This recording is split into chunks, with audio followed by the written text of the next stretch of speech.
I think we need to be proceeding forthwith. So could we all take our seats, please? Councillor.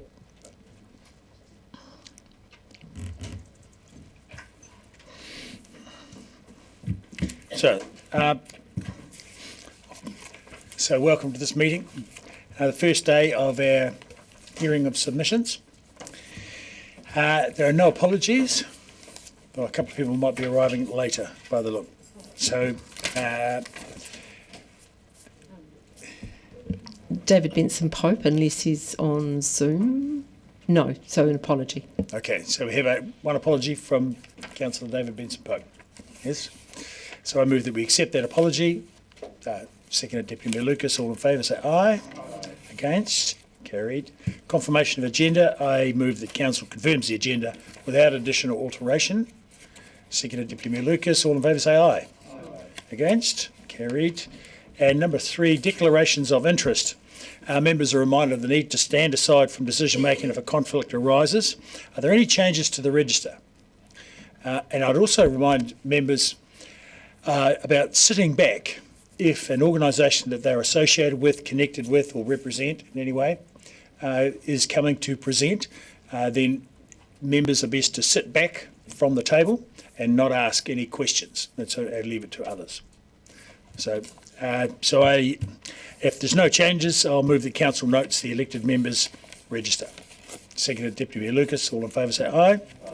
Against? Carried. And the hearing schedule. We have an updated hearing schedule on our tables in front of us, and so I move that Council notes the hearing schedule. Seconded Deputy Mayor Lucas. All in favour say aye. Against? Carried. So I now invite submitters, starting with Ms Francesca. Oh, yes, Councillor Wiley has comments to make, opening comments? Yeah, I just want to go back on an email exchange over the weekend and the comment that we received around the zero carbon, and there was an article in the paper around that, the zero carbon DCC investment. And I just want to touch base on, is there confusion that this did come from the DCC or was associated to the DCC? Well, I don't feel any confusion, but what is your question and who is it addressed to? I was hoping we would have a staff member here sitting in the chair to ask of, but I'll put it this way, and I can see the nods around from some of my colleagues that my confusion with it is not alone, and that there was some confusion. So I'm happy to ask the question again when there is a senior staff member sitting at the table on that basis. And the follow-up question I've got is going through the later part of last year and even into earlier part of this year. And I just want to get confirmation that none of my colleagues, but there was reference, and I was asked about this 3 or 4 times, about councillors being paid to assist with applications and going through the process. Now, as far as I'm aware, no councillor was paid, but I also want that clarification made. But I think it was a former colleague, former mayor, who had gone through. Sorry, point of order through the chair. What's the councillor talking about? Yeah, look, I'd have to say. I'm quite happy to expand. Okay. It's not relevant to submission. It's getting point of clarification prior to the start of the hearing. Yeah, no, look, I'll just make this point. Mr West is not here. Okay. So we don't have, I can understand you may want to ask that question, but we'll just have to wait till Mr West is here. And I think of all the staff, he's the one mentioned in the email, yep. The Chief's reply. So we'll need to wait till Mr West is in the room, okay. And then we can ask it at that Perfect. point. Thank you. Because I think we need to press on with submissions. Okay. And already we're essentially 10 minutes behind at this point.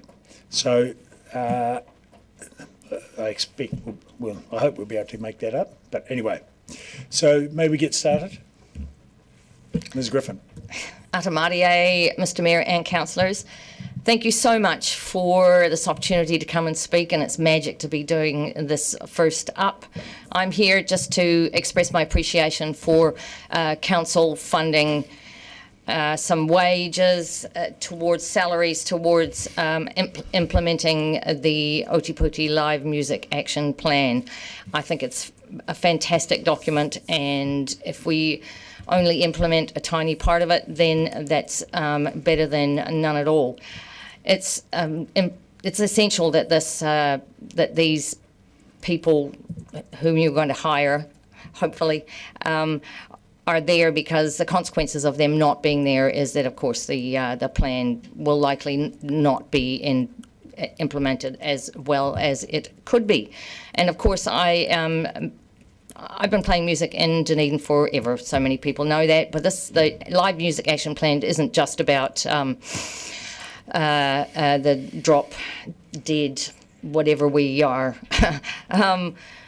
It's all aspects of music: kapahaka, Pacifica, marching bands, music in schools, the AMPT project, and I see that To the Front has come from Tamaki to Dunedin, and that is also fantastic.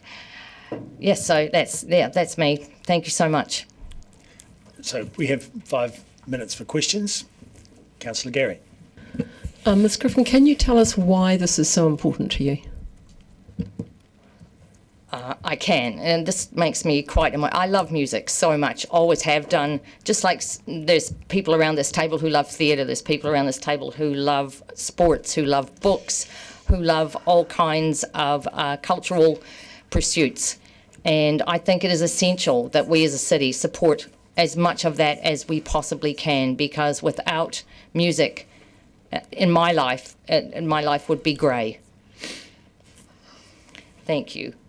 Thank you. Councillor Houlihan. Thank you, Mr Mayor. Can you talk about the benefits of having someone to liaise with the music community on that action plan, please? Sure. Someone who's dedicated to that position is dedicated to that position. It really is. It is a no-brainer to have somebody there that is doing that. I know that everybody's stretched. I know that our budgets are stretched, but it is super important to support music in this city.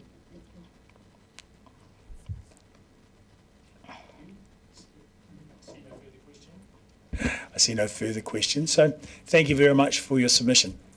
I appreciate the conciseness of it, but the weight it carries. Yep, thank you. So next we have Mr. Michael Broughton.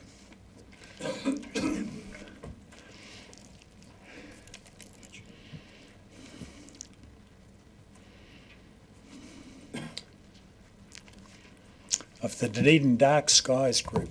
Indeed, thank you. Now, do we need to have your printed version? It's attached now. Oh, it's attached. Great. That's what I was asking. Thank you. Rightio. The next 5 minutes are yours. Kia ora. Can we restart the timer, please? His Worship the Mayor, Jules Radich, councillors. My name is Mike Broughton and I represent the Dunedin Dark Skies Group. I pondered quite a long time about what I'm going to say, but I'm going to present this to you as a story, which is an allegory. Perhaps if you might not like to, but close your eyes and imagine something. You're imagining that you are about to go to bed and you're sleepy and you're tired, and your partner with you, and you're there just about to snuggle into blankets and fall asleep. But then lo and behold, suddenly all the lights come blazing on, and they're extremely bright lights, very harsh lights. They're glary, they are very, very intense, and they stay on all night long, and you really, really struggle after that to fall asleep. And so you're there lying and it's all night long, and this, oh gosh, that was a terrible night, and then the next night the same thing happens, and the next night and the next night and the next night, and it continues on like that. And then you start to get extremely tired and pretty tetchy as well, because you're not getting a very disrupted sleep. And anyway, but then one special night comes along, and all of a sudden they go all off again, and you wonder what the heck is going on. And it turns out that the dark sky fairy has visited your house and turned the lights off for you. And then you rejoice, and Ruru is rejoicing, says, "Gosh, thank goodness those lights have been turned off. You know, now I can go and feed my young." And the hoo-hoo beetle is flying around. She says, "Oh, isn't this wonderful? Now I can actually go out and forage without all these bright lights disturbing me." And all the other animals and the insects and the bugs, they all rejoice. And then they look out over the city. You're looking out over the city and you see all these harsh, glary, bright white lights. They've all gone. Well, they might not have actually gone. They've just been turned off. But they're there ready to be turned on again should they be needed. And the rest of the city is this warm, very warm, soft light. And it's not lighting, it's just always just shining on the ground. It's not going up into the night sky. It's not travelling into the wilderness. And so the animals are happy. The birds are happy. The insects are happy. But even better still, the citizens of the city are also happy, because now they can get restful sleep. Now, some of you have the privilege of having curtains or something that you can darken your room, but the animals don't have that privilege, and the poor and the homeless don't have that privilege either. So the gist of this submission, I hope, is clear to you, that this needs to be redressed. This is the wildlife capital of Aotearoa, New Zealand. And I think it deserves better. It can be done a lot better. And the really good point about it all is it doesn't need to cost a lot of money. In fact, it needs to cost, it's just something that's going to take time. It is something that could be transformed, this city, into a genuine night sky city, just as the DCC raised that idea in 2016, I believe. And so I would like to conclude by saying why not try it, even in a small part of the city, just give it a go. And I have been putting a lot of research into this, not just me, but a lot of other people. And this movement, the dark sky movement, is going throughout New Zealand. The latest dark sky sanctuary is in Glenorchy, I believe. And, I think you're missing the boat here. I think that you could be going to be left behind. It's happening in Naseby. It's happening in Kaikoura, the Wairarapa, Stewart Island. And we have the wonderful Aurora. And actually, if we had a genuine dark night city, you would be able to see it much more clearly. Thank you. Thank you. We have questions, firstly from Councillor Barker. Thank you, Mr Mayor. Kia ora. I just want to inquire, we're redoing our environment strategy, Taotura, at the moment, and I wonder, were you on the invitation list for that, and would you like us to add you? Thank you, I'll make sure that happens. I would love to be on it. Thank you. Councillor Walker. Thank you, Mr Mayor. Thanks, Mike. Excellent submission as ever. I love the allegory, particularly where the Ruru starts to feed its young. But at the same time, as you know, I live out where you do. While it's feeding its young, I cycle into the harbour because I can't quite see my way home. So the question is about balance, and I mean that's, I guess, where the difficulty lies. What's your sense of where the balance sits between making sure in a city like Dunedin that isn't Glenorchy or Stewart Island or Naseby, where we get that balance between personal safety and making sure that we do make every effort to adhere, as you quite rightly state, to those goals that we've aspired to around a dark sky? You need to press your button. Thank you, sorry.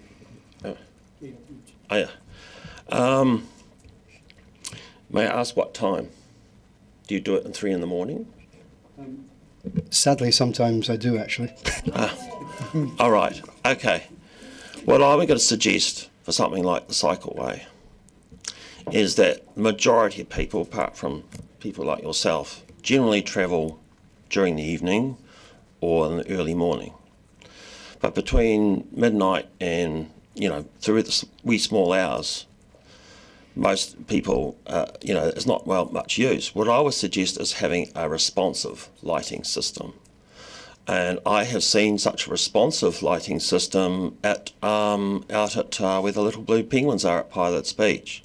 They have a path going down to the where the viewing platform, and it's got a 2-tier lighting system. So it's got a low level of light all the time, and actually it turns off. But then it goes down to a low level. But when the person approaches, it brightens. So I think we could easily accommodate that situation. But that is a point taken. You obviously need to be able to see and travel safely, clearly. But then what I have observed is there's in the suburbs where, the small hours of the morning, it's very unlikely to find people wandering around. How about dimming them down to a very low level, or even, dare I say it, turn them off in some places, and then they can just come back on again when people are around. Councillor Mayhem. Thank you, Mr. Broughton, and I particularly like that you're speaking on behalf of the animals. Have you approached the Port of Otago? You made reference to what Littleton has achieved environmentally. Have you approached Mr. Winders about the lighting at the port? I have seen, yes, I have. I have seen him only the once. I have intended to see him again. His lighting engineer, John Visser, if he's still there, said they have recently were installing towers with downward pointing LED lights. They are good in that they are pointing downwards, but the problem is that they're too bright, and they have to be bright because of what they're doing, but the colour is something they could improve, because at the moment it contains a lot of blue light, and blue light is disruptive to wildlife and it's disruptive to people. And then there's a lot of other lighting around there which isn't shielded and isn't downward pointing, even in their car park. And I really fail to see why their car park, for instance, needs to be brightly lit. It's as if they're doing operations in their car park. Why don't they have that on a responsive lighting system that when a person goes into the car park, the lights turn on or brighten, and when there's no one there, they go off. And you could do that with other car parks too. Does that answer the question? I do intend to see Kevin again, but it'd be really good to have some saying, I've got the support of the council behind me this time, and saying, well, look, I know it's expensive and we don't want to retrofit everything straight away, but how about making some gesture, like, for example, the car park? Thank you very much. That's all we have time for. Thank you. We've covered all the questions, so that is idealised. Thank you, Sure. Mr. Broughton. Now, Emily Cambridge, is that you? Yes, so we have Emily Cambridge from Southern Youth Development. We're slightly early, but so are you, so it works well.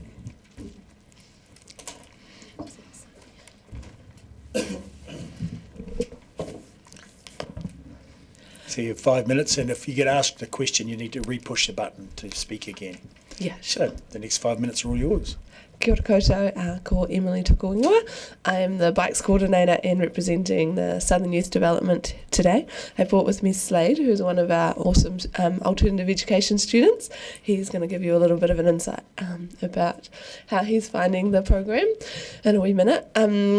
I just have brought a couple of themes to sort of speak to today. Firstly, it was awesome, really great to meet many of you last week at our BA5, which we held at the Southern Youth Development, and got to, I guess, showcase a little bit about what the programs are that we do there. one of the first thing we're here to sort of advocate for is in regards to the review of the community grants. Would be great to see an increase on the cap for applying for funding there. I understand that the $5,000 cap has been in place for quite a number of years, and it would be great to see that extended just to meet the rising costs of running these programs, including not to mention inflation. It was a really good opportunity for our trust and a whole number of other trusts to actually have a bigger impact in our community. We have worked with around 550 to 600 students and youth in our community in the last year, and there's opportunity to do more as well. As I mentioned, our alternative education program is just one of the programs that we run. We also have the bikes program, gardens program, as well as a hive program that it's just setting up now. With my other hat on, as a bikes coordinator, we run the Bikes at SID program on our at our headquarters. It's a little bit ironic that we're pretty disconnected for people connecting by bikes, and for youth that cycling or walking is their main form of transport. To provide them freedom to get there, we would love to see what opportunities there are to provide more funding in the transport space to make a nice friendly connection. Particularly, there's a really good opportunity along Queen's Drive and Marae Road to create a sort of a more prioritised walking and cycling route along there. There are several schools along that route, which including Trinity College, which we're actually working at the moment with students, so giving them a taster course for a term, and hope that maybe they will want to come along and do more with us at our site. So being able to connect them by bicycle to there would be wonderful. I will hand over to Slade to give us a bit of an insight of what he thinks about. There's quite a few things. I would definitely say it's definitely good being at Southern Youth Development because they introduce you to a whole bunch of new aspects of life. They take you places where you've never been. They took me on my first time on a boat, which was really cool. You get to meet a whole bunch of new people, and you just get to kind of get a new aspect on what life's about, and you get to meet a whole bunch of new people, and it's definitely a really cool program to be in. Yeah. Awesome, thank you. So ultimately, I guess the bottom line from us here today is please look at the expansion of your community grant funding pool cap, and look at how you can help us to connect more students and youth to our headquarters along Queen's Drive, but also consider that active transport for our future generations across the wider city. We want to provide them the opportunity to have more transport choice going forward. Great, thank you. We have 5 minutes for questions, and we have 4 councillors with questions at the moment. Let's see how quickly we can get through them. Councillor Barker, followed by Councillor Gilbert, Walker and O'Malley.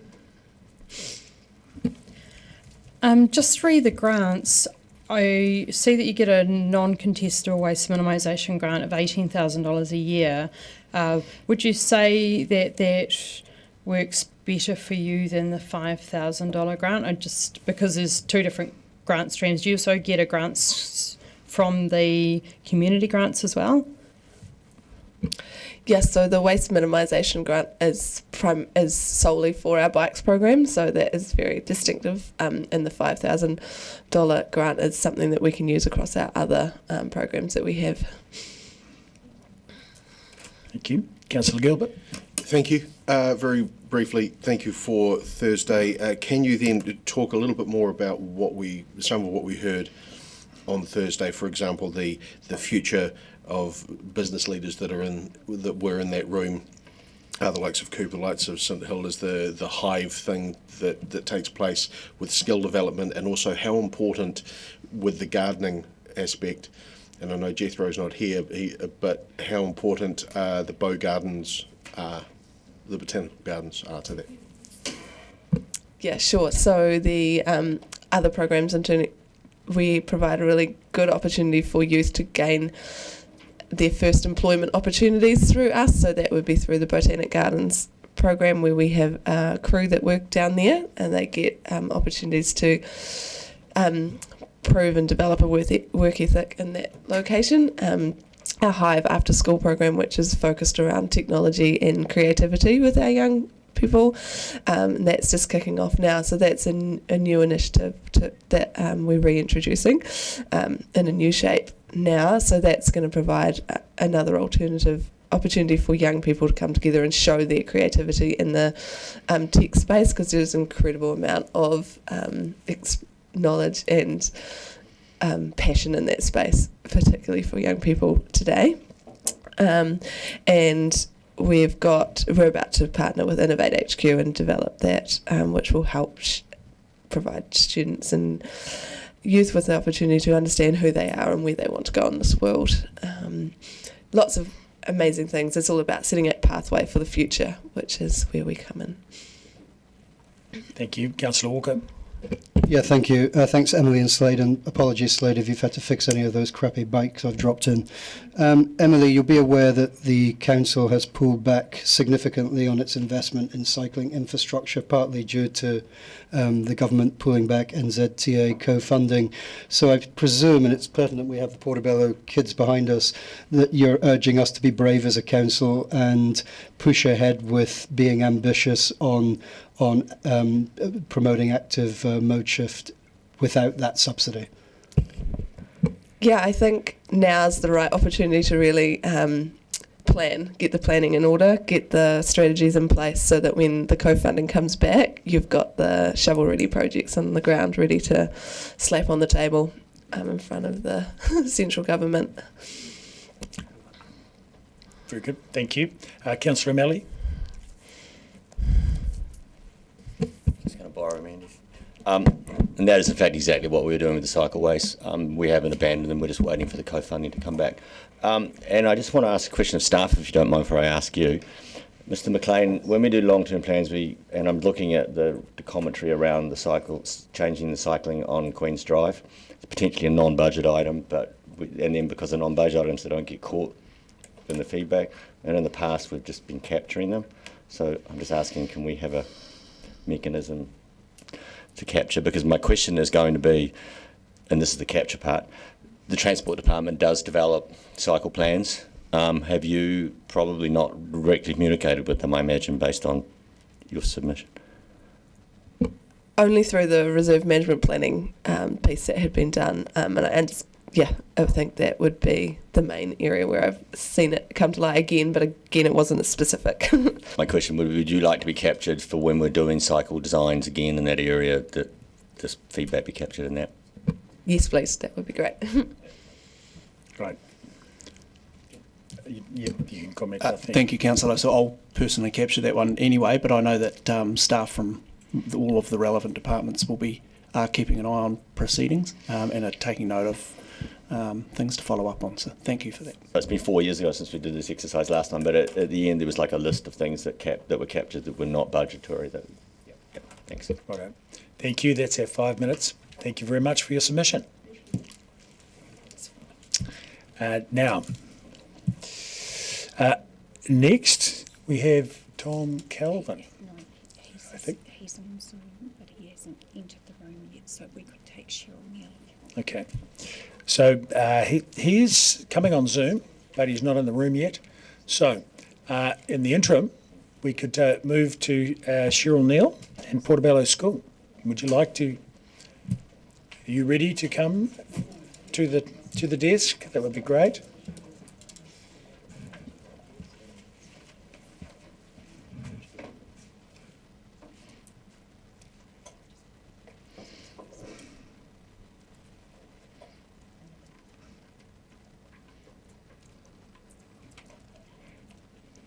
There's one more chair. You could use the chair that's there if you wish. No, over on the other end.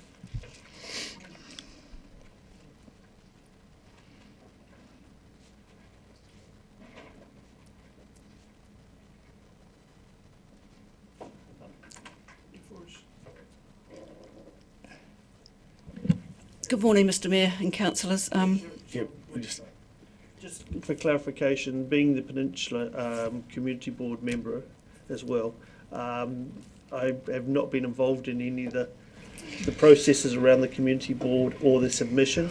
So just getting clarification, I can remain at the table and take part.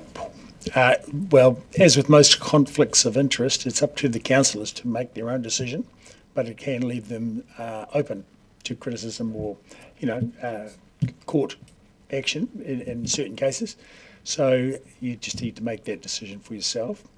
That's why I wanted to openly position it, and the fact that I have not been actually to the community board, unfortunately I have not made the last 2 community board meetings and participated in any discussion or submissions around the anything on the Peninsula. The topic, So, yeah. Thank you. Rightio. Okay, so you have 5 minutes and we're ready with the timer. We can start now.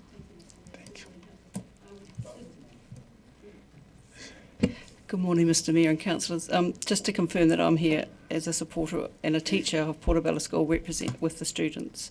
But what I want to do is before I hand over to these lovely, fantastic young people, is I'd like to acknowledge the support from our fellow Peninsula schools, McAndrew Bay and Broad Bay, and their respective principals, Rebecca Gilbertson and Nick Brown. But I'll now hand it over to Robin. Good morning, Mr Mayor and councillors. My name is Robin Luff. As representatives of Portobello School, we would like to talk about the Te Awa o Tākou, the Peninsula Connection. First of all, we want to thank the Council for all the years of work and effort that have gone into the project so far. We are respectfully asking you to complete the project. One area we are worried about is from Ellison Road to Otago Fisheries.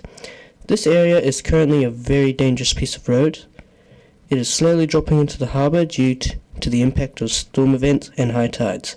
Many tourist buses go through here every year. The road up to the albatross colony should be improved, as it is a narrow road on a steep hillside which leads to the ocean. It is also unsafe for the wildlife, as people can hit the blue penguins with their cars. With the albatross colony getting over 150,000 tourists per year, it is essential we get this part of the road fixed. Thank you. Thank you. Kia ora, my name is Bella Monteith. The second area we believe must be addressed is Tidewater Drive to Ellison's Road. We know this area as Desert Road. This area is a long stretch of road going past the Otago Golf Course. Cars speed through here. It is very unsafe for pedestrians and cyclists. If a cycleway was continued through here, it would make it a lot safer for everyone. We believe speed bumps would help slow down traffic. Thank you. Kia ora, my name is Ivy Larkins. The final part of our submission is Portobello to Weirs Road, which we call the cutting. This piece of road is the part we as pupils of Portobello School think is the most important, as we use it every day. Some of my classmates call it the death hole because it is so dangerous. This is because cars speed through this area and it is a sharp turn-off into school. It is a place where many people, including me, walk when we go to school or take our younger siblings to kindergarten. During drop-off and pick-up times, it is extremely chaotic with cars everywhere. Tourists and locals often speed through here, so it is important to get a footpath. Bigger vehicles such as vans and trucks do not leave much room for error. The road is old and dangerous. We don't want it to be dangerous. We really want it to be fixed and make it safe for cyclists, scooters and walkers. It is important that it is made wider. Thank you for listening to us today. We are happy to take any questions. Great. Well, we do have questions. Councillor Walker, firstly. Yeah, thank you. Well, first question is to the last point. Is it Ivy? Yeah, great point. Maybe you want to answer this, or Cheryl. I think you referred it to the cutting as the death something, which is worrying in itself. So double question, how busy does that cutting area get during pick-up, drop-off times? And do you feel that the drivers are sort of mindful of you, people running the gauntlet? There is a lot of activity through there at pick-up and drop-off times because there's a lot of dropping off.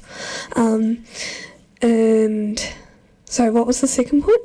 Traffic mindful. Drivers, do you think the drivers are aware and they slow down?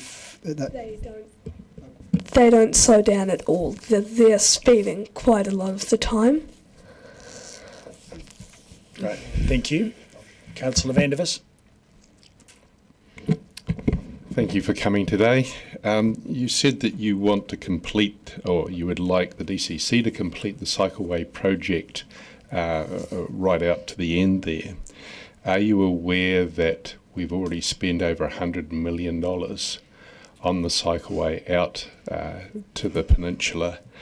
Are you aware that the extra bit of cycleway that you're talking about doesn't meet NZTA safety priorities?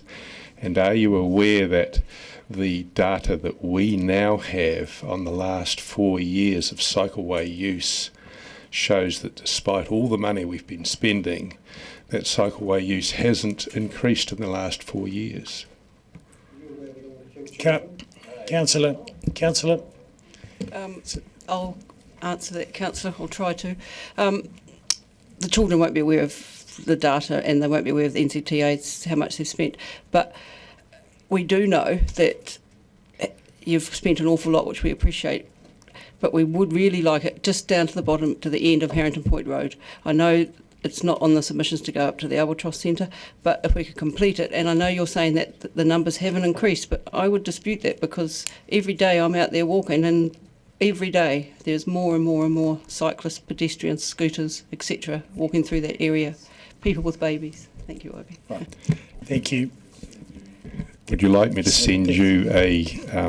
Councillor, we don't, yes, but we don't want to be in a debate. Anyway, carry on with Councillor. I've got 3 more questions I'd like to get through. Councillor Gary, followed by Councillor Mayhem and Deputy Mayor Lucas.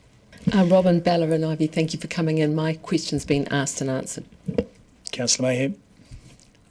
Thank you so much, Robin, Bella and Ivy. So the main things for you, and I think you were talking about this, Ivy, a wider road, a footpath, and that would include somewhere safe for the cyclist to go, and then you think speed bumps to slow down motorists. Do you think we could do anything else to stop people speeding?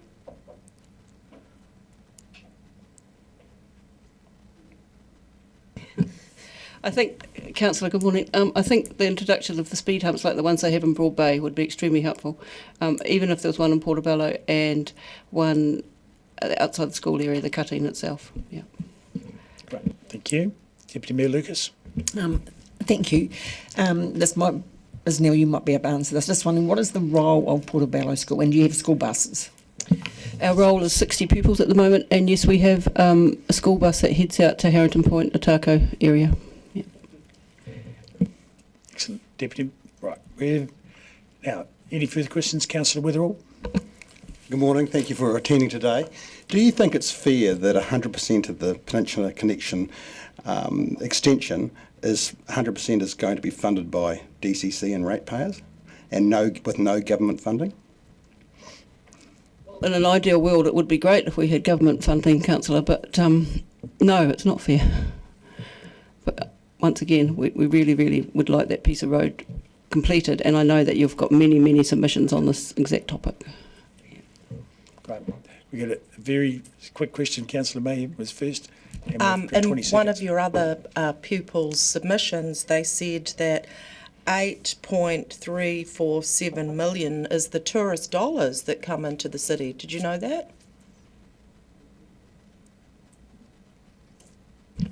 We are aware that lots of money comes into the city from tourists. Thank you. Excellent. So that's our last question, and thank you very much for your submission. Now, next we have Mr. Tom Kelvin from Somerset Group Holdings, and he's on Zoom, ready and waiting. Mr. Mayor, I have to sit back from this one. That's okay.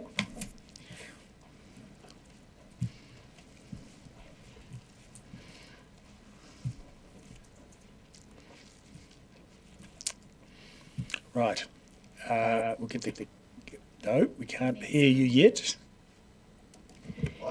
Yes, there we go. Sorry, I missed the start of that. Is it my turn to It is your turn now. Whenever you're ready, the timer, you have 5 minutes to speak and 5 minutes for questions thereafter, and the timer will start now, starting now. Okay, thank you. First of all, good morning, and thank you for allowing me to join this on Zoom. Also, thanks for the opportunity to speak to Somerset's submission on the Dunedin City Council Draft Development Contributions Policy. For brevity, I'll quote the draft policy from here. It's a bit of a mouthful. By way of introduction, I'm Tom Kelvin, and I'm a Senior Development Manager for Somerset. In my role, I manage Somerset new developments across the country from before we acquire land for a new village through to the start of construction on site. I appreciate there's been many submissions, so I'll keep my presentation brief, and I'll presume you've read our submission, which speaks in more detail to the technical matters of the draft policy. Firstly, for context, I'd like to introduce Somerset for those who don't know us and explain what we do. Somerset is New Zealand's second largest developer and operator of retirement villages, which makes it one of New Zealand's largest home builders. In fact, in March 2023, we were ranked second largest residential builder by value behind Fletcher's. Somerset has 43 villages completed or in development across New Zealand and Australia, and provides a range of living options for more than 8,700 residents. Somerset has a proven track record over 30 years in building and operating high-quality, comprehensive care retirement villages. I'd just like to draw your attention to the distinction between comprehensive care retirement villages and lifestyle villages, as it's relevant to the context of levy and development contributions. Somerset builds new comprehensive care retirement villages, which means a continuum of care is provided for on-site, as opposed to lifestyle villages, which may have minimal or no care provided. Given that care component within the site, comprehensive care retirement villages attract an older cohort.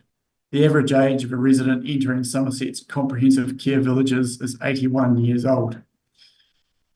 New Zealand is facing a housing crisis, including a retirement living and aged care crisis. The Dunedin region is not immune from that, and with the region's population of 70-plus-year-olds expected to grow significantly in the next 30 years.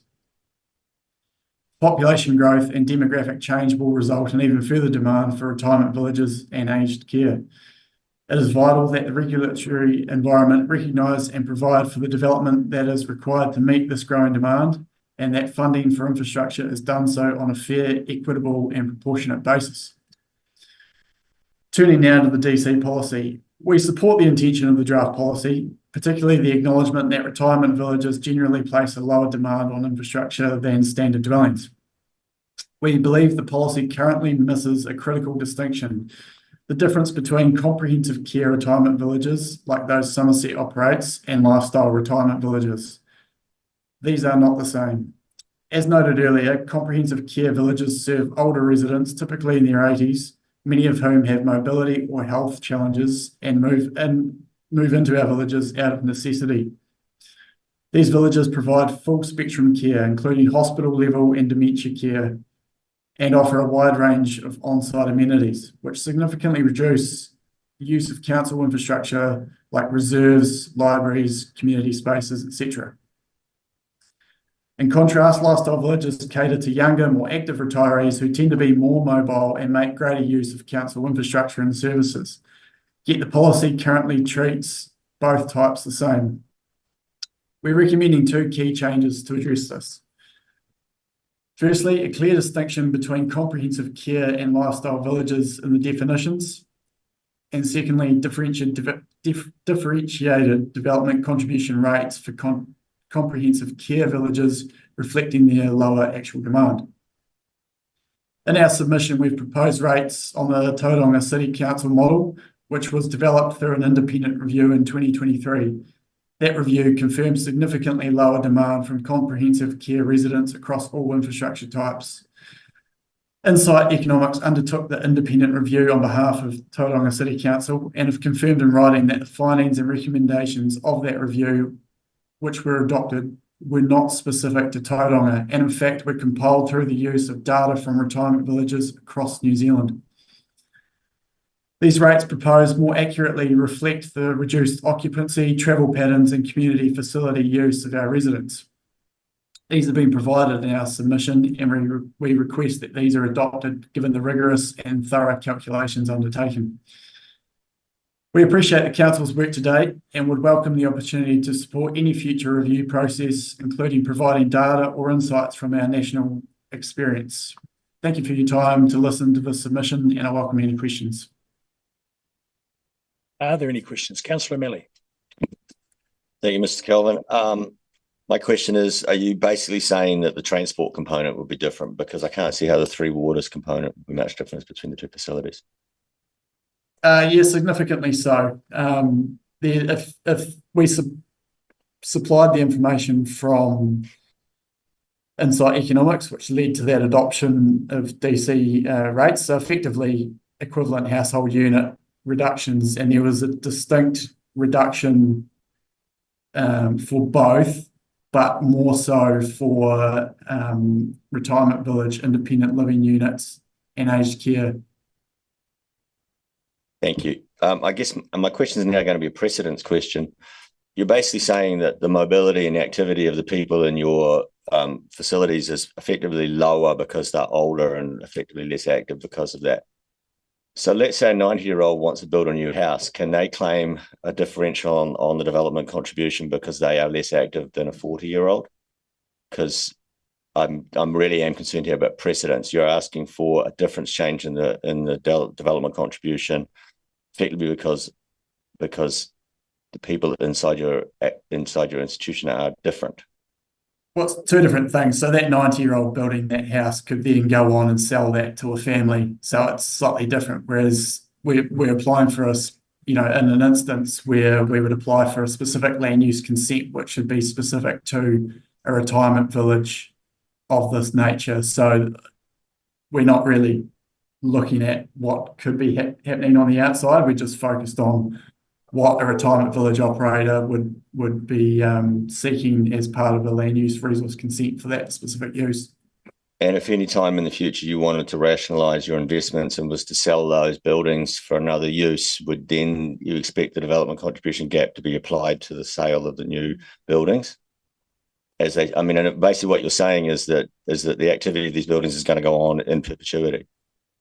That's the business intention. We've never divested any assets. Everything is set up entirely for a retirement village, including the way that we landscape, the way that we orientate our dwellings for elderly. There's a lot of research in that. So if in the unlikely event that the asset was ever divested, so it all remains private, if it were divested, that would be continue to use, that use would continue as a retirement village. That's what the resource consent allows us to build. So there'd be a whole new resource consent if that use was to be used differently. Okay. Thank you. Okay. How do you justify the difference in water usage? So water supply, wastewater and stormwater between aged care rooms and retirement village rooms? This is not my area of expertise. All I can point to is that there's been an independent study undertaken across New Zealand. So that involved civil infrastructure and capturing data on telemetry devices between what is, a standard residential dwelling versus what was happening in retirement villages. And they just found that the elderly cohort were using less water. So, for example, showering less or using the washing machine less because, there's less residents, etc. So the average occupancy of our at one of our units is 1.3 persons per dwelling. That's nationwide. I can't speak to other RVs, but I know that they are similar, as opposed to what would be typical in a residential household of 2.8. I think is the standard. It varies between regions and councils, but that's basically in a nutshell. There's less people living in these units than there would be to a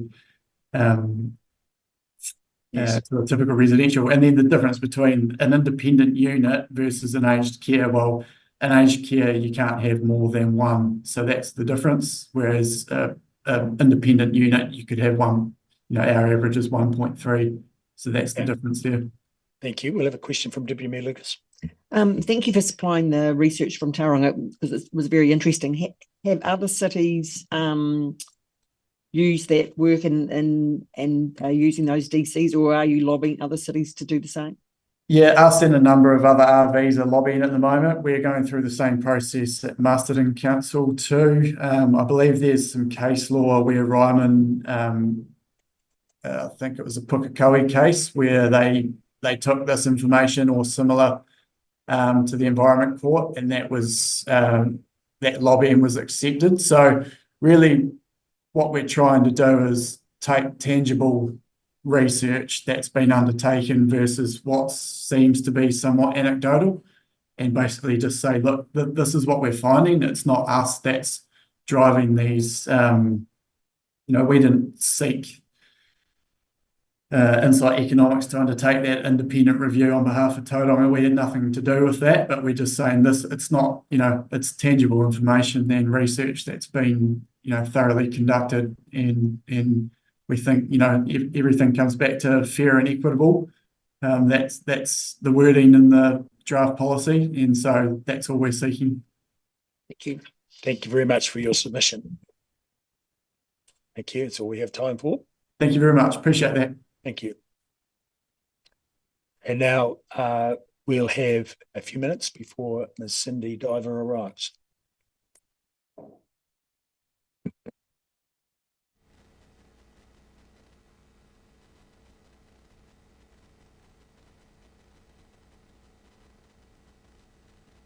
I'll move we adjourn for 10 minutes, actually. Seconded Councillor Gilbert. All in favour, say aye. Against? Carried.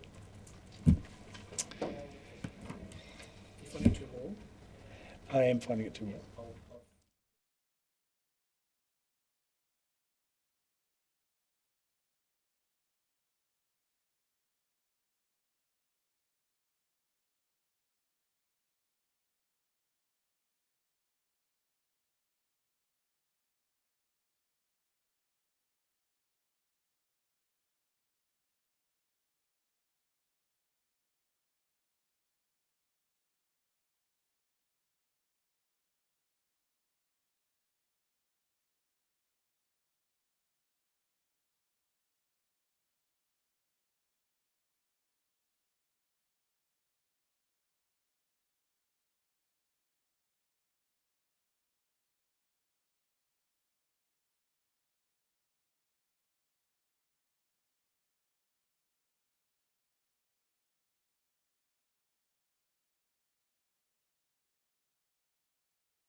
a little bit earlier so that we can extend the break a little bit further. You want a question? Yes, after we've spoken. Okay. So now we have... Come back? Yes, yes. Just...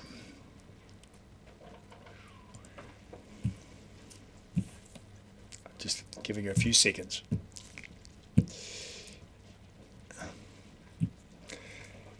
So, welcome to Theatre Works Limited.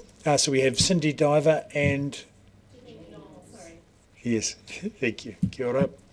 Okay, so you have 5 minutes for your submission, starting now. Kia ora tātou. Ko aoraki te mai ko waitaki te awa, kaitahu waitaha kati mamoi rapu wai te iwi, o tākou te marae. Ko Cindy Diver toko ikua. Today, usually I'm wearing many hats, and today I'm only representing three or four. That of Theatre Works Limited, which has been operating as a full-time production company here in Dunedin since 1992. Well Productions, which has been providing professional theatre since 1996. And Interact Drama Classes, which has been teaching thousands upon thousands of Dunedin people the creative arts since 1996. First up, betrayal, gaslighting. After 8 years of our performing arts community in good faith volunteering their time, money and knowledge to consultations, workshops, meeting after meeting, feasibility studies, more consultations, all of which came up with the same conclusion. This city needs to invest in a $300 to $400 seat black box theatre. After all the work that we put in to secure a better future for the arts for our city, with the seeding funding sitting there as our dangling hope, keep hope. The council has voted to eliminate that hope from the next 9-year plan, without us knowing about it and until it was already done. Gaslighting is the manipulation of someone into questioning their own perception of reality. The artists in this town are going, what the hell? You have done that to our community. WOW and Theatre Works and Interact are three of the longest running professional arts companies in the city.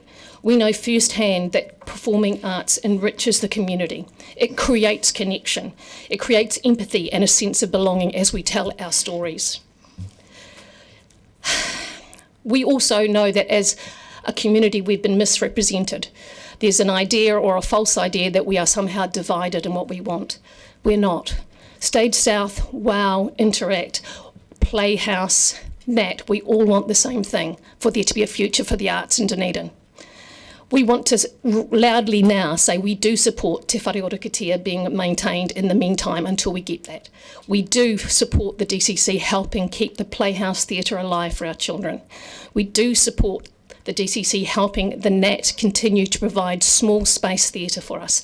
And we do not support any more money being put into that dead hedgehog, the Mayfair. It is not a venue that can be used. You can talk to any of the production companies that come from out of town. They will not go there. It is not safe and it is not a viable future. It would be a money sink that the city cannot afford. Let it go. Recently, some of the councillors here have attended the Arts Festival shows. You know the impacting form that you have when you go to theatre. You know that the pride you feel when you hear your voices, your stories being told.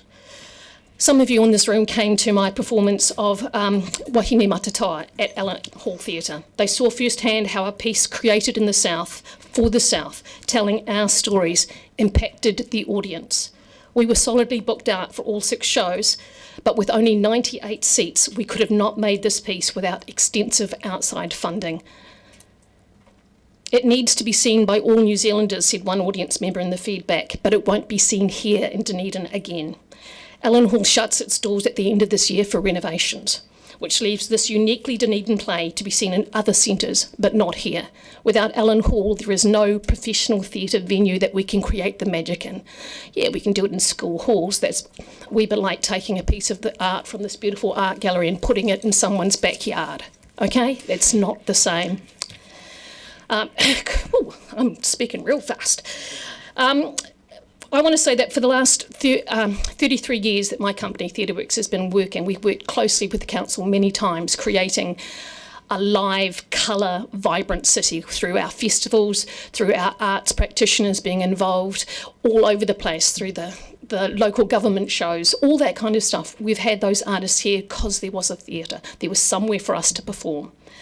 Interact Drama Classes has over 150 students every week turning up to try and get their creative buzz. Those students don't have a place anywhere else. There isn't arts taught in the school anymore, and those people aren't the sporties. They aren't the people who will be given the other opportunities that the DCC funds. Of those students, there are lots of students whose lives are directly impacted. Parents telling us that it has changed their children for the better. And even the adults who come, who get confidence and worth out of the arts. So arts, admittedly from a Waikato study, for every $1 you spend on the arts, you get 3 back. That's a legitimate study that has been done. Arts create communities, and acting is about walking in other people's shoes. Without our performance venues, you can't do that. But lastly, you've taken away our hope, guys, without us knowing that in the next 9 years there's even a slight chance of us getting a professional venue that we can perform our craft in. We will leave. We have no choice but to leave, and you've done that to us. And it will be like ash in your mouths when your stories are no longer heard. Thank you. Now, I have 6 councillors with questions. Let's hope we can get through 5 of them by having concise questions and concise answers. So we'll make a start. Councillor Houlihan is first. Thank you, Mr Mayor. Thank you for your passionate speech. Would you say the amount of consultation that the theatre practitioners, numerous ones over our city, have done, that the actions the council has taken in now removing the 17.1 million from the budget was fair and reasonable? No. No, we were expected and have been expected for the last 8 years to put our volunteered time into consultation, and then at the point where the decision was made, we were left off the table, all of us. We all found out by the media. Awesome. Thank you. Councillor Ackland. Thank you, Mr Mayor. If we found 30-odd million to build a brand new black box theatre, as you've described, for the community to use, how would you get on when everybody that uses the Mayfair now comes to use the black box as well? Because if it's been provided for the community, and it's going to be a lot better than, as you described, the Mayfair being not up to standard. Obviously, the activity that happens there, which is musical theatre, there's high school shows, there's lots and lots of things that happen there. They're going to want to move out of there and go to this new black box. How are you going to work as professionals, as you described that you are, with the community folk like that? It would be a venue for hire as well as a professional theatre. So you would have a cooperative or a board along the lines of a trust that ran the theatre, and it would be hired out at a reasonable rate for all the other venues in the same way the Mayfair is, but with a safe venue, with accessible. I know that my son's school is going into the Mayfair this week to do the musical there, and time after time they've gone there and they are in dire straits. They know they can't keep continuing to use it, but there is nowhere else for those high schools to go. So yeah, it would be used as a venue much like everything else, and the Mayfair is not used that reasonably. It could be easily juggled between shows. Thank you. Councillor Gary. Congratulations on your production, Mr Ivor, and you've been around for a very long time in the space. I want to check in with you about your reaction to something. I know how I reacted, and it was on last night's news, the opening of the new Court Theatre. I was actually in Christchurch yesterday, and I stood outside that theatre and I wept. I wept because it's their second theatre that they have had purposely built for that city, and it is beautiful. We wouldn't need it to be that beautiful, guys. We could do it with less. We could do it smaller, and even its footprint was quite small. And you're going, but their council and the government decided that that was worthwhile for them. So why can't we have the same here? Thank you, Councillor Mayhem. Thank you so much for your submission to us. And we've had 69, all in overwhelming support of the theatre. I wonder if you'd like to speak to why so many of the submissions were received from practitioners outside of Ōtepoti. Because they can't work here anymore. Like myself, I will have to leave the city. And I've worked with a lot of you through these years, but I can't commit to staying here if I know within the next 9 years there is zero chance of me having somewhere to put my craft on. Thank you. Councillor Vandevers. The Mayfair has for a long time now been a heritage 400-seat venue that has housed theatre, opera, musicals, school productions, all manner of community events. How is it that you maintain it's a dead hedgehog and unsafe when it continues to operate positively for the community without any safety issues? I don't know about safety issues because you've obviously never used the venue. Its electrics are... I have long operated sound systems and over 30 years at the venue. Councillor, and I think both submitters and councillors, we don't need to enter a debate. Just answer the question, please.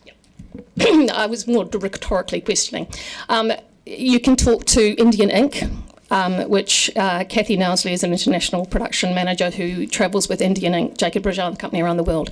I worked with her in the Mayfair the last time he brought a show there, and she was at the point of having to pull the show because there was so much that was not up to standard. She runs a health and safety company out of Wellington. Feel free to contact her. She will tell you all the things about that building that are not safe. As far as a professional theatre venue, you can't, it's not a spoken word venue. Yes, it's okay for opera. Yes, it's okay for mic'd musicals, but it is not a spoken word space. The space in there, the echoes through the roof, it is not purpose built. You have to mic people. And the second that you mic people, you lose the intimacy of theatre. So theatre is not a place for that. Yes, it gets used by a lot of people, but because we have no other choices. There is no other option for those people. The Regent, too expensive, too big, too echoey, same thing about miking. And then if the school does not have their own hall, they're screwed. So yeah, the Mayfair is a heritage building, but it is a heritage building that is falling down. It has no disabled access. Its backstage area is not safe for anyone with any disabilities. And it is a thing of the past. Proscenium marches are a thing of the past, okay? It is not safe for dance. It is not safe. I wouldn't put children in it. I know I would never hire it for my drama classes. It's just, it's an appalling venue. Sorry. Right. Thank you for your submission. Cheers. Thank you, guys.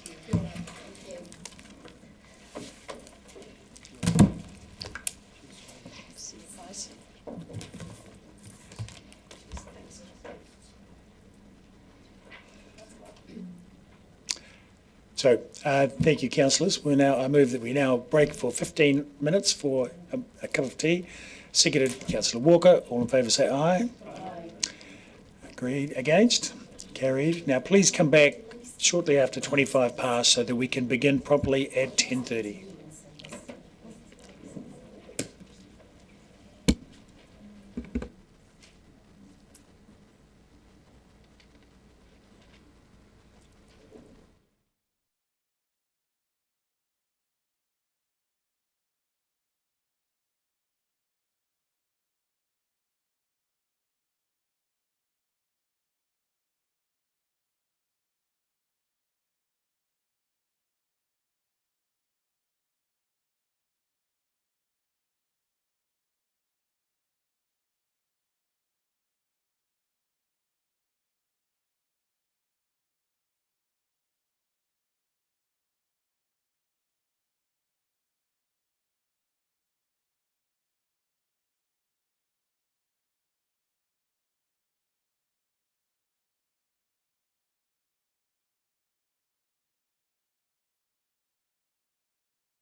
So, Mr. Vick, can you hear me? We can't hear you at this point.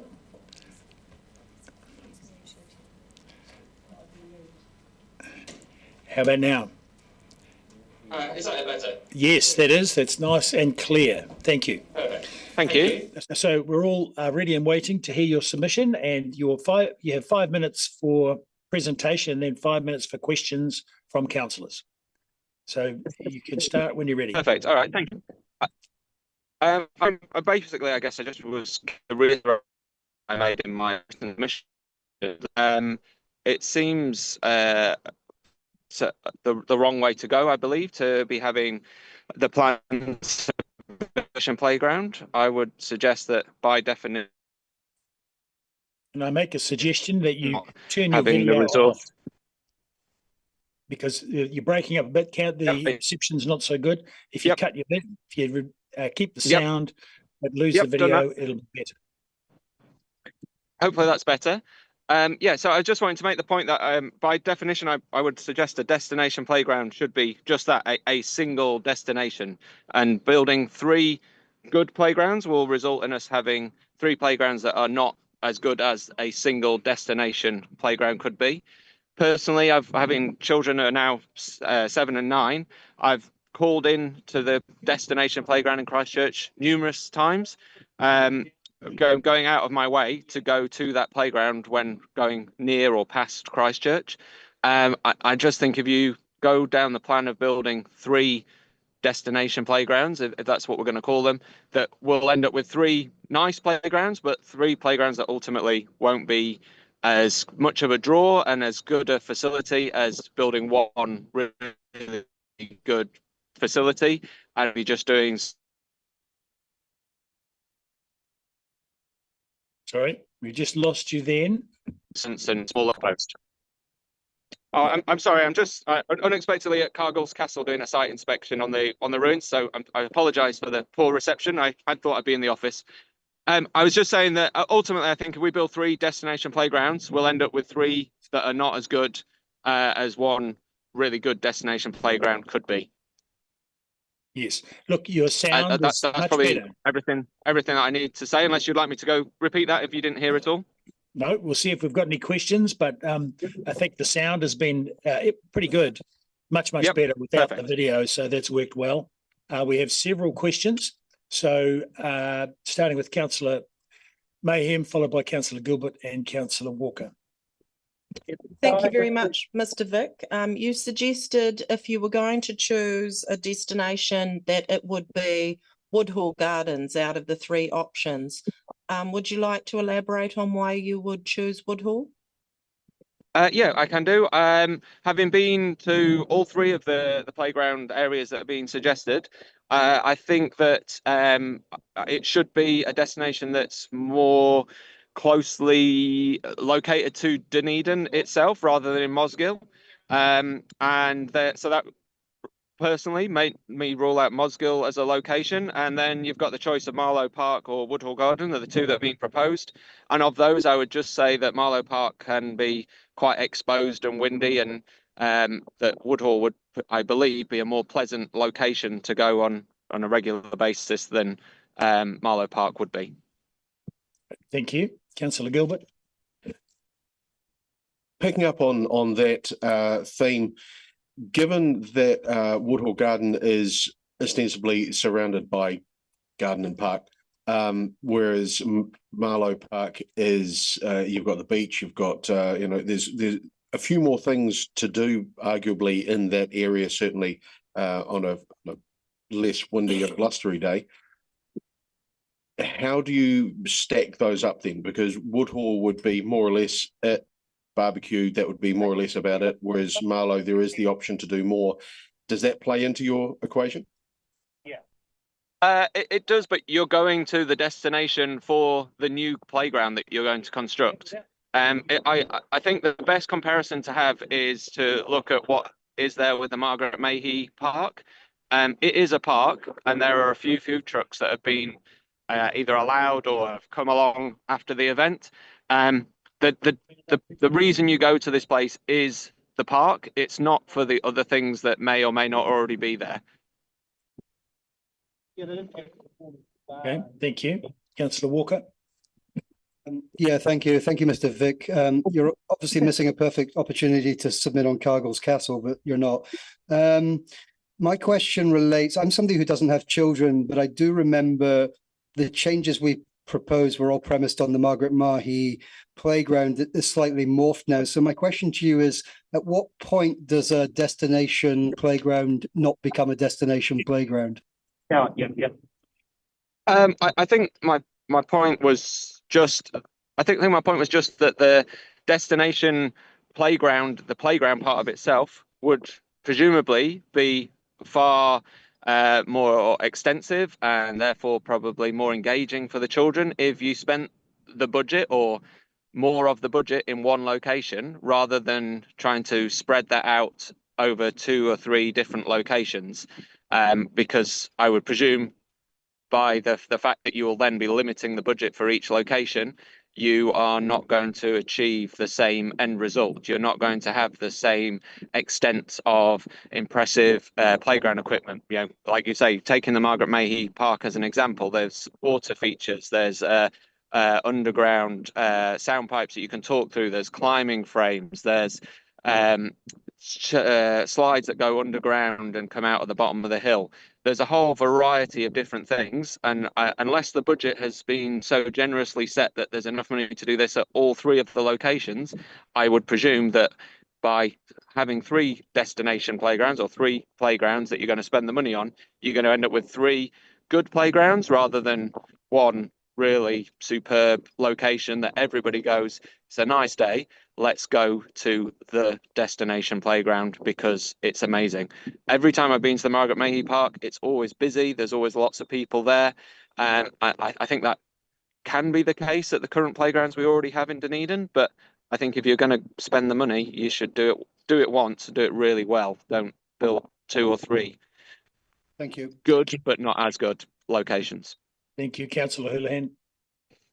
Thank you. Yes, I agree. And the concern, it sounds like your concern is that we might get a little difference to the 3 of them for the money, and whereas we could have an exceptional difference if we put it all into one. Is that what you're saying? Well, I first off would question whether we need to spend, or is it 11 odd million on a playground? But if that's what the budget that's been set aside, yeah, I think we want to make one place that everybody wants to go to, rather than just having a few nice parks. Yeah, there's already a nice park on the side of Hillside Road that was recently done up and developed, but I've only been there once or twice for my kids because it's a nice park, but it's not somewhere that would make me go out of my way to go there. And I think this is your opportunity to build something to bring people to the city, a great facility for everybody. My only real concern with Woodhall is the lack of parking potentially, but that's not to do with the playground. That's to do with how people are going to access it and use it. So Thank you. Thank you. Thank you, Councillor, and thank you, Mr. Vick. Thank you. That's all we have time for today. Thank you. Yeah, if you'd like to know about Cargill's Castle, I'm quite happy to give you some feedback on it. Okay, thank you very much. Thank you. Cheers. Bye-bye. Thank you. Very good. Next, we have Mr. Nigel Howard.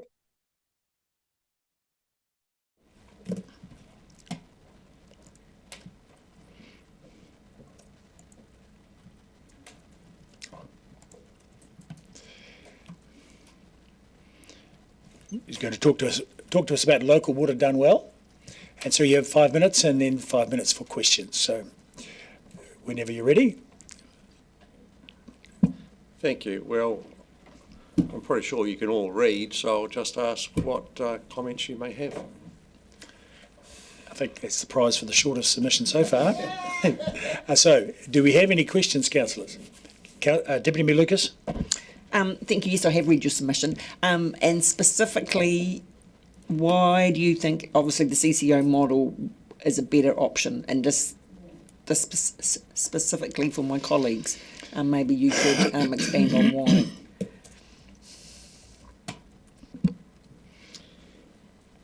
I think it would be more focused. You're just focusing on service delivery as opposed to ancillary or in my time as water manager, I'd call it almost kumbaya type issues, which the corporate planner used to lead. For those that don't know, Cherry was one of the corporate planners at the time. Seriously, I think if you just set the governance right, that you say, there's your task, boys and girls, get on with looking after the environment, supplying water, which doesn't kill people, or less, and you look after the environment in terms of the stormwater and the wastewater. And then just do it, and you liaise with whoever you need to liaise with as required. I mean, I think as recently as last week in Wellington, there were photos of Thorndon Street where they put in a cycleway and not bothered to do up the water pipes underneath, and the vibration, presumed vibration of the construction, which what have you, it wasn't a cycleway. It was more of a canal. You know, focus on the right things. Okay, Councillor Hulan. Thank you. Yes, reading your submission, I was a bit perplexed by some of your comments, and I thought it was very interesting because you clearly, favouring a CCO. What makes you feel so strongly about in-house to make these comments? Because, that obviously is sounding like what we're doing now. You have some concerns about it, or I might be completely wrong, but is there anything you can add to that? Because you certainly made comments that infer that a CCO is, obviously. No, I'm saying that it's worth studying properly, Councillor. I must admit that having worked as the DCC water manager for 10 years and then as an acting group manager and what have you, and I came from the private sector, for, 15, 20 years before that, that I probably would favour the CCO slightly. But I do make the point right in my first thing, when you read it, the strength of any is the quality of the staff and their leadership. The form of organisation little influence compared to the quality of leadership. And so I'm just going on about capitalising on just DCC assertion regarding the in-house model. It comes down to the people and setting up the environment so they can thrive and do their job properly. And I don't necessarily believe that, well, you think about it, you have no direct control other than you can ask questions or ask questions normally at the 3 monthly meeting cycle. But you have no direct control. You cannot direct staff. You cannot ring up the water and waste manager and say, I want Mrs. Jones' leak fixed right now. If anything, you'll get pushback from staff for doing that. And if you don't realise that, then you're fairly naive. The staff aren't there to run around and help you instantaneously all the time. They're there to do things in an ordered, especially something like water supply and what have you, in an ordered manner, looking at the bigger, chop it down, fix up the big problems, fix up the small problems, fix up the minute problems. I'm not saying as of right it's the way to go. I'm, like the business round table, I'm saying it's worth considering properly, not a series of vague assertions. Okay, a concise question from Councillor Gilbert, then Councillor O'Malley. Does the risk concern of having a CCO being more easily, arguably able to be sold, be tinkered with by government decree, does that concern you? Well, it hasn't happened with electricity, has it? No, you think about it. The reticulation of electricity, Transpower has not been sold, not one share. And local bodies have taken up the initiative to sell various reticulation centres. and the government have said they're not interested in doing that. That's a bridge too far, you know, in my opinion. I think that's a red herring, Councillor, with all due respect. Thank you. Councillor Malley. Two large generator companies were 49% sold. Right, so they did sell off assets. Anyway, the point I want to make is you brought up Wellington Water, right? And you would argue that it's massively underperforming, especially communicating with the council over roadworks while doing waterworks at the same time, right? Well, I think the governance starts with the governance. It's massively dysfunctional in that the right funding hasn't been put in. But that's the CCO model. Therefore, the right policies are in place, the right hierarchies are in place in terms of thinking, and so it comes back. It comes back to governance being totally inappropriately applied in Wellington. Okay. Under a CCO model. It's more or less a CCO model, Wellington Water. It's a standalone, it works under a letter of expectation, its funding is determined by its owners. Granted, but the governance is wrong. That's what it comes down to. And I would have thought that in a smaller, not a multi-hydra-headed organisation, in the form of you're only dealing with one council, DCC, you're not dealing with the hut and all the rest of it, that you could actually get things right. Great. Thank you, Mr. Howard. That's very good. Thank you for your submission. Thank you. Some food for thought for us.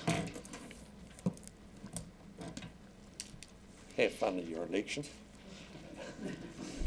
Mr. Mayor, could I ask a process question, please? It's around our last submitter was very succinct in his presentation, and then the question time. So, are we sticking to, if the person doesn't use up their first 5 minutes, you're sticking to 5 minutes of questions? Or not? Well, not in that case, because we had two significant questions still to come, and I thought because the submitter had been so succinct, he was only here to do questions. So, just wanted from clarity. his perspective, the questions were his submission. So he didn't make any submission. He just asked for questions. Just wanted clarity. I was a little bit that, confused. I know. And, it is. And so my tricky.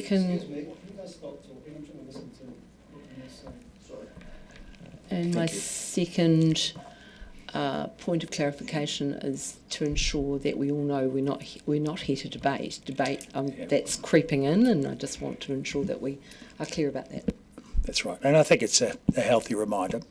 Although, you know, it's very fine line to draw to ask response, and then to have some feedback from the submitter on an element of that. But in general, and I've already mentioned it this morning, that we're not here to debate. So I will remind councillors again. But I also thought it was helpful that, each submitter gets 10 minutes of time. 5 minutes for presentation, 5 minutes for questions. So it's reasonable to go a little bit further and have those extra questions. And as we heard, his answers were quite fulsome. So, that used up some of his time, but that time came from his allocation of time. And we now have a gap because I think we've had a cancellation. So we have a gap until 11 o'clock. And I expect that Leanne Anderson won't be here until that time. So councillors had requested that time be available for their own purposes, so you can catch up on whatever tasks you have in front of you in the interim. Well, we're 10 minutes away, so I think if you need 5 minutes, we'd adjourn for 5 minutes. Anyone? But seconded. Councillor Mayhem. All in favour, say aye. Against? Carried. So as long as we're back sort of 5 to, so that we're ready to start at 11, please. Sorry.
Right on time. Ms Anderson will talk to us about netball and the Edgar Centre. Thank you. Morena, my name is Leanne Anderson. I am the General Manager at Dunedin Netball Centre Incorporated. Thank you for allowing me to speak to you today on our submission to the Dunedin City Council's 9-year plan regarding incorporating provision in the plan to re-roof the main hall of the Edgar Centre. I'm speaking today as a representative of Dunedin Netball Board and our over 3,500 members. You are going to hear from the Edgar Centre tomorrow with more detail about the roof issues, so my purpose for speaking to this submission is having the opportunity to share more information on the impact to our community by not investing in replacing the roof. The slideshow, which I've got operating but isn't on the screen.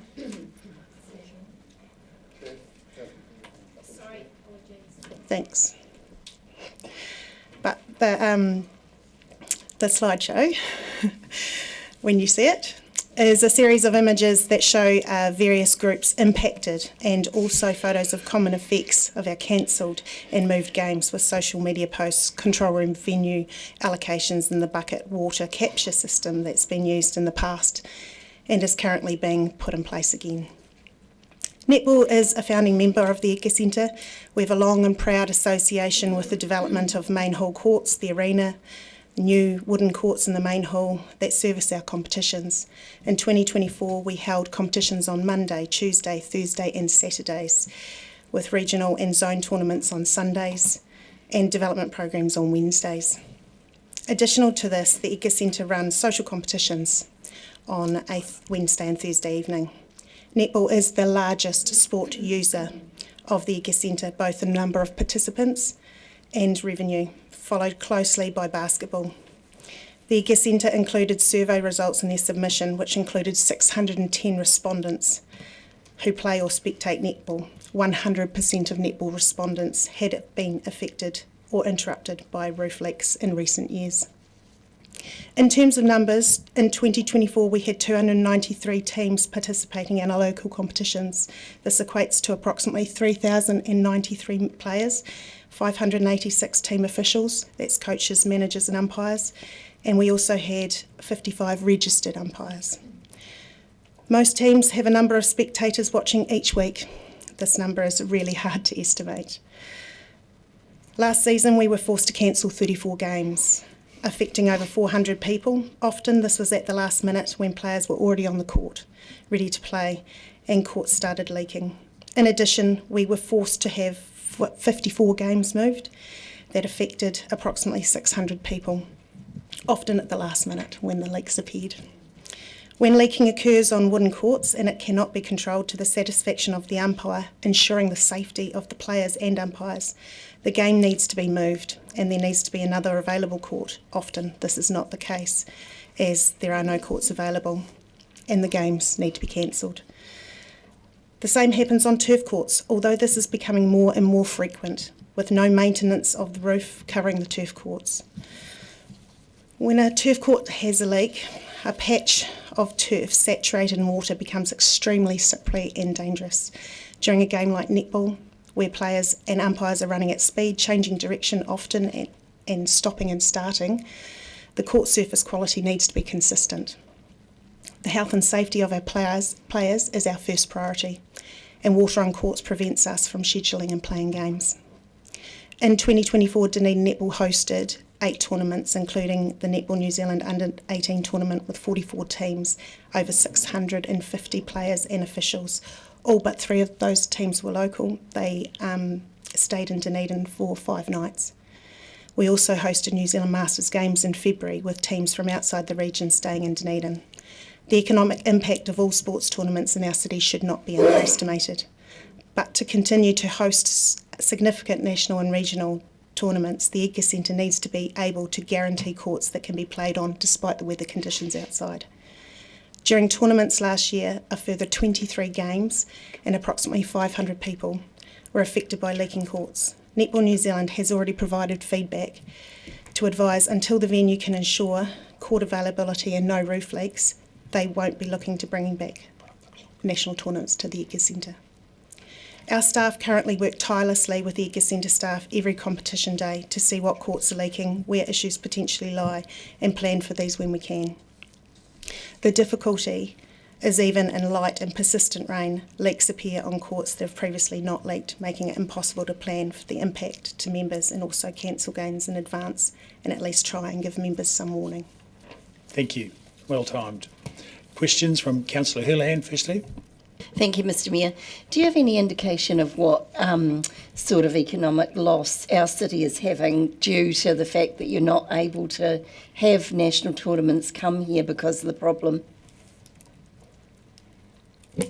We don't have an economic impact report, but I do know that there's a formula. So there's a formula that people use to create economic impact. So it would be easy to do, knowing that we had in 2023 we had New Zealand Opens champs and in 2024 under 18 champs. So if council can provide that formula, we certainly can give you the impact to our city. Thank you. Councillor Wiley. The number that you mentioned, 610 survey respondents and all had been affected, is a pretty powerful number. Do you have anything to add to that? When you talk to the Edgar Centre about the Edgar Centre survey that was conducted, remember some of those people are also playing multiple sports or spectating multiple sports, but the 610 people that filled out that survey have all been affected in some way, shape or form by not being able to play because of the issues that we have with the leaking roof. So it is a powerful statement. 610 people plus the other hundreds of people that have been affected when each week we have to move or cancel games. Thank you. Deputy Mayor Lucas. I would think no player hasn't been affected. And the reason the games are cancelled is because already you're using every single court there at capacity, or they've already got leaking on them, and there's no other venue in the city. So I just want that clarified. That's correct. So we don't have any other venue in the city. We don't have indoor or outdoor courts that can facilitate our competitions because of the size that we have and the number of participants. I know that you've been there and you will have seen the impact. Yeah, and it's quite devastating when you've got people on court ready to play and then all of a sudden there's a gush, or like literally a gush of water that then makes it unplayable because of the risk to the health and safety of our players. Thank you. Councillor Vandevers. I had understood that a good deal of the roof had been replaced some 20 years ago. Is that your understanding as well? Or? No, that's not my understanding. There was replacement made in the last few years with netting and paper on the inside of the court over courts 4, 5, 6 and 7. That was supposed to reduce the issues with condensation, which it hasn't. There are parts of the roof that have been replaced over 4, 5, 6 and 7, which was replacing clear lights. And that is some of the issue with the rest of the main hall courts. And the arena has had some work done on it. So currently the arena, courts 1, 2 and 3, are the most reliable courts, but the courts that we don't get use for community netball because there's usually other events or games being held in the arena. Great. Thank you. Councillor Walker. Yeah, thanks. I guess related to the previous question, and you've highlighted the remedial work in your submission that we've done, but it's my understanding that the crux of your submission is without greater longer-term investment, it doesn't provide any sort of long-term surety for you guys moving forward. That's exactly right. So if we don't have continued maintenance, but if we don't have a new roof, then the impact to sport and our community and everyone that uses the facility is we don't have any reassurance that we're going to be able to use an indoor venue. Thank you. And attract events. Yeah. Thank you. Councillor Ackland. Thank you, Mr. Mayor. So that the spaces or the courts that you use, you're obviously wanting those to be protected from the water coming in. How much of the, just to put it into perspective, how much of the building are we talking about? 1, 2, 3, I understand. 4, 5, 6, 7 are the wooden courts in the next part of the building, or are there more than 4? Yes, 8 and 9 are now wooden courts as well. Yeah. and all of the turf courts up to 21. Yeah, so 18 courts are currently affected. At times, not all, but they do change dependent on wind, level of rain, and where the rain is getting into and out of in the building, and where it's dripping. So we don't have any assurity on what courts are going to leak when. So to allow you to go ahead with the program that you've been working with, all of that needs to be done at once, or it can be done in phases? So we were given assurance that 8 and 9 were going to be a priority, but no work's been done on 8 and 9. And the turf courts are becoming more of an issue because we have more games scheduled on turf when we don't get the arena. So basketball use 4 courts every week, we use the rest. So we have every single court in use on a Saturday from 9 a.m. till 4 p.m. Thank you very much. That's all we have time for. Thank you very much for your submission. And next we have Jeremy Anderson.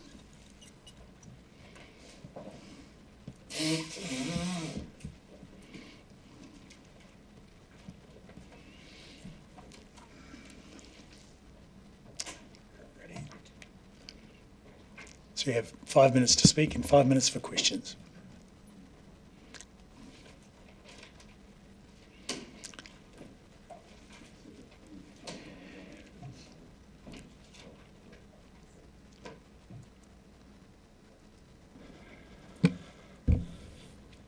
Good morning. Nice to see you all again. Good news. I come to praise Caesar, not to bury him. I think the Dunedin City Council spend on the recent Arts Festival has been a large part of making the festival a huge success, and your funding contribution should be applauded. And to Charlie Unwin and his team, they are to be congratulated on a wonderful festival program.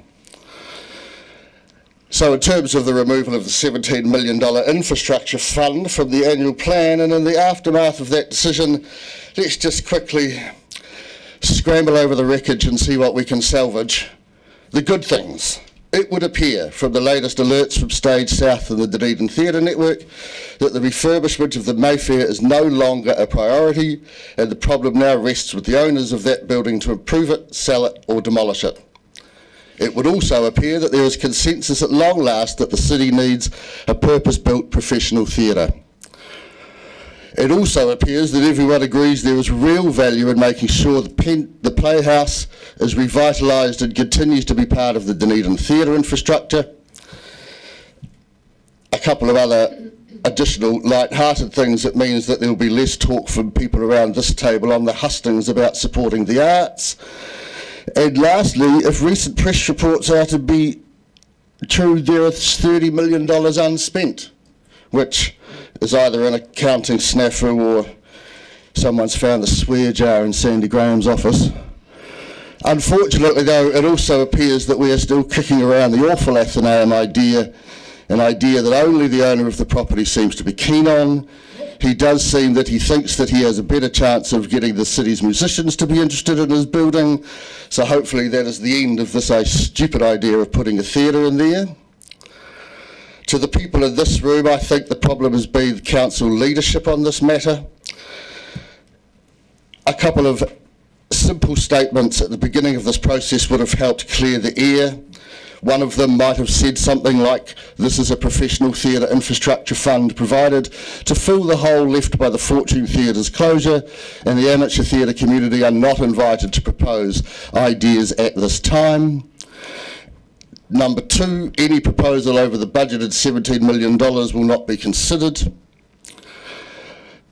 So I understand that you've been besieged by the grace and the good of New Zealand Theatre, urging you to reinstate the $17 million fund. I imagine you'd be told how vital theatre is to the collective well-being of our city and how important stories are and how they should connect us to place and a shared sense of belonging to our culture and our land, all of which is true. You should reverse this decision. You should also probably publicly apologise for the dog breakfast you've made of the process. And then be very clear about what you now expect going forward. You should also continue to listen and learn from those who have more experience in these matters. In respect of the Dunedin Theatre Network, it remains unfathomable to me that you would think that an organisation which in 14 years of running the Mayfair has not installed or remedied their disability access problems. However, somehow we think that they are going to be fit to manage a $38 million budget over 3 heritage buildings, money which they still didn't have at the time and now have even less. So, I am here to support Stage South's idea of a purpose-built theatre, and just running quickly through what I saw from their proposal. They wanted a spacious main foyer, a generous light-filled space, 350 to 400 seats, expansive street level, loading bays, docks, offices, rehearsal rooms, art exhibition spaces, hospitality areas, you know, not, you know, what did they say? Dunedin's ethos for functional, not flashy, not a glory project. So I will leave you with, why has this not been corrupted slightly? My apologies about that. But, you know, there you go. That option is still available. It's still well within budget. There'll still be money left over for the Playhouse. It's yours if you want it. You can run with it if you like. Thank you very much. How did I do on time? Thank you. We can't have both your slideshow and the timer on the screen, but that will be changing right now. Right. I think you're within time. I'm done. I think you've done very well. True performer. So we now have questions. Councillor Walker. Yeah, thank you, Mr. Mayor. Thanks, Jeremy. Never a dull moment when you come to submit. My question is related to an earlier submitter. Cindy Diver came in here and gave a very passionate presentation and accused us of gaslighting and betrayal. And in the context of this, and your words, I think, were the dog's breakfast we've made of this, do you also think, like many submitters, that it's imperative that we now retain Te Whare o Rakatia in the interim time while we try to clear up the dog's breakfast?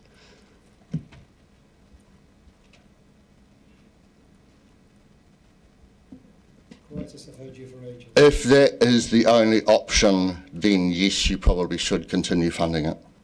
For a small black box theatre that's going to be used regularly, then yes, currently that's probably the best option. There isn't, because you can move everything around in there. So yes, I would suggest to you that yes, although it is not a theatre, it is a room with chairs in it. But yes, that's an option. Thank you. Councillor Mayhem. Thank you, Mr. Anderson. Always good to see you. You did come and present to us a while ago with a container model. Can you remind me what the price tag on that was? And have you visited the converted warehouse space in Auckland? I forget the name of it, but I feel like that came in at about 3.5 million. No, I haven't been to Auckland and looked at that converted space. Sitting there on my own, wandering through costs that you can sort of find online without any expertise, I thought that that building could be built and equipped for $6 million.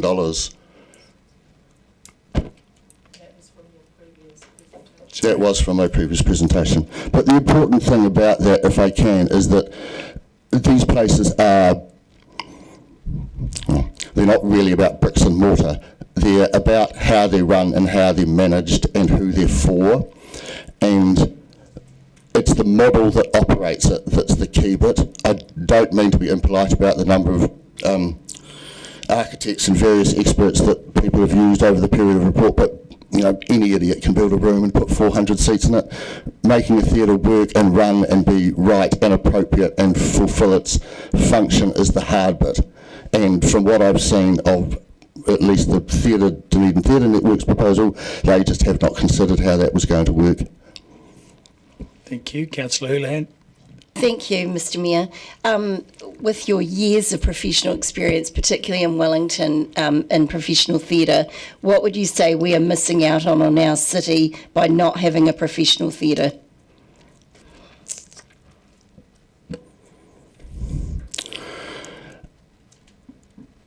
well, without one, you're not entirely sure what you're missing out on. It certainly provides a place for lots of creative people to come together and work on projects. It is, in a very real sense, a creative hub. There's probably financial costs associated with not having it running, not having something working. I'm not entirely sure. There's a vibrancy about the place that I don't think we're missing. I just think it's scattered. Right? The Fringe Festival happened all over town, the Arts Festival the same thing, but there's no focus to it. So that's the big thing it would bring. And yeah, it also says to young people, who are graduating out of Polytech or graduating from the university, that there is a place here to work, that they don't need to leave town. I mean, I'm sure in the Te Aratoi document a couple of years ago, someone had run the costs on how much this brings into the city and all of that. I mean, how much of that is ever accurate, I have no idea, but someone has done the numbers on it. Thank you. And thank you. We've covered everything, and thank you very much for your presentation. It was You're very welcome. Thank you. Now, next we have Mike Harrison.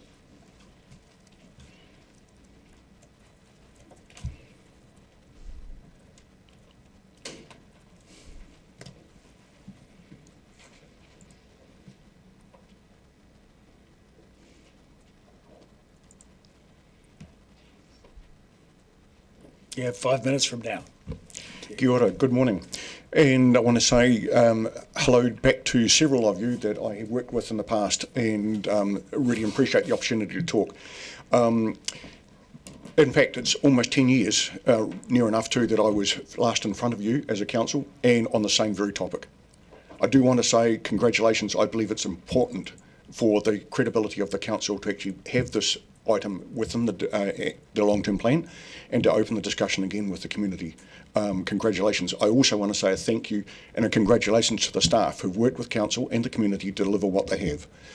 It's a great achievement for the city. That is tomorrow's heritage that we've delivered today. We replaced a seawall, we replaced a whole heap of heritage there. We've created what is a heritage feature that will benefit this city and this community for generations to come. Why am I here today? I am not a ratepayer of the city, so I have no personal gain out of this. I do have a wider whānau that are residents and are ratepayers. I am here because at the time, 10 years ago, I had a senior role within the roading transport group where I was involved with seeking funding, working with the community, working with the mana whenua and obtaining resource consents. My role at that time was very much to keep council informed and to make sure that the information was at them so they could make robust, fair decisions at the time.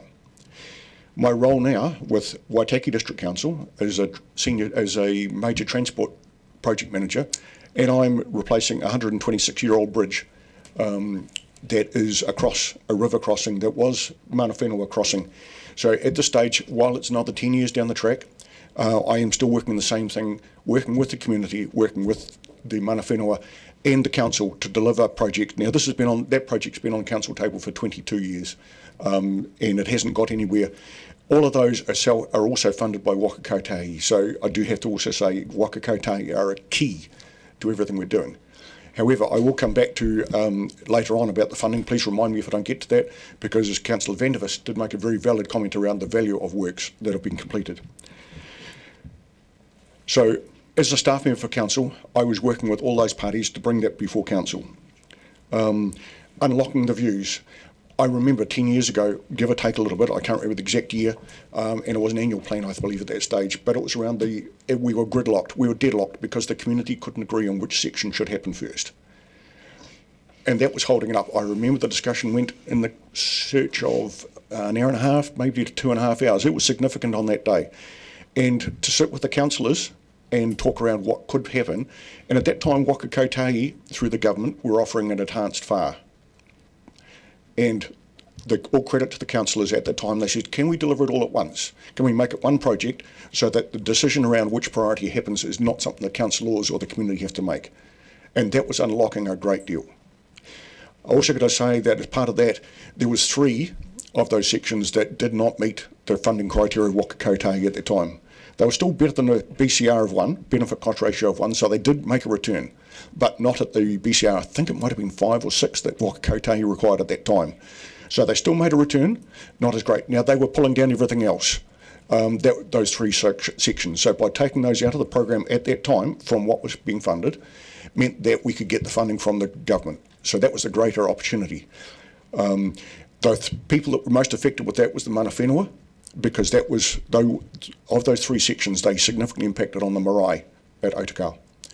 And that was important. So I've got to say that by them holding back and saying, we will support you, not only in the funding round, but in the resource consent, because they gave up a significant portion of the harbour.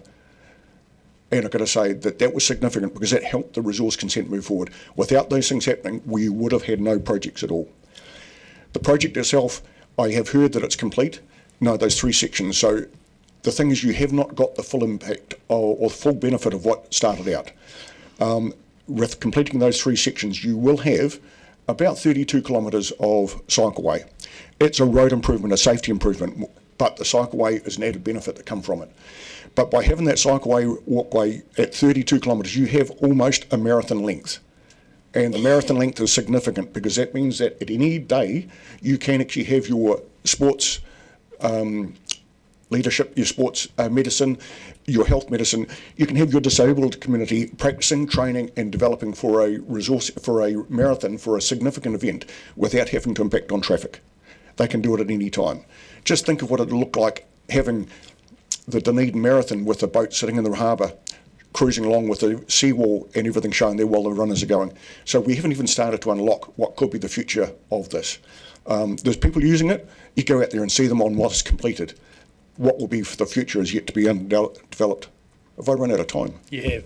Bugger. Thank you. Don't worry, there's questions. Firstly, we have Councillor Gary, followed by Councillors Wiley and O'Malley. Councillor Gary.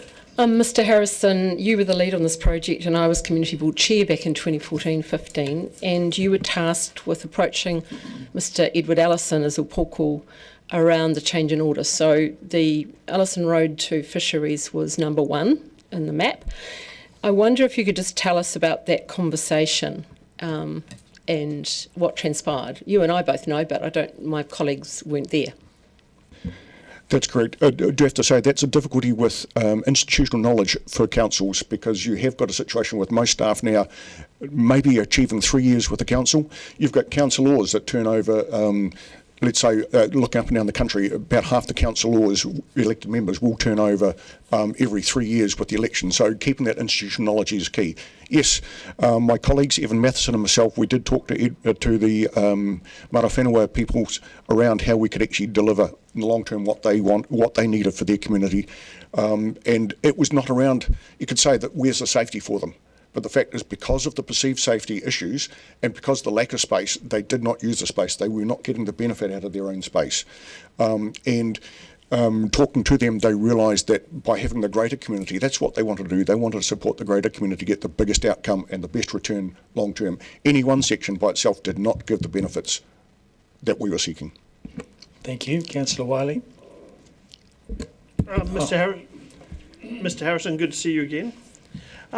The question I've got is, what is the lifespan of this project? You know, is it 30, 50, 70 plus years?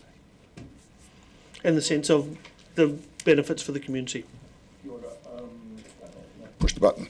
The benefits are there for generations. The seawall, as we know, that will last more than 100 years. The infrastructure on the top of the road has a renewal of you'll do some, like recoating your house, you'll do that about every 15 years, you'll resurface the road.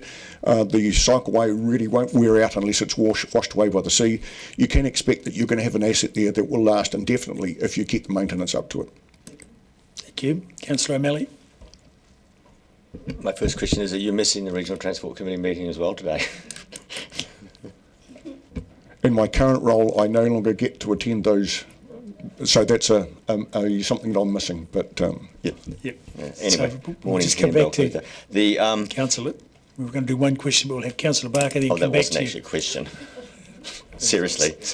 Sounded- My question is, you said withdrawal of sections, and I've heard it said that it was a change of order of sections. And as you're quite right, institutional knowledge, I wasn't in the room at that time. Withdrawal, I was suggesting it was withdrawn from the funding application, not from the priority or from the overall package. It had to be withdrawn out of the funding to actually maintain something that could be supported by Waka Kotahi. Thank you. Councillor Barker. So my question was actually following that up when it said that 3 sections wouldn't meet the NZTA BCR. Was those the 3 sections that we're talking about now from Portobello out to the Marae? Is that? Yes, that is correct. Those were those 3 sections.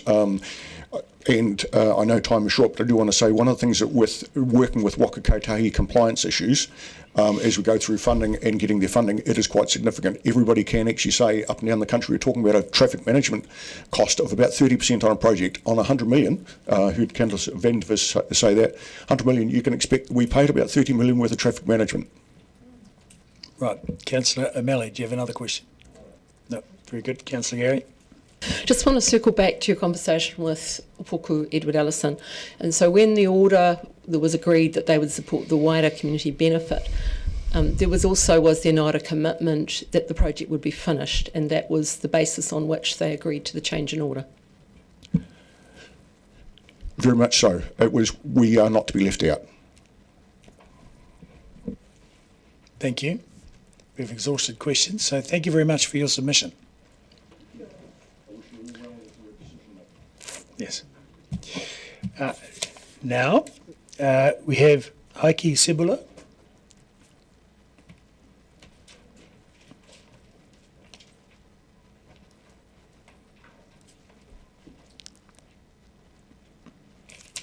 Very good. So you have the timer on the wall for 5 minutes, a 5-minute presentation and then 5 minutes for questions. And you press the button when you want to talk. Now it's on. Kia ora e te whānau. My name is Heike Tsibula, and I'm talking today with a background to my submission, obviously, that you've received. And I just want to add a few pointers and highlight some of the suggestions that I've made in that submission. I'm talking as a mother, I'm talking as a secondary teacher, and it really forces me to ask you, as you weigh up funding priorities, to consider our tamariki. So I'm really speaking on behalf of our tamariki. I think we owe them a city where they can move around safely, connect with nature, and to be able to do that now.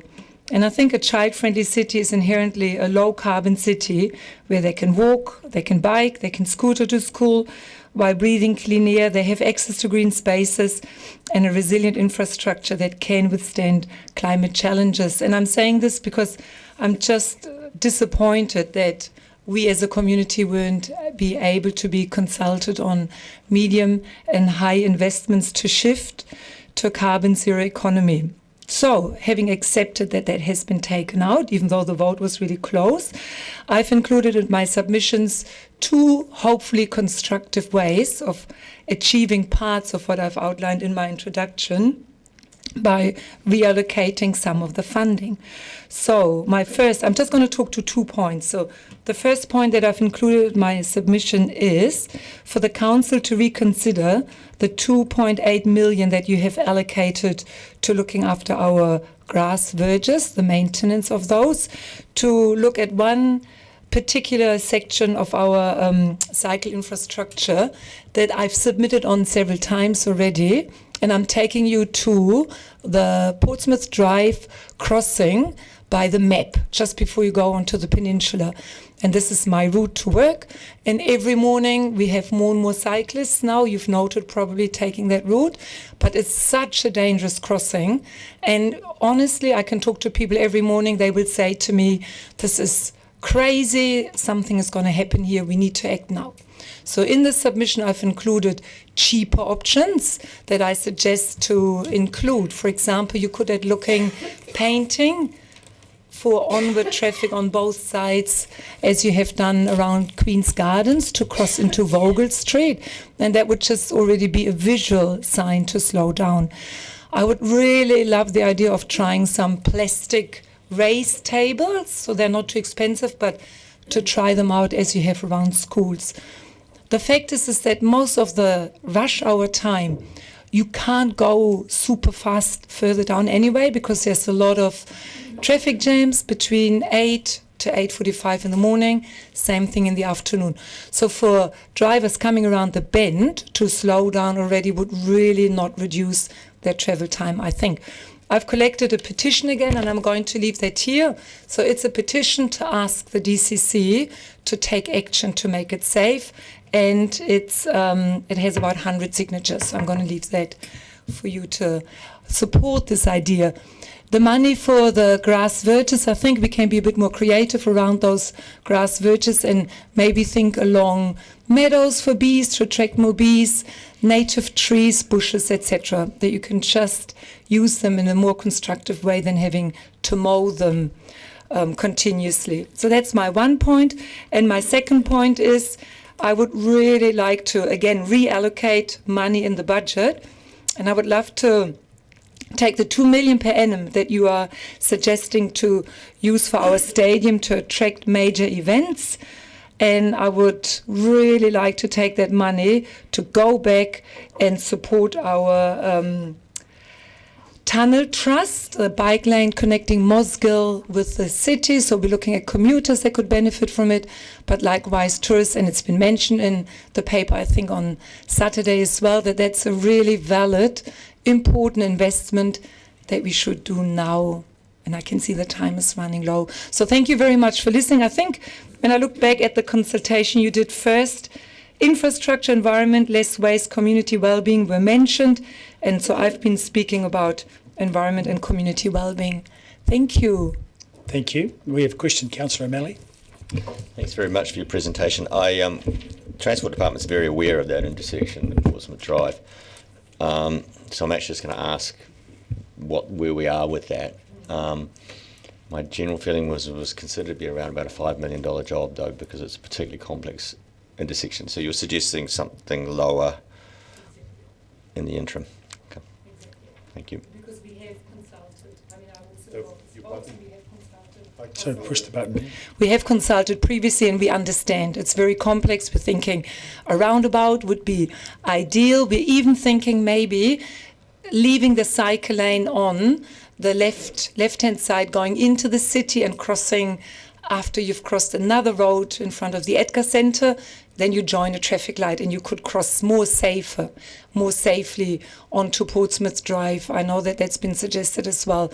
And we understand, but we just feel if it's constantly being delayed because of those costs, we need to look, even lights, putting up some lights so that drivers are warned that you're coming up to a particularly dangerous crossing. And that would be a first step. But I totally understand, yeah. Mm. Thank you. Councillor Walker. Yeah, thank you. And I don't want, thank you, Heike, for a very uplifting submission. I don't want to labour the point, but that Portsmouth Drive crossing, double question, would you agree with me that it's arguably the most dangerous crossing for cyclists and pedestrians in Dunedin? And would you agree that it will be a tragedy if we have to wait for a death to do something about it?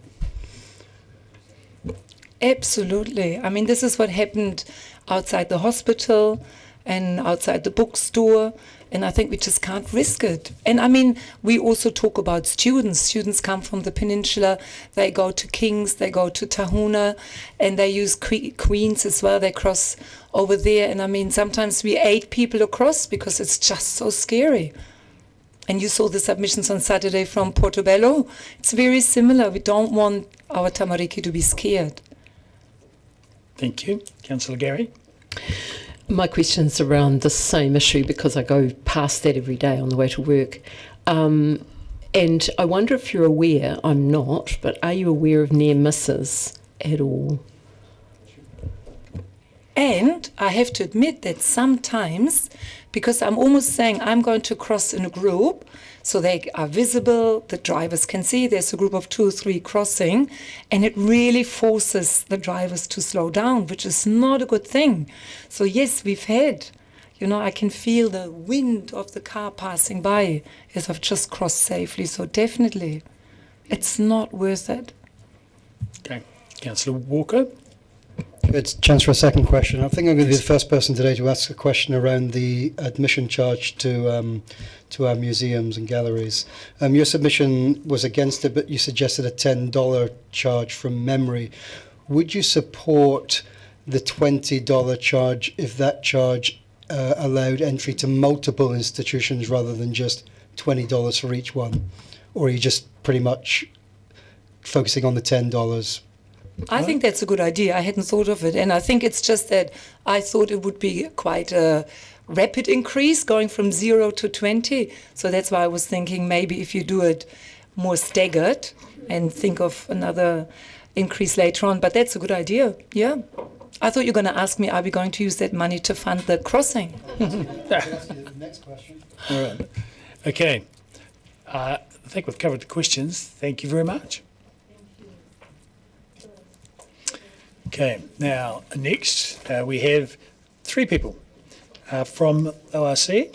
So we have Ms. Gretchen Robertson, Ms. Hilary Lennox and Ms. Rebecca McLeod. Have I got that right?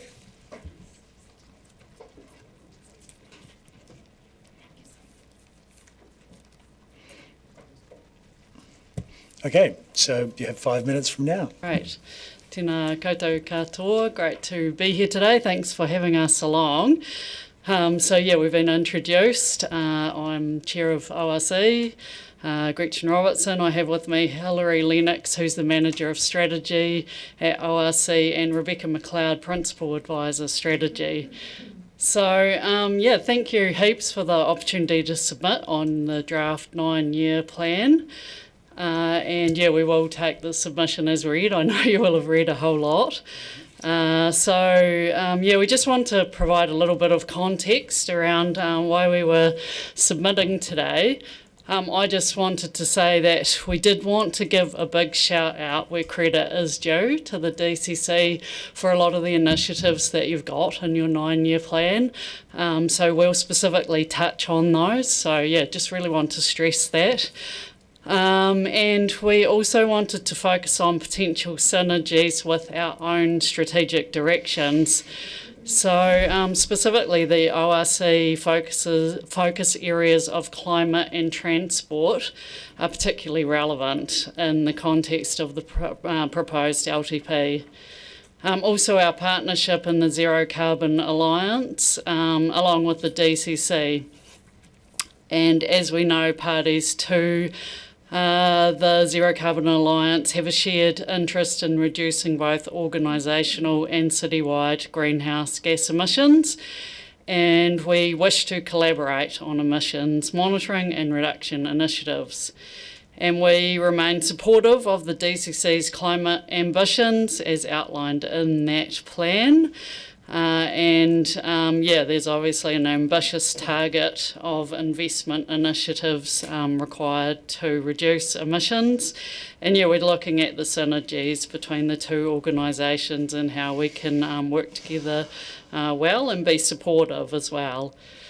And also the submission highlights areas where the LTP intersects with the joint ORC-DCC future development strategy as well. So I guess looking at the positive sides of where we can work together and how we can get best bang for our bucks, I guess. So at this point I am going to hand over, we've got limited time, to Rebecca McLeod, who's going to touch on a few specifics because we know that you will have read the submission. Thanks, Gretchen.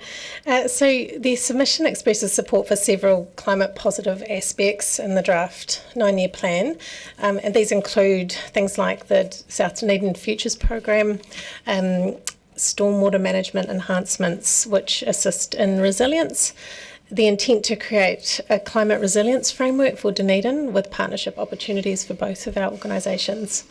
Also emissions reductions measures in wastewater and landfill waste. Some active transport work, specifically here talking about footpaths in George Street, the Mosgiel Park and Ride, which gives us some nice connectivity with our public transport system. The Peninsula shared cycle pathway completion, and also the focus on reducing DCC's own organisational emissions in alignment with its targets. So all of these create synergies with the plans and strategies that the ORC has in place at the moment.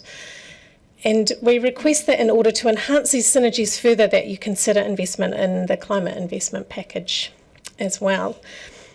Our submission then highlights specific projects from the zero carbon high and medium investment packages, which we urge you to reconsider including or increasing your investment in the 9-year plan.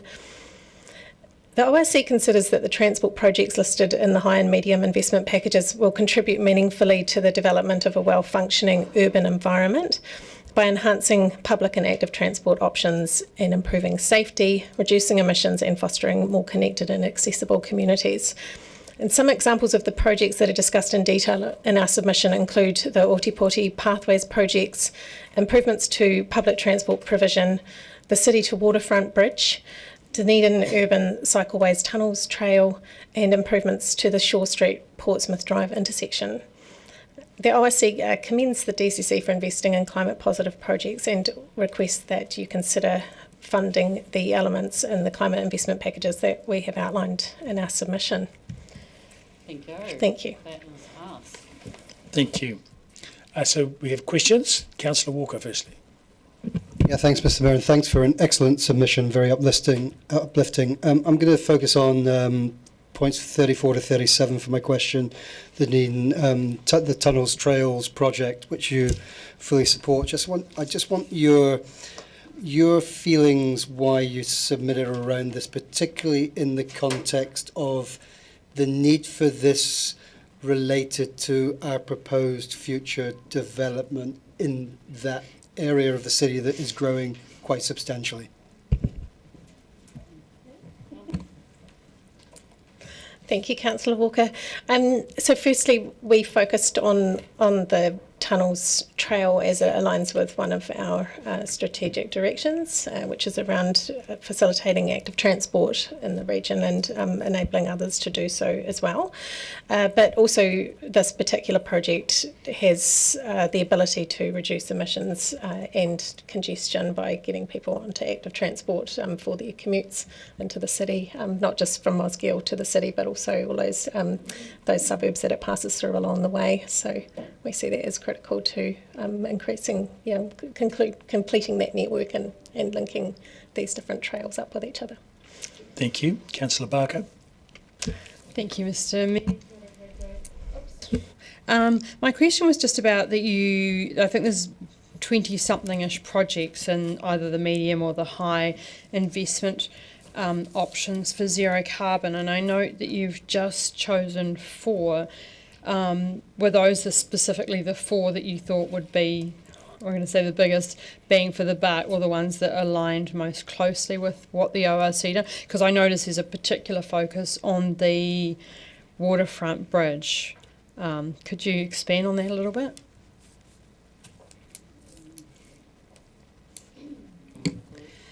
Thank you for the question. So the focus on the waterfront bridge is because another thing that came through in our Otago report that we've spoken to you about a few weeks ago was that the community really saw the value in that bridge, and in terms of the opportunities for the harbour, a lot of it does rely on better connectivity to the waterfront. Great. Thank you. Councillor O'Malley. Thanks very much. Yeah, I can't comment on that bridge because I'm an affected party having a business down there, and I can assure you that the absence of the bridge is actually a major problem. The Tunnels Trail has been a focus of a lot of people, but not many people are talking about finishing the urban connectors at all. What do you think about their role? We're doing Albany Street next year, but even if you do finish the tunnels, you'll finish at the Caversham Tunnel, and then you've got to make your way into town, and we've not built that. So do you want to put commentary on those ones? Thank you. I'll say that we have highlighted in the submission a number of areas where we think there's those important connectors between different cycle trails, and I guess the City to Harbour Way Bridge, Harbour Bridge is one of those important connectors. So absolutely, anything that can be done to ensure that people can get from A to B without having any hazards in their way is going to encourage them to increase their use of active transport. Thank you. Councillor Houlihan. Thank you, Mr Mayor. Are you concerned without a medium to high investment in carbon zero that we might not meet our targets for carbon zero and it might not help the collaborative work ORC and DCC have been doing in that front? Yeah, I guess that's the concern, yes. But we do want to build on the positive as well today, that we can see some tangible investments from the DCC and that we really do appreciate those as well. I guess, yeah, it's a very ambitious target. So to achieve it in a meaningful fashion, we need to be working to, have some really key investments there. So we've tried to outline some of them that have overlap for us, particularly as well, in the roles that we play and how it can all work together. Thanks. Thank you. Councillor Mayhem. I just wanted to ask a question about improvements to Shaw Street and Portsmouth Drive. Is that mainly around safety to Bayfield High School pupils, or is it about congestion, and what would we do to improve it? Is it a crossing that you're suggesting?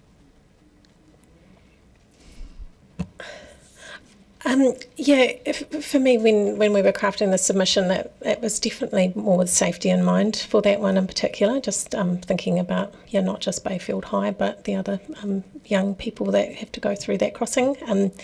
It seems like a particularly dangerous intersection, so it would obviously have some improvements in the congestion space as well. In terms of what to do to improve it, I'm sorry, oh, Hillary might have some thoughts.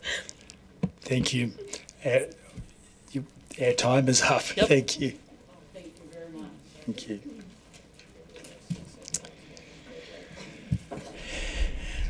Now, next we have Martin Roberts from Afterburner.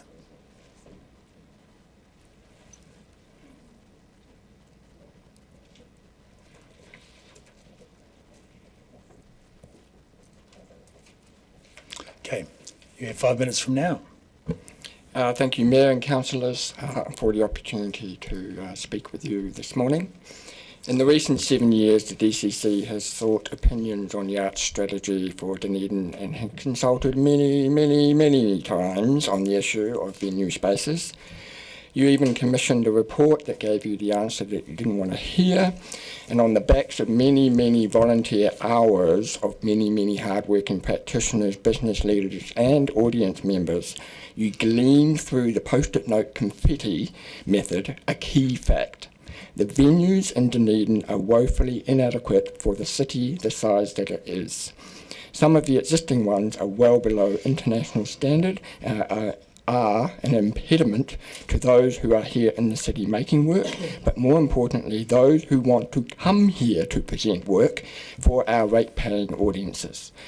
In my meeting last week with the incoming CEO of CNZ, Gretchen LaRoche, about the ongoing venue issue here, because she wanted an update, she was keen to tell you, the council, that the venue issue in Dunedin is mission critical for Creative New Zealand, and she extends an invitation that she will come and talk to whoever needs to be talked to about the Creative New Zealand and Crown position on this matter.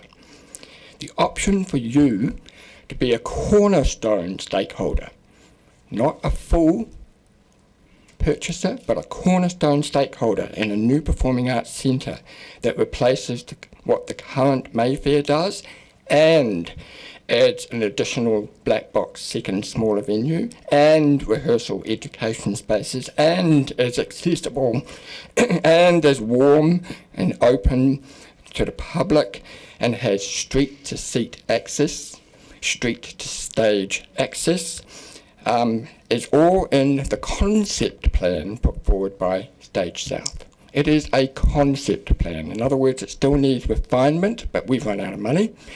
And so as robust it needs to be for all of the community.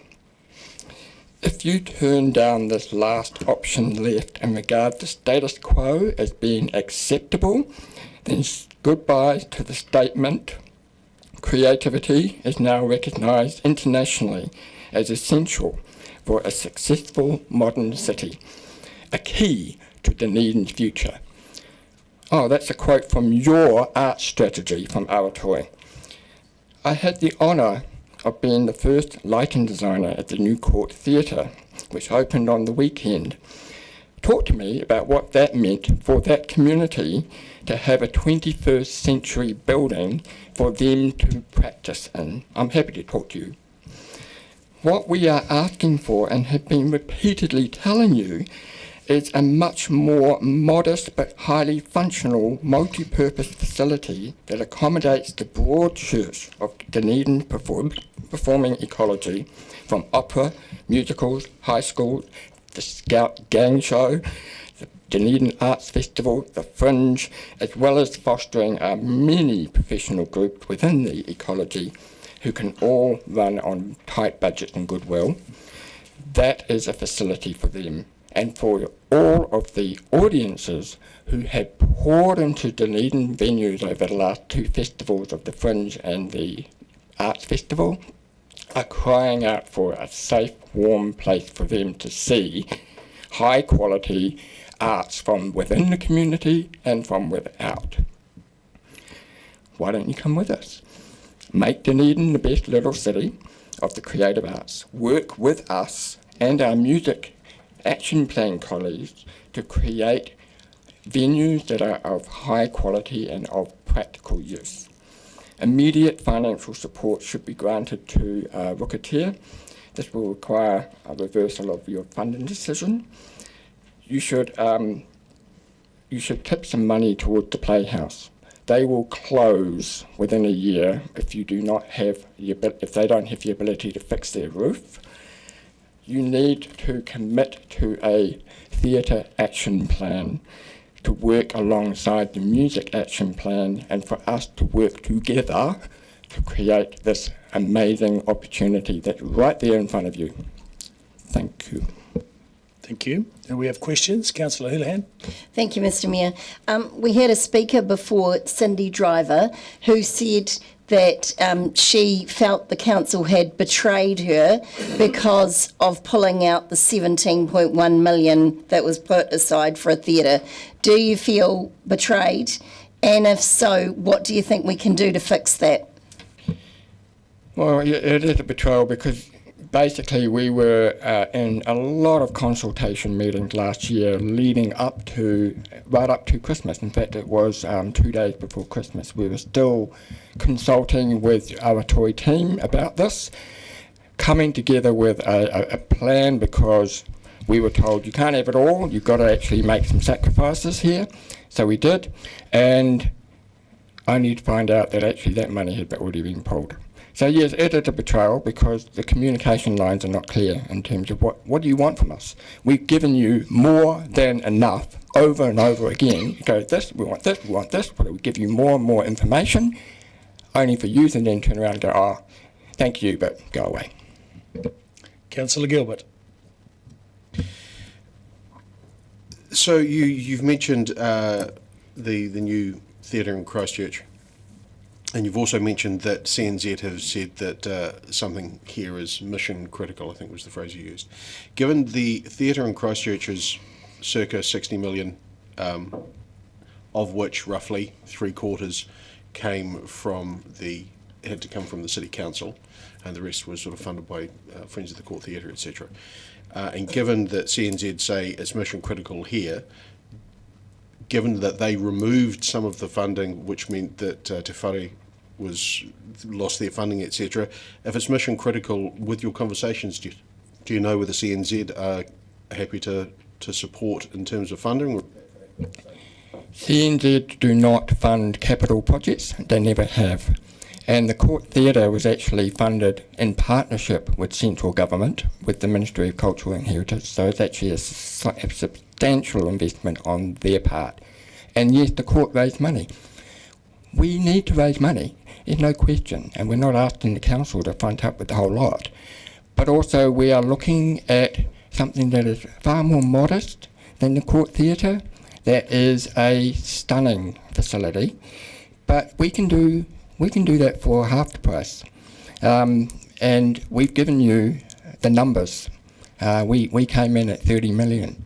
So, you know, it is there. But we can't access big scale funding until the council comes on board. That's what we have been consistently told by lotteries, by central government, by anyone else that wants to put large amounts of money in, is that they're saying, well, what's your local council putting in? And if we go back and say nothing, that's the cultural desert that you're looking at. Thank you. Councillor Mayhem. Kia ora, Marty. Great to see you. You mentioned the report that we didn't want to hear. Is that charcoal blue? And I heard today about Allen Hall closing for renovations. Can you tell me how long that's going to be, roughly, the closure time? First question, yes, charcoal blue.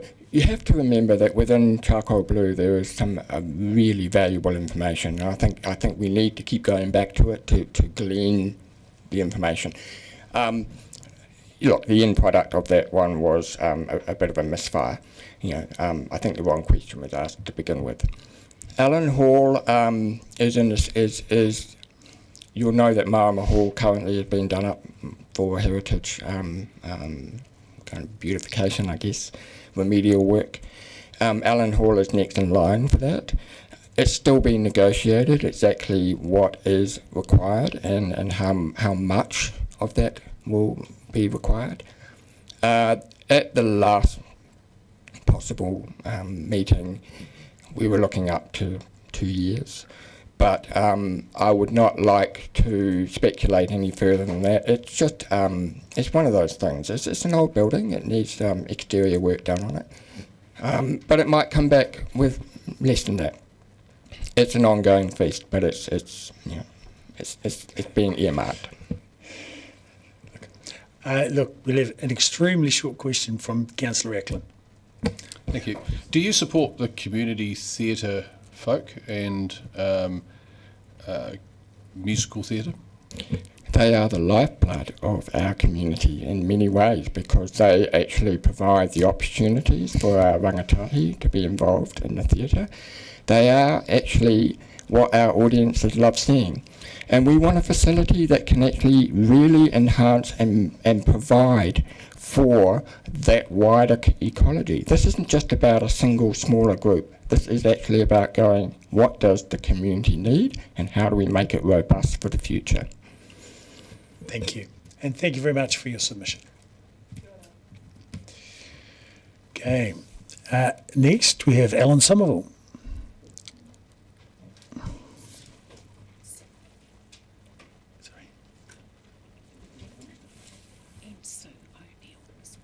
Right. Accompanied by Sue O'Neill, I believe. Yes. Very good. Thanks, Mr. Somerville. 5 minutes from whenever you're ready to start. Thank you. Kia ora koutou, ngā mihi mahana, kia koutou. Look, I'm Alan Somerville, here as Chair of Abbeyfield Dunedin, and I'm very pleased to have Sue O'Neill with me today, who is one of our residents at Abbeyfield. In the interests of full disclosure, I should note I'm also a regional councillor, but I'm here in my Abbeyfield role today. You already know about Abbeyfield. You'll have read that submission and a number of you have visited up there.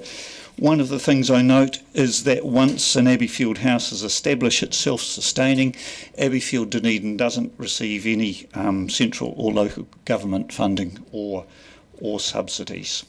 So at Abbeyfield, housing and community housing, particularly for elderly people, is what we know about, and so that is what we have come to talk to you about today. I was here 4 years ago with our resident Shirley Irwin, actually, and at that point we were asking for support for another Abbeyfield. We've broadened that in our submission today. I did ask Shirley, invite her, but she decided once was enough, so we're lucky to get Sue here today. The DCC has a long history of providing community housing for Dunedin. We commend successive councils for that and for committing to the upgrades of existing housing. So we are requesting that the DCC restore capital funding for expansion of community housing to the 9-year plan budget. Now, why is this important? Well, we know there is an ageing population in New Zealand and in Dunedin, so there will be more and more people of that retirement age coming through. Significantly as well, amongst those people, there's a real difference in home ownership patterns, and in that cohort coming through, there are fewer and fewer people who are owning their own home, and that severely limits what their choices are. And I'll quote, and you could have read that, but I'll quote from the 2024 report from the Christian Council of Social Services, who noted that by 2028, over 25% of Aotearoa's population will be over 65, yet the housing insecurity challenges faced by this growing cohort remain largely unaddressed. Without a clear, comprehensive plan, we are not ready to support this group effectively. Now, as a great small city, which is of course what we want for Dunedin, a great small city will make sure all its people are adequately housed. The other part of our submission is to say, when considering future projects, to look at models of communal housing as well.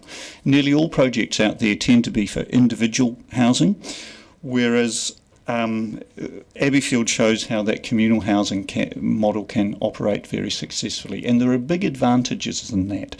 Some are around health and bringing people together to reduce social isolation, which is such an important determinant for health in elderly people. Nutrition as well. Studies have shown in New Zealand many elderly people living alone are not well nourished, and bringing them together can help with that. Cost is another matter as well, that building one house, say, for 12 or 14 people is a whole lot cheaper than building those individual units. So we ask you to consider that too. Now, I imagine some people may say, well, how are we going to pay for this? I guess that's your job, to put together a budget for resourcing the things that are important for the people of the city, and that is something that really is important. Remember too that there are costs in not doing things. It's just that they fall on somebody else, and if we don't house people properly, then there's extra costs for our health services and our mental health services, our already stretched social agencies, and lost productivity and in those individuals. And it looks as though I've left 47 seconds for Sue to talk about Abbeyfield living. It's incredible, actually. I came to Abbeyfield for a health issue. I was caught between being able to sustain living on my own and covering and trying to maintain and upkeep a single place. And I was caught in between. I wasn't bad enough to go to a rest home, and there was nothing. Frankly, there was nothing for me, and I was delighted to find Abbeyfield, and I'm very happy to fill you in on any questions you might like to know about living there. The reason our Shirley didn't come today is because she's in her 90s and active and fit and not ready for a rest home, and the model of Abbeyfield is phenomenal. I'm sure if anybody wanted to come for a visit, we'd be more than happy to show you around and explain what it's really like having that opportunity to live there. Great. Well, you're in luck. We have quite a few questions. Firstly, Councillor Eklund. Thank you. You were talking about us putting back into the budget more community housing, so to fund more community housing in terms of obviously expanding the portfolio. What are your thoughts on our community housing breaking even rather than being a cost to the ratepayer? I suppose I think about, I'm not going to quite answer that question, but think about how Abbeyfield works. And Abbeyfield, the way we work, we have a weekly charge that covers rent, power, 3 meals a day, and that is all our cost. That is our sole source of income, really. I guess I don't know that Abbeyfield has a view on that. My view, personally, is that as a community we should look after each other. And so through the rates, that is one way the wider community looks after the people who are more vulnerable. Thank you. Councillor Walker. Yeah, thank you. And thanks, Alan and Sue. And I might take you up on the visit. Sue, if you promise to make me a cup of tea. I have a scone. Oh, and a scone, good. This is probably for you, Alan. You said in your in the submission that the cost of an Abbeyfield style house is a fraction of the amount of our current models. Can you just elaborate a wee bit on why you said that? Yes, well, look, I don't have any specific figures on that. The new Abbeyfield houses that have been established in recent years, because there's 15 around the country, are probably costing $2 to $3 million plus land. Now, I don't know what the cost of 12 individual units would be, but I imagine it would be significantly more than that. Great, thank you. Councillor O'Malley. Thanks. So we currently have 1,000 units. How many would you add? Again, I don't have a number on that. I suppose our submission has said restore that $2 million a year capital funding. Now, I'm not sure how far that will go, but keeping that going, keeping that tradition of establishing more capacity in Dunedin would be the best thing. Great. Any further questions? Councillor O'Malley. Just one last question about Abbeyfield itself. You're not a CHP, are you? You're not a community housing? Well, yes, Abbeyfield New Zealand is, and so through our national body we are. There are some of the Abbeyfield houses in the North Island, 2 of them, who are making use of the income-related rent subsidy system, who got some capital funding through that. So they just lost it 2 weeks ago. The question would be that the reason I asked that is would you want to interface with the council as a CHP? Because I don't think the council is going to want to run Abbeyfield type projects itself. Wouldn't be able to. Oh, absolutely. And look, there's lots of different ways of doing it. Abbeyfield has the experience of running this style of house, so we know what to do. We would be looking for, and we depend on an experienced volunteer committee to do that. There's different ways. Most of the Abbeyfield houses are owned by Abbeyfield, but not all of them. Some are leased from other owners, so there's different ways of doing that. Councillor Barker. Thank you, Mr Mayor. Kia ora. I'm interested in, it says in your submission, the Abbeyfield model brings people together so social interaction is built into their day. And I'm just thinking about the model of care and the OPEX. I realise we have 51 seconds left. So can you just tell me a little bit about that? Is there a manager on site? That one. We have what they call a housekeeper who just sort of maintains and is there to prepare the meals and just oversee the running of the place. Anything going on, keeps an eye on things. Like during COVID was a very good example of things going on and making sure we're all safe and bits and pieces. But apart from that, we just sort of pretty much come and go. It's like flatting for old people, and so we can just. It's like going back to university in its own sweet way. Go flatting, you learn a lot. Thank you. Oh, we can have a wee tipple if we need it. And you do come together for lunch and dinner each day, yeah. So there's that built in. Meals, communal meal.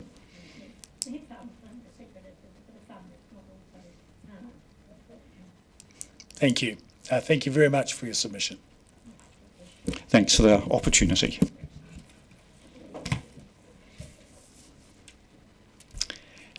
Next, we have Mr. Edward Ellison.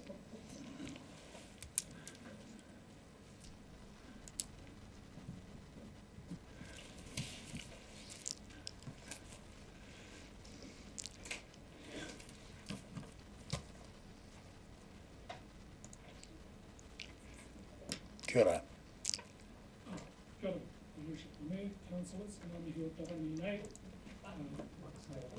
I've got to turn it on. Kia ora, Your Worship the Mayor, councillors. Ngā mihi o tarangi nei, thank you for the opportunity to talk to you about the 9-year long-term plan. Thank you for also including the Peninsula Connection upgrade in years 2, 3 and 4, which we strongly endorse. I fully endorse the submission that has my name on it from Te Rūnanga Ōtākau, which I'm speaking to, particularly around the issues of climate events that we have had in recent years, both through flooding, but also in storms, sea events, throwing rocks up on the road. In 1968, we had a huge storm in the Wahine storm, and my father was on the Peninsula County riding at the time, and that's where the Desert Road came in. In the days we had people on the county from Ōtākau, we always seemed to have some degree of equity going on. So I'm speaking to that now because the Peninsula Connection has been so-called completed. We've raised the point that it hasn't been completed. And in my particular role for the Rūnanga for 30, 40 years, I've been engaged on projects across the city for the Rūnanga, environmental, be it wastewater landfills, road upgrades, getting the sewage out of the harbour for our community at Ōtākau, but also what we believe is good for us is good for the community, the wider city. That's our mahi. And it came as a surprise to us to find that after the upgrade had been completed, that we're left in a bereft situation from Portobello out, and it's well known. Well, I know the areas pretty well because some of these places have got our name on it. Allison's Road and the corner to the fisheries, particularly concerned about Portobello School also, of course. That's quite a dangerous corner. I just don't know how people can walk or ride down there on bikes safely. So putting that to you as councillors in your deliberations to, one, think of the issues that we face climate-wise, the potential for accidents, the importance of that road to the peninsula, to the city, to tourism, to business, and to people who choose to drive down there. How are we going? I once upon a time used to take stock along there on my own. Eventually I had to get someone to help me. Then I had to use signs, and about 13 years ago I haven't had one stock on that road of range fences and lanes, so I don't have to take stock on the road. The traffic is faster, there's much more of it, and people are not stock aware, nor are they road aware, many of them, if they're on a new road. So I can attest to the danger of that road, the speed that people travel down there. So I urge you as councillors to stick to the 2, 3, 4 upgrade. To also it's really pleasing to see the other parts of the Peninsula Road with people being able to walk, ride, and just access that cycleway. It's just I think it's it's a pleasure to see, to be honest. And the road is comfortable to drive on. We think that it should be all the way to Harrington Point. Thank you. We have questions, firstly from Councillor Gary. Morena, Mr. Allison, I wanted to take you back to a conversation. We had Michael Harrison here, who was the lead. I want to take you back to a conversation that he had with you about the need to change the order from 1 for Allison Road to Fisheries Corner in order to get the majority of the project across the line for funding from Wakatahi, and the commitment that was made, that he was tasked to make in relation to that for the completion of the project. Could you just outline your understanding from that conversation? Michael was one of the many that I've dealt with over the years, and prior to that we were getting sewage pipes and whatever out of the harbour, and there's all sorts of lifting and doing the roads up, and so pretty intimate relationship with projects along that road. But Michael and the Peninsula Connection was a pretty exciting and important part of this, getting the carriageway sorted on the peninsula there. And so yes, we were due to be early on in number one, given the situation we're in down there. And it was quite a discussion among our people to agree to that change. But for the interests of the overall Peninsula connection, and as I described, the way we work across the city, we take that when we don't ask for something that is special. We want equity though, but in the interest of the wider community, yes, we agreed to that, knowing that, and as Michael had stressed, that that would be completed, but just in a different cycle. Thank you. Thank you, Councillor Mayhem. Kia ora ōpuku. I just want to ask a question around climate change. You mentioned in your submission about the October flooding events and that it had some impact on the Urapa and the church at Otako, and I'm concerned because I know there's some significant taonga. I'm not sure if the waka is still there, and I just wondered, were there damages, and is there some infrastructure that needs reviewed or enforced, or how we can assure better resilience and preservation at the Marae? We were lucky we had people from Te Nohoaka, Tukioa, our Jobs for Nature, and other young people out there who got to work straight away and averted the worst and diverted the water. So there was some damage and what have you, but we have some infrastructure work to do to be better prepared for future such events, which surely will come. So we were lucky that time. Thank you. Thank you. Councillor O'Malley. Thanks very much for your presentation. But I notice in the presentation there's not much mention of Three Waters. I assume that you'll want the Three Waters is also to go out there at the time of the road? Well, actually, to be honest, what is your position on provision of services when it will have a rates impact on those who receive it too? I didn't write the submission, but and I did ask for some bits to be put in. But look, I thank you for the question, Councillor. I've got a wee bit of time to elaborate here. Really, I am speaking for the Runanga and our hapu here, and in terms of the reserve, that land that was reserved from sale, and we were guaranteed things under the treaty that were never honoured. All right. I looked at, preparing for today, I looked at your 2055 draft infrastructure, which has wastewater, water, sewage, transport, stormwater, and Otako is not even in your maps. So, sorry.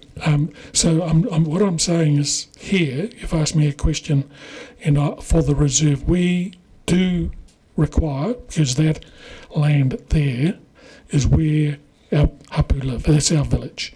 That's what our rangatiratanga drives out of. If we are not able to live on our land safely, comfortably, the same as everyone else, we lose our mana whenua-tanga in the ability to exercise our role in the city. And I cannot underline that strongly enough. So I may have diverted a wee bit, but you've opened the door for me to talk about that. Thank you. Actually, to be honest, it was because Councillor, we don't know what to act on. Time. I mean, this is very important. We've had the OIC get 5 minutes either, and I think this is very important in our relationship with Otako. Okay, so, Councillor, Okay, we've been time's up. sticking to the time limit, and we're going to stick with the time limit. But we can carry this, and we no doubt will have opportunity to carry on this discussion further, because as you've mentioned, the door's open to a much deeper discussion. It's not the time for doing it now, but we're happy to do it. Fancy that. Right. So next we have Mr. Reese Miller and Rosie Olsen to talk about predator-free Dunedin. Mr. Mayor, I have to sit back from this one as a trustee. Yeah.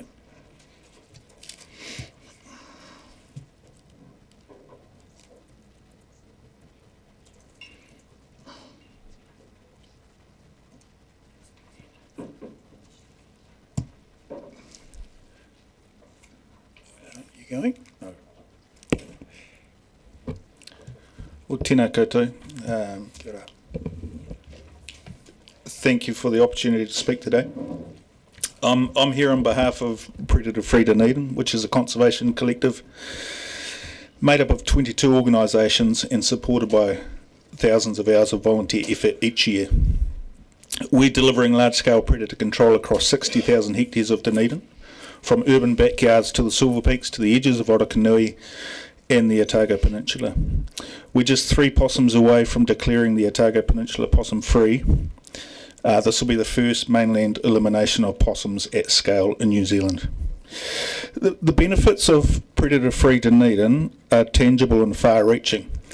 Our work is about much more than removing pests, and today I just want to discuss how it crosses a number of council policies. Clearly we contribute to biodiversity gains. We've removed over 62,000 possums, 30,000 rats, 2,000 mustelids, which has direct implications for the species that Dunedin is known for: our albatross, yellow-eyed penguins, jewelled geckos, and hundreds more. But we also contribute to community health and well-being. Our 750 constant volunteers contribute over 35,000 hours a year. So these are people connecting with their neighbours, with nature, and with a shared mission. It builds resilience, mental health, physical well-being, and community pride, all things that our social wellbeing strategy aspires to. We also contribute to infrastructure protection. So, as we know, rats recently chewed through a fibre cable near Dunedin, causing widespread internet and phone outages. It also shut down supermarkets, contaminated food, and caused electrical fires. So predator control is not just an ecological service, it's preventative infrastructure maintenance. We enhance ecosystems that are vital infrastructure. So when we invest in thriving forests, wetlands and riparian margins, we're also stabilising slopes and reducing erosion. We're buffering floodwaters. We're protecting roads, culverts and stormwater systems. In the wake of Gabrielle and recent flooding across Dunedin, it's now well established that where nature is intact, infrastructure damage is lower. So put simply, nature is not a soft asset, it's a protective system, and it's cheaper to maintain than it is to rebuild. We provide jobs and training. 16 full-time staff currently, and contracts with mana whenua-led entities like Te Nukuroa or Matamata, and providing gateway opportunities into environmental employment. And we're core to Dunedin's tourism and branding. As you'll see on the slides, Dunedin NZ slides speak about the wildlife capital, the infamous sea lion adverts, another sea lion advert. They're all speaking to wildlife. So Dunedin promotes itself very proudly as the wildlife capital of New Zealand. It's central to our identity, our tourism strategy and our sense of place. Strategies like Te Aotearoa, the Destination Dunedin and the Economic Development Strategy all rely either explicitly or implicitly on the presence of thriving native biodiversity. But we have to be honest, that brand is only alive because groups like Predator Free Dunedin are doing the work. Without ongoing predator control, the native wildlife that this brand relies upon will simply disappear. So we're at risk of promoting a brand without resourcing the very thing it depends on. If we do that, we're not building the future, we're trading on a legacy, and we can't market that. And yet there's currently no dedicated funding in this 9-year plan for biodiversity. That's a massive disconnect. PFD is a nationally recognised success story. We're one of just 6 projects still funded by Predator Free 2050 Limited, down from a peak of 16 previously. Over the past 7 years, we've attracted more than $10 million in external investment into Dunedin. That funding supports employment, biodiversity restoration, technical innovation, community development, and our brand. It represents real value, real outcomes, and a real return for the city. But that national funding requires co-investment. If we can't demonstrate local backing, we lose access to national support, and it's that simple. DCC's previous $150,000 per annum up until 23 has been a cornerstone of that model alongside other funders. So we're not asking for more, we're asking for consistency, because without that support we can't retain national co-funding, and the momentum we've built starts to quickly unravel. Another aspect is we believe there are too many plans and too little action. So right now Council is revising or developing many important policy documents such as the Parks Omnibus Plan, the Te Aotearoa Reserve Management Plans and more. We don't doubt these are important processes. We always participate in them. But we need to say it pretty clearly that there's no point spending ratepayer money on staff time to develop plans that then don't get implemented. So, Mr. Miller, am I done? You've used your 5 minutes. Okay. I presume I expect you don't have much to say, or much more to say. You have plenty to say. I've got lots to say. That's right. I've read the submission and it is quite lengthy. We can't possibly get through the whole submission. So please just, can you wrap it up there with that one sentence? Yeah. Okay. So all I'm saying is, like underinvestment in pipes, roads, stormwater, failure to invest in nature has long-term compounding consequences. It's another intergenerational issue. Can't defer it. We would like the DCC to recommit 150k for PFD as cornerstone funding starting 26-27 and embed this in the 9-year plan and align branding strategies and policy aspirations with tangible delivery on the ground. Thank you. Thank you. Questions? We have firstly Councillor Gary. Kia ora, Mr. Miller. How far we've come, 3 possums. I feel like jumping up and cheering, actually. I just wondered if you could outline, and you mentioned the word momentum, outline the impact if you don't have funding to continue the work and the investment that's gone on before to get to that point. That's one example only. You'll need to turn. I guess predators, once you take the foot off, they'll just reinvade. So, we're nearly clean on the Peninsula. We're working back towards St Clair now, and that's looking pretty clean too. But as soon as you stop the work, they'll just reinvade. So you're back to where we were 10 years ago pretty quickly.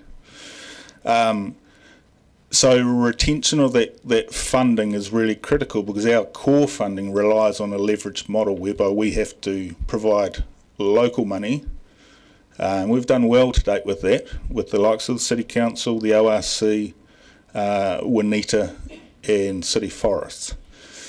Our contractual requirements determine that if we need to bring in that co-funding to ensure that we maintain national funding.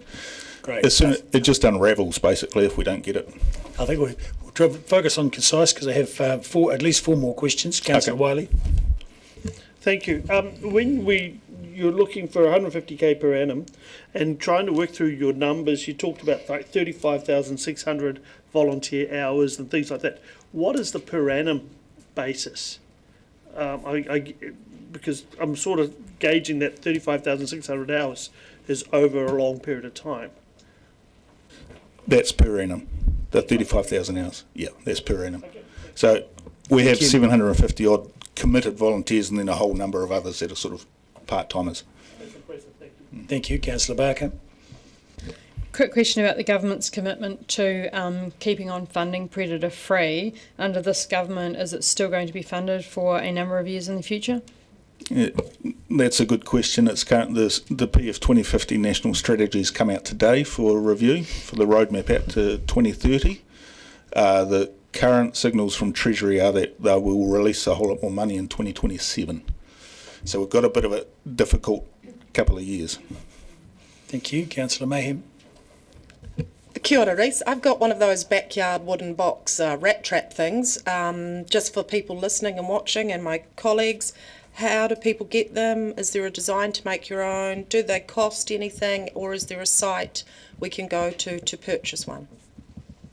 It depends where in the city you live. So if you live in the guts of the city, then it's go to City Sanctuary, which is the Dunedin City Council project. If you're on the Otago Peninsula, it's the Otago Peninsula Biodiversity Group, and if you're up the north coast, it's the Halo project. Yeah. Excellent. Depends on if it's rats, it's to be purchased, but it's subsidised. Great. Thank you. Councillor Houlihan. Thank you. You said earlier that you're pretty clear on the peninsula. Does that include private residents? Yeah, for sure. It's everywhere. It's the whole peninsula from Pukakura, Tairoa Head, right the way back currently to Vauxhall. Great, thank you. Councillor O'Malley. Thanks. Thank you for your submission. It was something I actually sent Hugh to you with a while back, which is the carbon zero will require sequestration activities, and you obviously are doing a lot of plant restoration work. What is your interaction with the council and the carbon zero team, and whether or not you could be a deliverer of some of that activities? Now, we've had some discussions with the carbon zero team, more around that planting restoration aspect, less so the predator control. Yeah, we've had some early dialogue, but nothing that's really come to fruition. Okay. And we've got a last quick question, anybody? No, we've covered it. Thank you very much. I think the concise answers helped us get through 6 questions, which is great. And now we move to Anne Barsby. There we go. Sorry, there somewhere.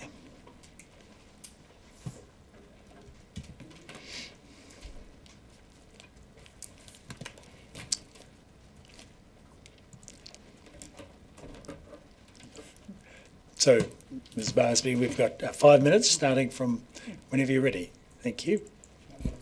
This one. Kia ora, everyone, and thank you for this opportunity. And obviously, my my submission is focusing on heritage in terms of the city and its future. And just to remind people that Dunedin is the heritage city of New Zealand, and we risk losing that status unless we act. And also, it's, let's face it, heritage is a major attraction for people coming to Dunedin, and it's something that can be marketed, whereas if we let it erode at the speed that's happening, we won't be that heritage city.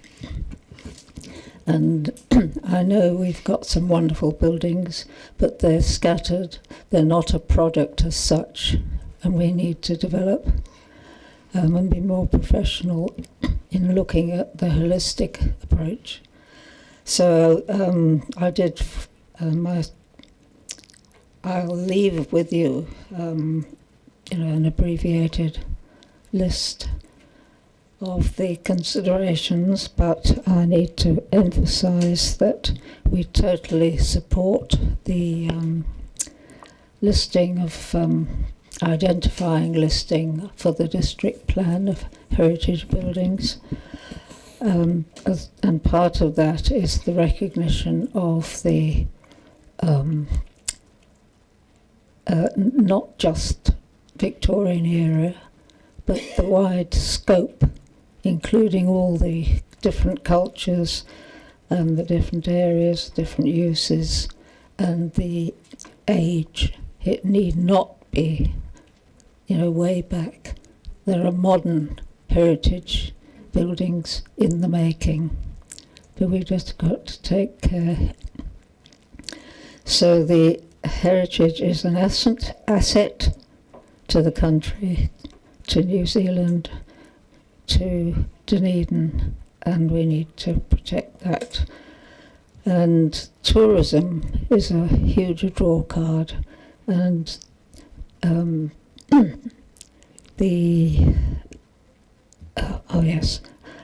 a very important event in the Heritage Festival, the Otapoti Dunedin Heritage Festival, and it's an annual thing from now on as a result of a professional strategy developed, which we're following, and we can't afford to let it drop or even lapse for a year. This next year is the 1925-26, the Great South Seas International is the main focus, but there were 4 huge exhibitions, incredibly important, which brought the millions to Dunedin. The last one was 3.2 million in a very short time. It's quite extraordinary.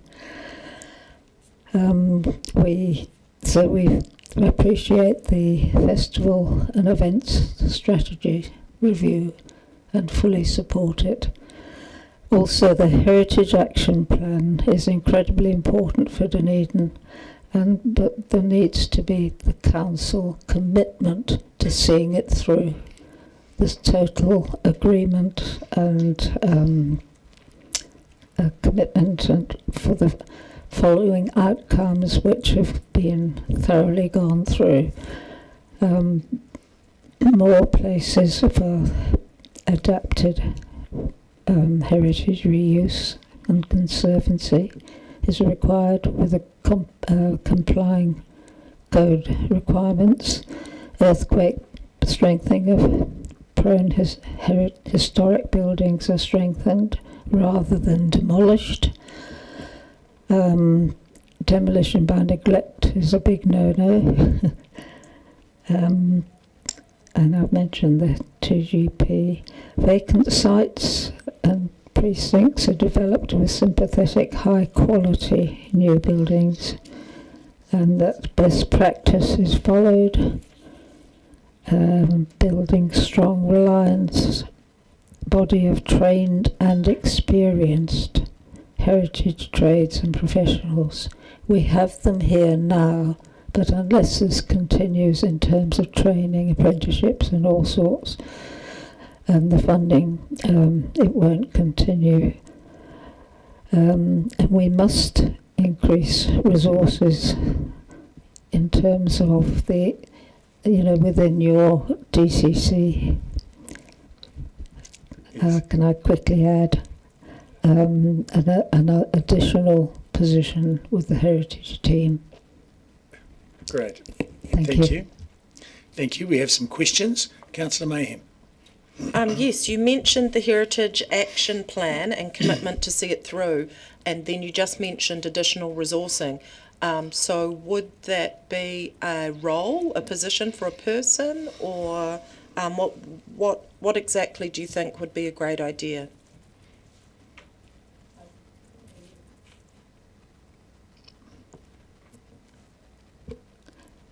That's on. Good. An additional position would help regardless of, a specific thing that you ask for. So that would definitely be a help. But it needs the commitment, from everybody to carry it through. Yeah. Wonderful. You people have a key role for the future of the city economically. Heritage is a big draw card, and when we lose that, we just become another small city but it won't have that distinction of something very special. We need to trade and market and promote. So, Councillor Gary. Thank you so much for your presentation. You mentioned the artisan craftspeople. And I wondered if you thought there was potential for Dunedin to become a hub for those craftspeople. I was thinking that I mentioned to colleagues recently, one of our former heritage advisors has just left to go to the UK and then Italy to do a ceramic tile restoration course and come back in a year's time, and hopefully we'll be able to put that to good use. Do you see this potential for our craftspeople if we support them and uplift them to make a hub here, to make us the place where you find these amazingly skilled people? Thank you for that. That's brilliant. I did try with Otago Polytechnic, but of course they're so, admittedly not recently, but funding's always the problem. And definitely, and leadership from you people, and this is the perfect city because we have the crafts and the people here now for that to happen. And education is another big draw card and a very important arm of Dunedin's activity. No, thank you for that one. Thank you. We appear to have covered all the questions, so thank you very much for your presentation. I appreciate it all needs money. Yes. The heart of the matter. Thank you. Now, so I'd just like to make a couple of quick comments to councillors as we conclude this morning's session. Thank you and congratulations, because the brevity of the questions that have been made this morning have meant that on an average it's 5 questions per person. So many submitters have had 6 questions asked, and that gives it a much better chance to share those questions around all the councillors and for them to cover a range of elements of their submissions. And so, but every time someone tries to sneak in an extra question, there's always someone that feels disadvantaged because of that. So we'll stick with our 1 question per councillor, and we'll get through them in order and share them around. And I think it's gone actually very well in terms of getting through a lot of questions per councillor, and the only limiting factor really is if submitters tend to extend their answers. But as everyone they certainly followed councillors' lead and been generally concise with their answers. So I think that's a pretty efficient morning session. Thank you. And we're finishing here at 12:45 as per the schedule. And we'll resume at 1:30. Please, we'll be back just a minute or so earlier. Thank you. Adjourn for lunch. Seconded, Councillor Walker. All in favour say aye. Aye. Against? Carried. Well done.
So 1:30. So first up is Upoko, Mr. Edward Ellison. Welcome back. Kia ora, councillors, Your Worship the Mayor, thank you. I did write this submission and it jumped off my computer. I didn't finish it, so it's what you've got in front of you. And then the ruling has put my name on a submission, so I'm here twice. But I do want to clarify what I was talking about in the last session was the relationship of the Rūnaka and the hapu to the city. It was an opportunity to expand on that, and I think it's something that probably deserves to be repeated often so that it's not misunderstood. We have that wider relationship as a treaty partner to the city. And in answer to the councillor's question in terms of adding reticulation to years 2, 3 and 4, no, because we think it might delay the upgrade of the Peninsula connection. The question I was raising around infrastructure is, yes, those issues are there in our reserve. I'm not here asking for that to be done, but I want you to understand they are significant issues that we will be thinking about, talking about, and getting better understanding with ourselves and yourselves. I'm speaking for the Rūnanga. The land is owned by individuals. Whānau, not the Rūnanga. So I cannot speak for those whānau. So, but I am definitely raising the flag that for the health and well-being of our hapu as a hapu requires the people to be able to live on their land, utilise their land, and maintain their connection, both in terms of whakapapa and their rangatiratanga. Very, very important issues. So I'm hoping I'm clarifying the point that I started elaborating on in the previous session. Yes. Now, in my time left, I do want to reiterate the importance of completing the Peninsula connection in those 3 areas noted in the long-term plan in years 2, 3 and 4. It's visible, it should be able to be contained and within that time frame. Any slippage of that, then it's the certainty starts to go out of sight. So very strongly support for the reasons of safety and also with climate issues and of course economics of the city. So I think using my second run at the hearing, I think I'll stop there and take any questions. Thank you. Very good. Councillor Gary. Thank you. Mr Ellison and Ms Hayward, Janine Hayward, Professor Hayward's presentation, her submission, she talks about the speeches of H.K. Tairoa in the 1870s and 80s when the road was first being constructed, and that it had stalled just by the Marae. And the only way that he could get it across the line was to argue about the benefits to Pākehā communities beyond the Marae, and that won favour of the House in the House. And she says she's sure that we don't want to repeat the injustices of that time. Do you have any comment to make around that in relation to current day? Thank you, Councillor. Yes, I do recall reading that research that the Professor came up with, which was very interesting, but familiar story. It's not only roading. We could repeat stories like that. That's why we went to the Waitangi Tribunal, end of the day, because our people seem to be subject to disadvantage all the time. So, look, it's not unfamiliar. And that's why it's a wee bit irking to me. And I'm repeating the fact that these matters were promised, but we're only asking for what every other part of the connection has got. Nothing more, nothing special, and it's in the interest, we think, of the city to have a consistent, completed Peninsula connection. Hori Kare tired or spent his life fighting those issues. And we are opening or his whānau are opening an exhibition in this building in August, so you might be able to learn more about that. Kia ora. Very good. Councillor O'Malley. Thanks. This isn't the place to keep going forward with the Three Waters discussion, but I think we need to come back together to talk about it, if you don't mind, because there's going to be redigging up of the Peninsula connection down by Vauxhall to bring the water line down off the hill because it's too unstable. And I'm just thinking, what would you say the local community would say out at Otako if we put the road in and then 4 years later we dig it up again to bring the Three Waters through? And yes, that's a familiar complaint across the country. You see that, don't you? Because almost as though the departments are not talking to each other. If you can organise it, if it were me, put it that way, I'd bury a pipe. But you don't need the water in it, but bury the infrastructure. Then I think, can we be guaranteed to have a discussion where actually councillors are also in the room, because we get to the budget discussion, and if we haven't been in the operational discussion, we're not really familiar. Rightio. Thank you. Councillor Mayhem. Kia ora again, Ōpuku. You're very polite saying a wee bit irking. That's very tactful of you. You mentioned an ability to live on the land and connection to whenua. So that is, your understanding, a part of the treaty agreements. I wondered if you had a moment to talk to my colleagues about the 10th. When the sale of Otako was made in 1844, our people believed that there was kōrero about the tenths being allocated. Every tenth of every section, allotment, parcel of land, section was to be allocated to our people, as happened in Wellington, Nelson. You will have heard of the tenths. Somehow or other missed the boat here, and our people, and my father and his father and elders carried that case to Wellington through petitions, select committees, and hearings, and we took it to the Waitangi Tribunal as well. We didn't win that case. We didn't have critical evidence that we do have now, but we're not running that again. But that was about ensuring that we rose with the tide, as everyone else did, as the province developed. Our people were to come up with it. That was what that was all about. It failed to happen. Our people became paupers, really, on their own land. It had to, that's the importance of that reserve. It was small enough, it was too small for our hapu. Many people, many whānau had to leave to survive, not been back. Many owners there, absent, but I do believe we do have a chance still to resurrect some papakainga capacity there. That's an aspiration. Kia ora. Thank you for your question. Great. Thank you very much for your submission. Thank you all very much. Kia kaha. Kia. Okay. Next we have Heather Locke from the Southern Cancer Society on Zoom.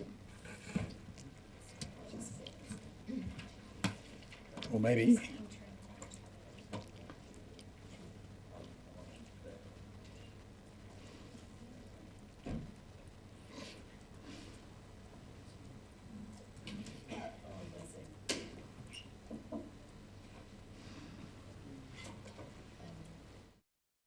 Okay. Can we hear you? No? We're muted at this point. Yes. Hello. There we go. Hello. Yes. Thank you. You have 5 minutes from now. Thanks very much. I submitted on behalf of the Cancer Society that is currently in Dunedin for the center. And we are talking about our rates relief. So thank you for the 5 minutes. We have been very humbled and grateful for the council's rates relief in the past. In the past 5 years, we have received nearly $50,000 worth that we were able to invest directly into our patient services. Cancer is New Zealand's #1 killer, with 1 in 3 residents receiving a diagnosis in their lifetime. And no cancer charity is embedded in the communities like the Cancer Society. Our services are 100% free to all, and no referrals are needed. We offer expert advice. We offer counseling, group sessions and workshops. We offer grocery and petrol assistance for people losing wages due to being ill. We offer prosthetics and drives to appointments and accommodation for those staying in Dunedin from Otago Southland while getting hospital treatment. In the past 12 months, we've had 1,096 new patients sign up for support. We have had 86 patients stay 775 nights in our Daffodil House accommodation. We have driven 1,243 times, over 2,300 hours and 36,000 kilometers to get patients to and from their doctor and hospital appointments. We inform and we comfort and we better people's well-being, and we remove their emotional and sometimes financial barriers when they're facing on their cancer journey. All of this is completely free. We are community funded and we have no government contracts. So support from council means that we never have to turn anyone away for lack of funds. And we understand that the council needs to budget very carefully, but we would ask for our rates relief to continue. Cancer diagnoses are set to double in the next 10 years, and New Zealand ranks at the bottom of the OECD for cancer care. We need every dollar that we can to ensure that the people of Dunedin get the support they need during one of the worst times of their lives. Thank you very much. Thank you. We have questions. Are there any questions? Councillor Gary. Kia ora, thank you for your presentation. Given that cancer affects so many people, and I'm sure around this table we all know loved ones or friends who have cancer or have had cancer, have you got any understanding of why the government doesn't support your work? I think in the past there might have been some discussions around wanting to keep an independence to our charity and make sure that we weren't part of a larger political agenda. We do take pride in being politically unaffiliated. However, as cancer becomes more and more of a reality, and again, barreling down on us at a terrifying doubling rate, I do think the conversation is shifting a little bit. Definitely our senior leadership team are having more discussions with the Ministry of Health, but we might have moved beyond my pay grade a little bit. But I do know that there are conversations being had, but at current we do not have anything beyond the national travel assistance for people who stay with us. Thank you. Of course. Thank you. Are there any further questions? Councillor O'Malley. Thanks very much for your presentation. I just wonder if you could outline a little bit more the travel assistance that you give. And the reason I'm asking that is the regional public transport plan submissions have just closed with the ORC, and interregional transport to Dunedin and away from Dunedin to smaller centres is one of the things that we raised. Is that the kind of services you offer, or is it just inside the city? No, not at all. It's national. So here with our particular division, we are the Southern Cancer Society division, which means we cover everything from Kaikoura downward, all the way to the Stewart Islands. We have about 700 volunteers all told. They are all volunteer drivers. They can do anything from take you across town in Dunedin to go to your doctor, or they can go all the way from Twizel to Christchurch or the West Coast. They can take you to the hospital as well. Again, it's that issue of wanting to remove as many barriers as possible. Some people are too ill, they can't afford the petrol, or in some cases, they don't want to leave their family. Family and whānau can stay with us in our accommodation as well, free of charge. If you have children or ill parents that you can't leave behind, we try to take every situation into account so that people get the treatment they need. And all of that is free. Thank you. And do you work with regional councils and make them aware of that service you're offering? Because it is effectively a public transport service. Absolutely, yes. You do work with them? Yes, not myself personally, but our team does, yes. Okay, good. Thank you. Excellent. Councillor Walker. Yeah, thank you. And thanks, Janet. Janet, the crux of your submission is the continuation of rates reduction that you've received. And I don't want to put staff on the spot here, so I don't need an answer now. But from my reading of the 9-year plan, can somebody just clarify there's no suggestion within that that there's any plans to discontinue the current system. Not that I'm aware of, but I'm taking notes, Councillor, and I'll ask that question. Janet, are you reassured by that answer? Me? Yes. Sorry.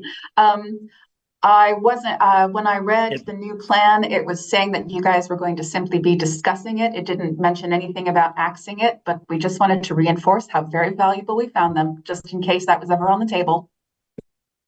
Thank you. Thank you. Are there any further questions? Deputy Mayor Lucas. Thank you, Janet.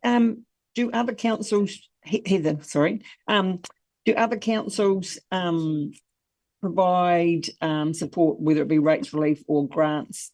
I mean, you said across the South Island, so do you get other support? Absolutely, from the councils, yes.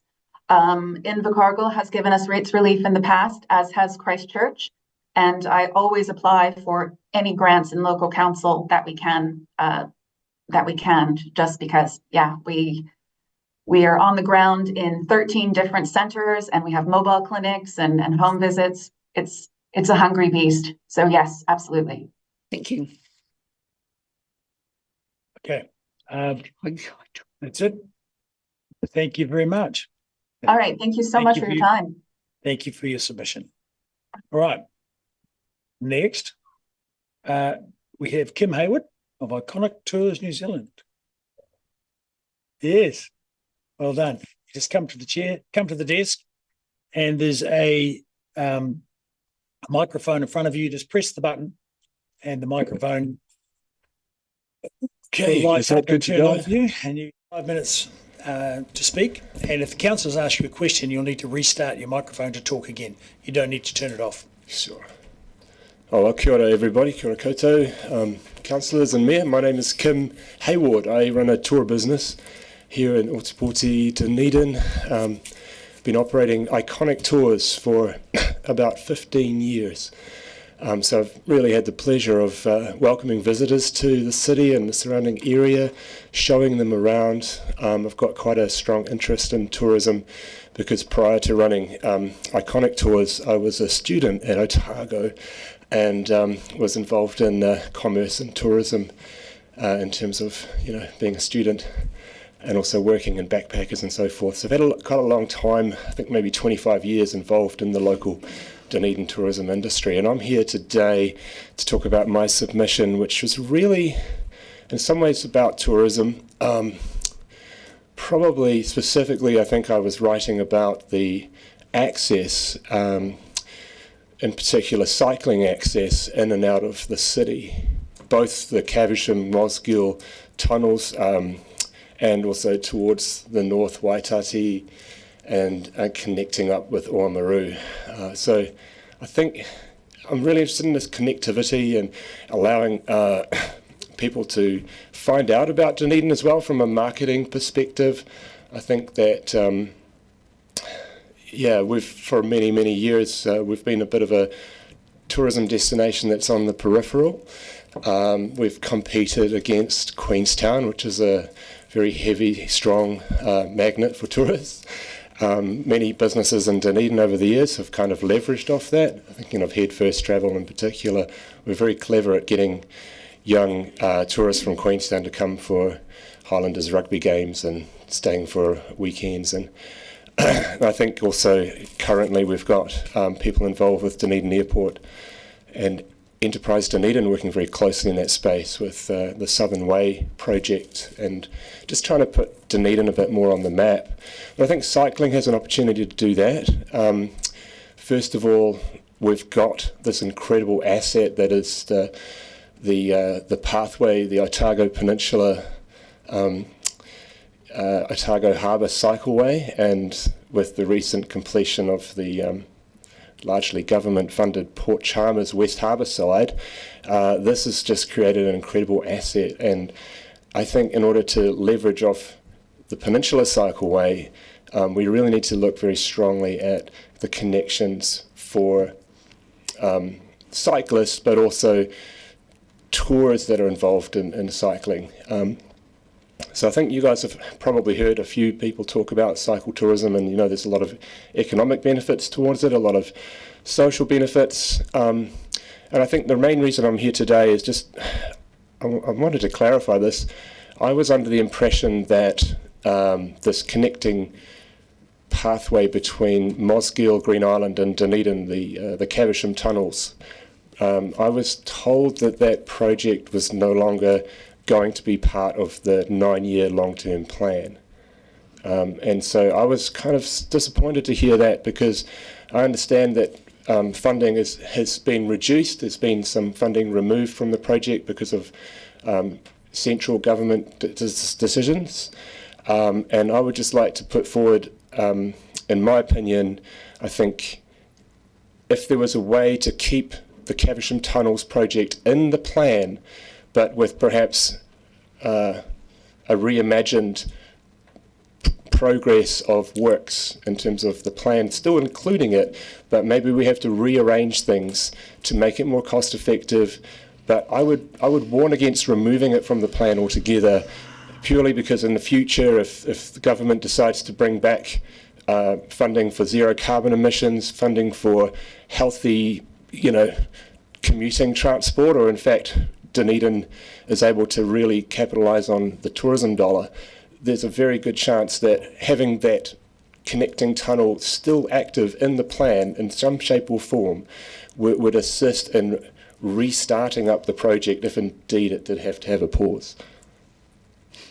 How am I doing for time there? I've been talking a bit. No, you're set, 24 seconds, so we'll go to questions now. Yeah, go for it. I think that'll be best. Councillor O'Malley. I just want to touch base on your last part there. You talked about the funding for that. Are you aware that the Auditor General will not allow you to put something in the 10-year plan unless you're actively going to fund it? So in terms of meeting the Auditor General's requirements, we can't predict the outcome of the next election. So we can't put in that the government will change and the money will come back, and therefore on year 5 we'll do it. We're not allowed to, because we don't know it'll be year 5 or it might be year 8. And so it's just missing, but it's not missing because the council has walked away from the tunnels project and is never coming back, but because it has an uncertainty as to when it would be able to spend it, the Auditor General's rules don't allow us to put it in the budget further out. Yeah, and you're referring to the Auditor General as being... Great. The Auditor General, can I just clarify, is that someone that's involved in national government, sorry, in terms of central government, or is the Auditor General part of the City Council? It's a national entity, but it's required that councils get a tick off from the Auditor General that their books are actually have been audited and are correct, and you have the funding in place. So what, in my opinion, has happened is there's a tactical reason without the co-spending to not fund it for the next 2 years, because won't be 3 years to the next 10-year plan, it'll only be 2 because we're out year by 1 cycle. If in 2 years' time there's been a change in funding, then it's likely to come back in, but we can't put it in. As long as there was an option to bring it back. So I'd be happy as long as there was an option to bring it back in. And I think it's just really important from signalling to the public, signalling to the cycling advocates and to the tourism people that are keen, that's a very important message that you've got there. Councillor Marae, is it? Yeah. So really, I think we should definitely make a bit of noise about that, as long as people know that it's not being stopped and finished, and that we're not preventing, the project from moving forward in the future.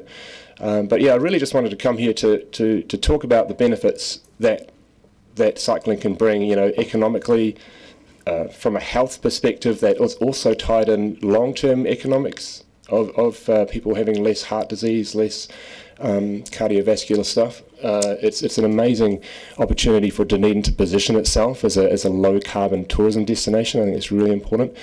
So all of these things need to be, I think, included in our signalling and our marketing, and I think we need to avoid the perception that the plan is excluding the project altogether. Righto. Councillor Houlihan. Thank you, Mr. Mayor. Thanks for your submission, Kim. Do you find that the tourists you're meeting are asking for things that are carbon zero, or interested in seeing that sort of tourism, activity? And is your business and others like adapting to that with the, particularly with the West Harbour cycleway and that? Is that something? Yeah, definitely.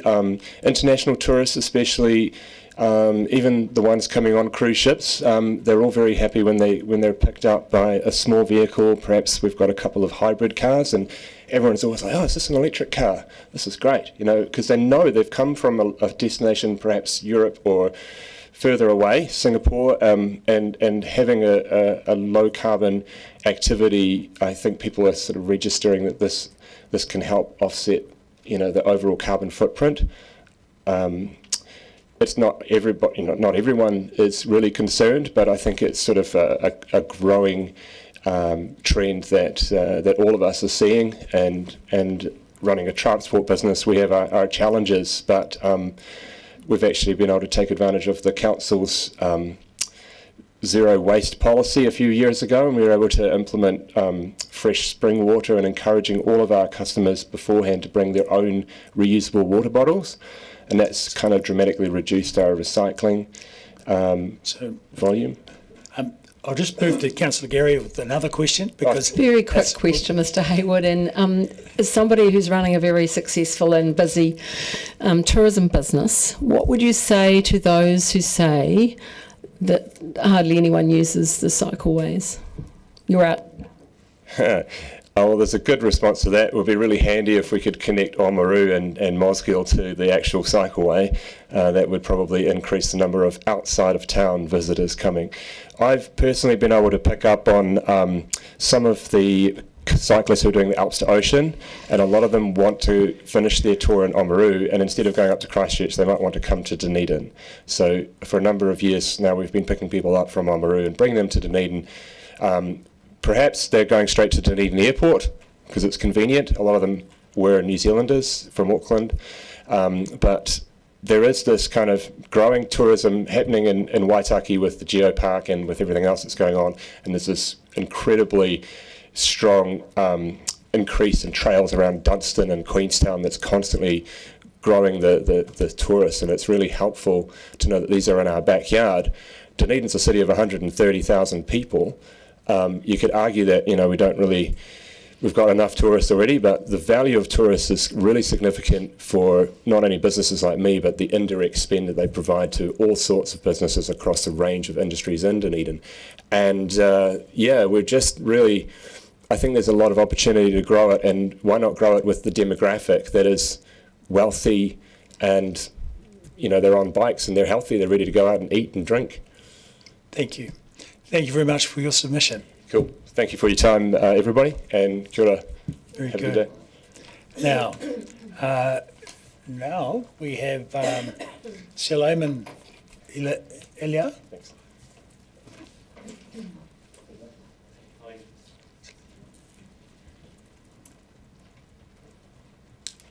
Kia ora, how are you guys? Can I stand talking? Yes. I just by all means, just tilt the microphone up towards I you. just not so used to sitting. Yes, and talk. standing is fine. Yeah, kia ora, how are you guys? Yep, thank you for you guys to give me a chance to speak or submit some of the things that I personally find out during the period of time that I living in a beautiful Otopoti, Dunedin for the decade. I am a taxi driver, and in the first season of the year, and the second seasons we operating a cruise ship tours for the year.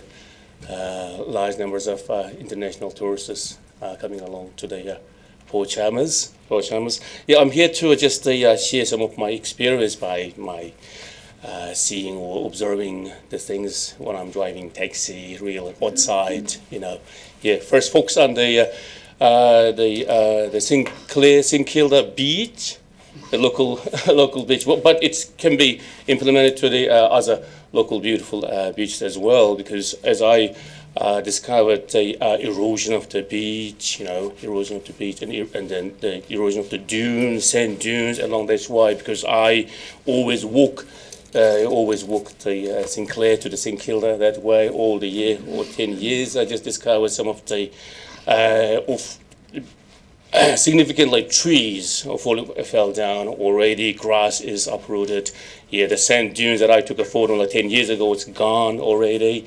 Due to the human activity, I think human activity. So I would propose a little bit my I could propose to change or prevent sand dunes, the further erosions. Of course, the sand sausage might be a little bit helpful, but eventually it's going to be washed away after 2 years, 3 years. It's obvious fact that the first sausage that already spoiled or washed away kind of things. But my proposal is to just a common sense of, the beach vegetations or plantations to, permanent sense, the scent sustainable dune retain. I think from my experience it can be helpful. And second thing is just build a permanent fence off area, just a fence off all from St Kilda to the St Clair, that area. This applies to any beach around the like a Waterville or Long Beach or what is that, Ocean Grove kind of things. Yeah, just fence off, just the keep off the human activity to that area, because that is already destructed very, very badly. If you fence off nicely, no excess. We're just creating a few excess from I think one of the excess from the St Clair. Yeah, of course. Second excess is the Moana rugby club that one can access here. Third excess is from the St Clair swimming. That area can be very good to prevent such a destructions. Yeah, people there, the sand sliding, whatever, and then all the rubbish thrown away from here while they're enjoying the scenery, beautiful way, and eating and chucked away. So a lot of different kind of destructions happening over there. Yeah, this is the one, my first concern for that one. And a second one is the street light. Because Dunedin is a global small city, it was, now is going to be growing to the next level because the resumption of the Gold Coast International Flight, 24th of June, is going to be attracting a lot of people, or domestically or internationally. So when I was finding out, it's like, especially in the winter time, about 4:30, you cannot see anything because no street lights. Right after the Fairfield to the Moore's-Gill, a little bit street light. After the Moore's-Gill, there was no lights. It's creating a lot of hazard, and it's kind of a very, very bad image for the tourists around the world. They're surprised how poor of the infrastructure or constructions or the street lights kind of things. Yeah, so I would share or propose just installing the LED light from the Moore's-Gill towards the Ellington, and then turn right to the airport. That's going to be magnificently beautiful, attracting a lot of tourists, and then of course increase the through increasing the visibility. Of course, is contribute to the safety of the road for the passengers or taxi drivers or all people as well. And then put the one beautiful signage at the intersection of the Ellington turn right today, or to put the welcome you kia kaha to the customers. Beautiful lights. It's everyone can be amazed by that little update of the street light extension to the airport. Thank you. Thirdly, that's our 5 minutes. So we'll have some questions, okay, I suspect, from councillors. Councillor Wiley. A challenging question. What was thirdly? It is four. It is three.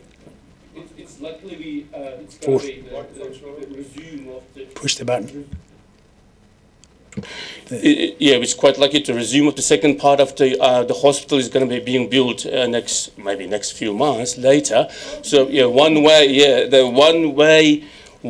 of the state highway, it's going to be already very busy at the moment now because of the traffic volume building up from the state highway. There's two ways, this traffic building up to the whole, over the bridge to the Portsmouth Drive. This is unprecedented level of travel congestion at the moment now. Before 4 years ago, there were no congestion at the moment. Today I was driving, so 8:10 to 9:20 is building up the traffic whole way up to the Portsmouth Dry 60 area to back to the Anderson Bay. That's horrible already because of the one way is congested there, and then other way. Because I have a little bit proposed at this for this one as well.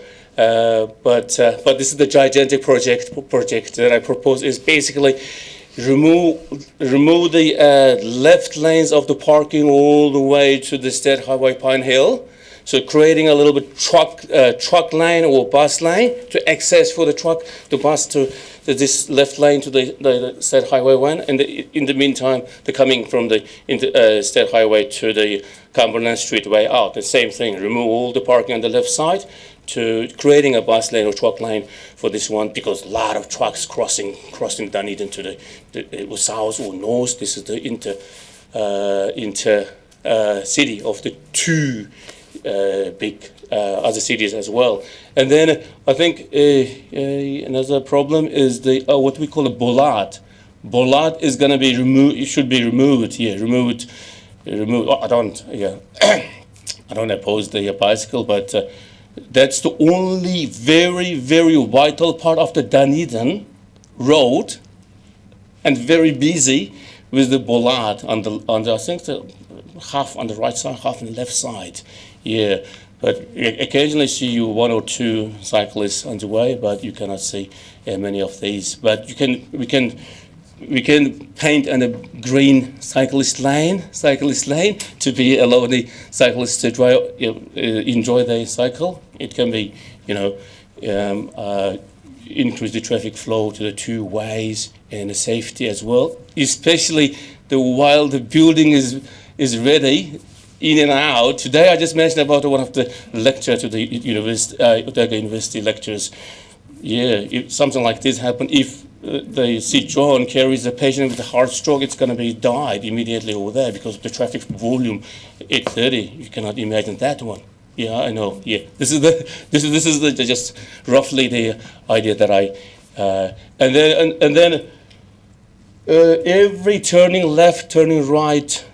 The point, if the council removed 2 and 3 parking spot, so that the cars can turn left easily or turn right easily. If the 3 parking is removed, because a lot of traffic cannot turn left, turn right, because they have to be on the front cars. So it's traffic building up, more congested in the city and other area. And okay, I think that's it. Because we've covered questions, so thank you very much for your submission. Thank you, guys. Thank you. Thank you. All right. Now, next we have Mr. Michael Shearer via Zoom, do we?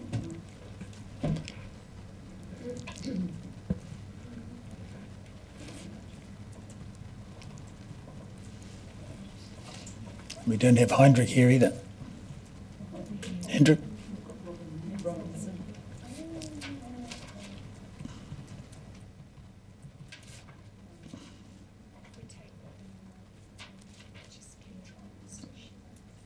Yes, he should be here by now, shouldn't he? Okay, so we have Robin, Ms. Zink. So we'll hear from you immediately, and maybe that'll make room for the others make some time for the others to get here. Thank you. Thank you. And you have the timer will start, and you'll have 5 minutes. Fabulous. Thank you, Mr. Mayor. Thank you to the councillors. Kia ora koutou, and thank you for the opportunity to talk to our submissions. I'm Robin Zink, and I'm the current chair of our food network, or OFN. And just as a bit of background, OFN came into existence in 2012 after a series of community huis asking the community what they thought was what we needed to have a thriving local food system, and what would enable everybody to have access to local healthy food. Last year we held another series of hui's to see what the community thought was needed for a flourishing local food system and where OFN could support that. And one of the things that came through really clearly in all those hui was that people wanted more opportunity to connect with each other, find out what's happening across the community, because there's a lot of individuals and a lot of organisations doing some really exciting work in strengthening our local food system, but they're often working in isolation. And they all have skills, knowledge and resources to share. Before I talk about my submission, I'd just like to take this opportunity to thank the DCC for funding OFN through the City Services grant last year. And while much of our work is around connecting people and holding relationships, some of the tangible outcomes from that funding over the last few months has been that the Valley Project started a monthly crop swap.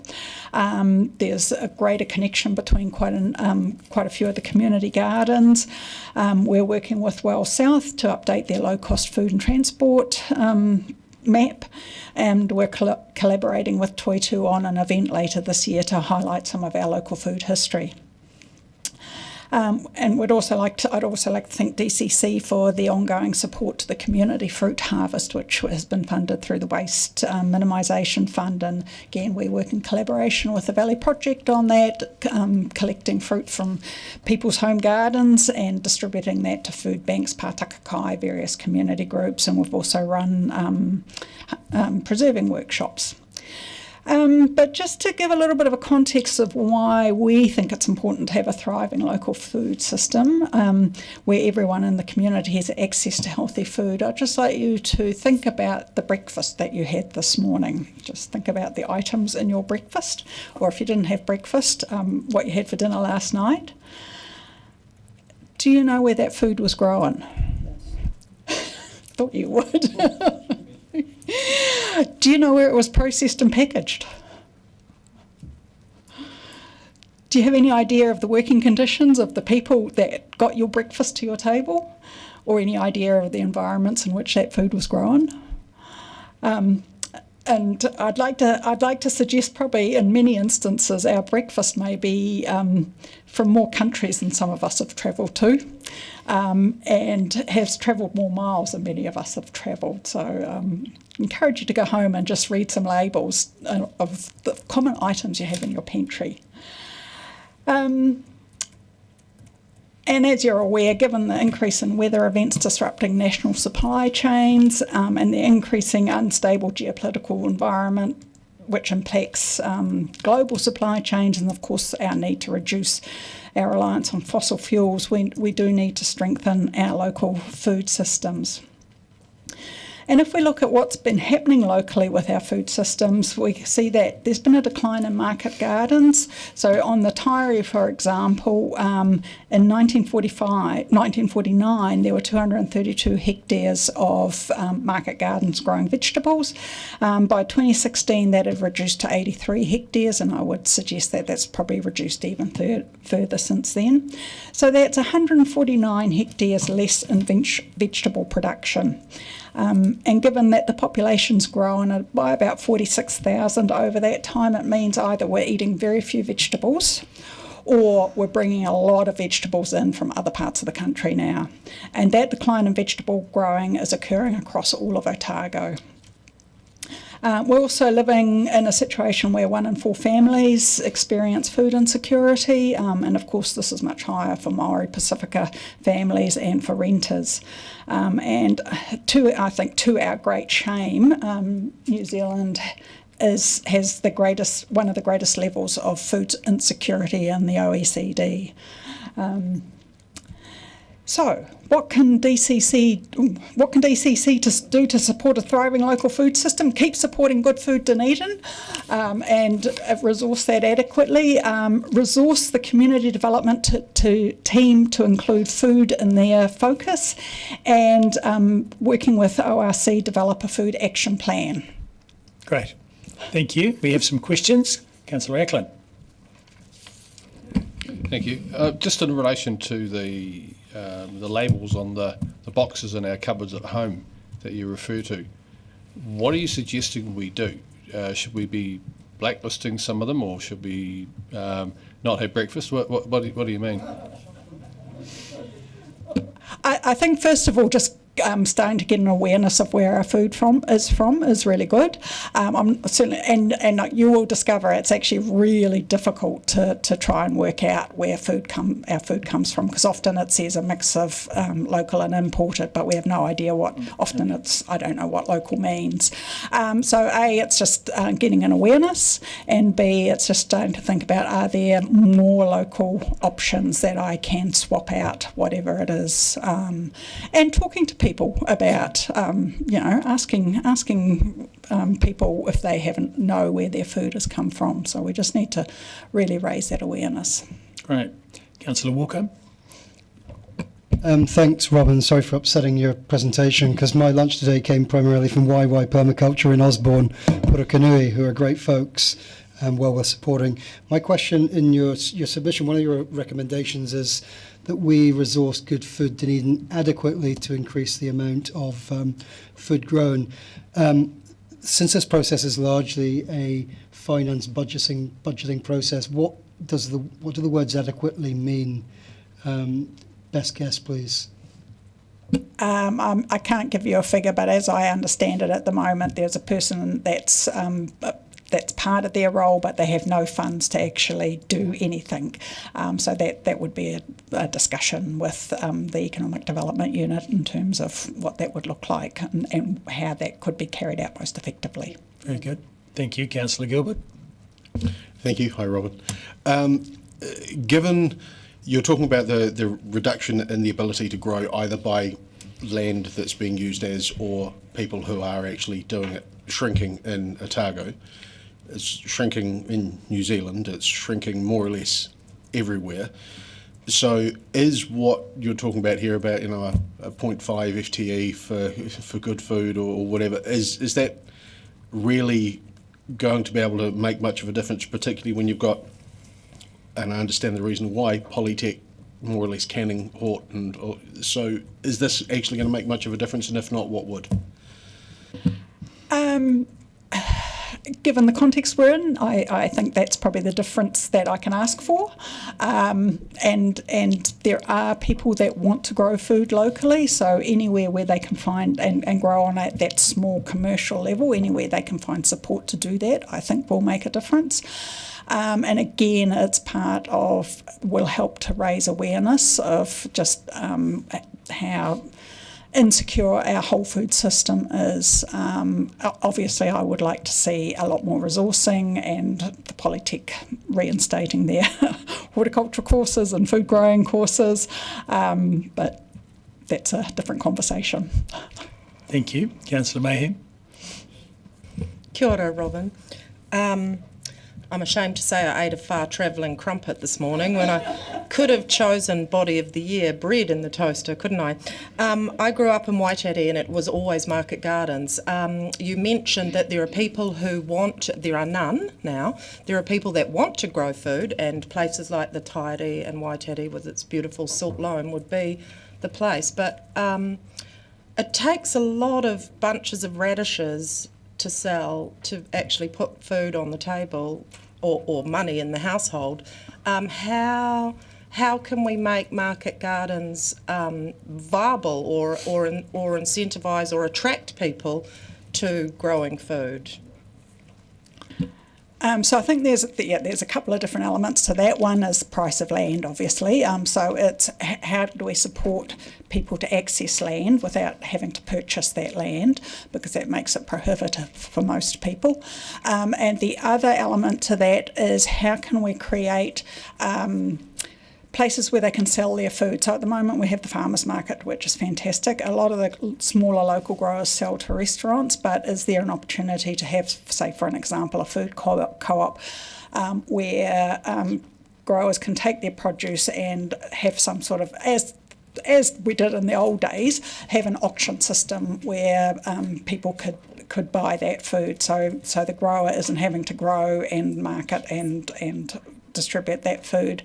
Part of that mix is also looking at the power that supermarkets have to dictate prices, and are there opportunities for to encourage supermarkets to work more effectively with local growers without putting really burdensome demands on them in terms of supplying a certain, being able to supply huge quantities, which small growers can't. Great. Thank you very much for your submission. Great. Thank you very much, everybody. Now, next we'll have Nicole Bizima.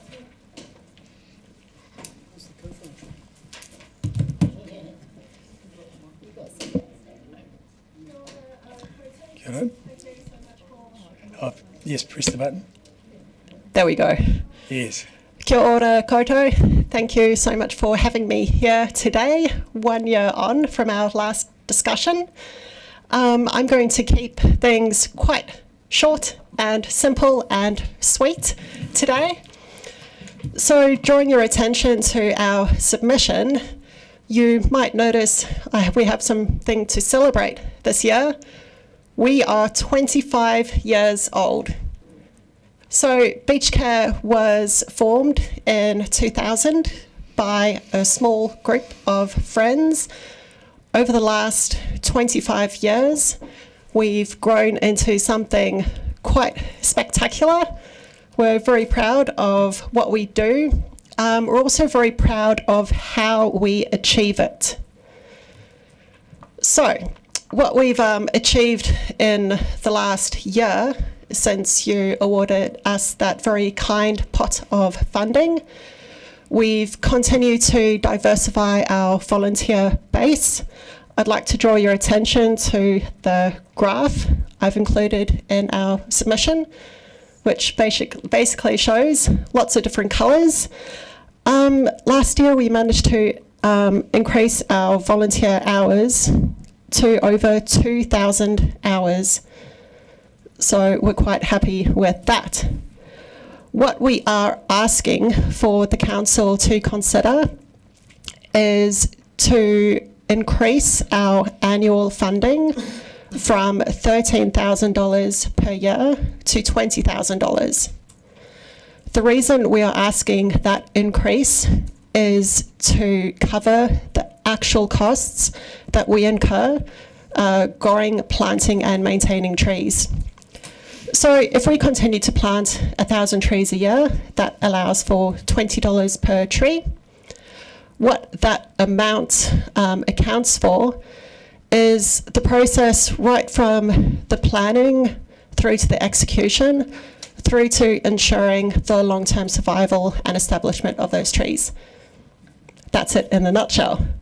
So, as it's our birthday, perhaps the council would consider giving us a birthday present. The thing is, so we're now 25. What we'd like to be, we would like to be 50. Yeah. So with continued support from council, what we have received from you is our only continuous source of funding, but that money provides a really strong starting point for us. I'm proud to say that we've never let you down. We've always gone above and beyond to meet our end of the bargain and also to deliver more. Are there any questions? There are questions. Firstly, Councillor Barker. Thank you, Mr. Mayor. Because I'm only know one question, I have to ask this carefully. In our zero carbon plan, we had one of our investment options to invest $200,000 into basically growing more trees. Is there a possibility that your nursery would be able to scale up to deliver trees? These are for planting on DCC-owned land for projects for sequestration and also for contributing to the zero carbon goal. Need to push your button. Thank you for the question, Councillor Barker. My answer is yes, we would have capacity to upscale, but that would require support in addition to what we are asking today. So our nursery, at the moment, we're producing around 5,000 plants per year. We would be capable of producing up to 10,000 with the correct support. Thank you for your question. Thank you. Councillor Walker. Yeah, thank you. It's always a bit like Groundhog Day seeing you here, Nicole, but that's a good thing. In your submission, you talked about you thanked us for some of the work we did around the sea lion breeding period, and thank you for your mahi around that. I know it was frustrating. My question to you is, how can we as a council better coordinate with people like yourselves to make sure we don't have to, both sides don't have to continue being frustrated in terms of making sure that these precious creatures are protected properly? Thank you for your question, Councillor Walker. So one thing that the council could do to help things along is to be willing and prepared to communicate directly with community members. I'm talking specifically about the DCC roading department. They're pretty staunch often that they only want to communicate with the Department of Conservation on the topic of sea lions and roads. This can cause delay in response that is sometimes quite urgent, as council are often under-resourced, as are Department of Conservation. When you're standing on the side of the road and there's a 400-kilogram marine mammal on a blind corner, that's an urgent situation that could easily go really badly for the animal and for human life. So if the councillors were willing to encourage relevant departments, specifically the Transport Department, to communicate with people directly on the ground, that would be helpful. I would also say that having a plan and following that plan before the chaos ensues would be very helpful. I'll give you an example of a day in the life of myself walking to work in the summer. So I was woken up at 9 o'clock in the morning by Mahira returning home, calling for her pup. This is a good thing because she's now across the road safely. There's one less sea lion to worry about. I go down to the end of my drive, and of course I'm sending my friends a photo of Mahira when I'm interrupted by a 2 meters behind me, Jem has snuck up. So she had her pup up above my place, up near Centre Road. So I escort Jem across the road. I make it down to the bottom car park. I hear another cough. And here we have Vega and her wee pup.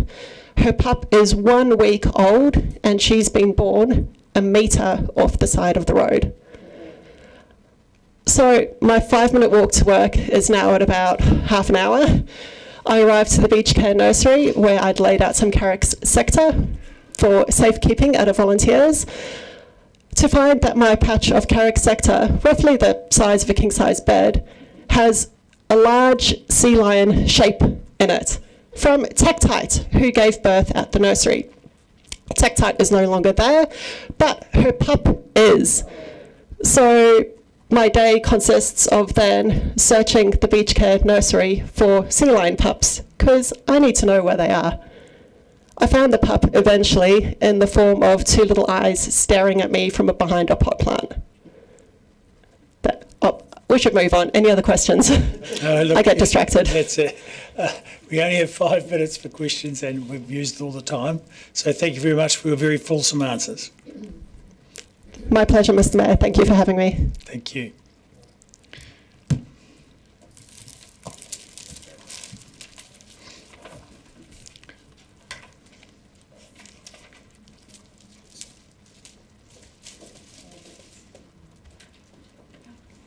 Now, sorry.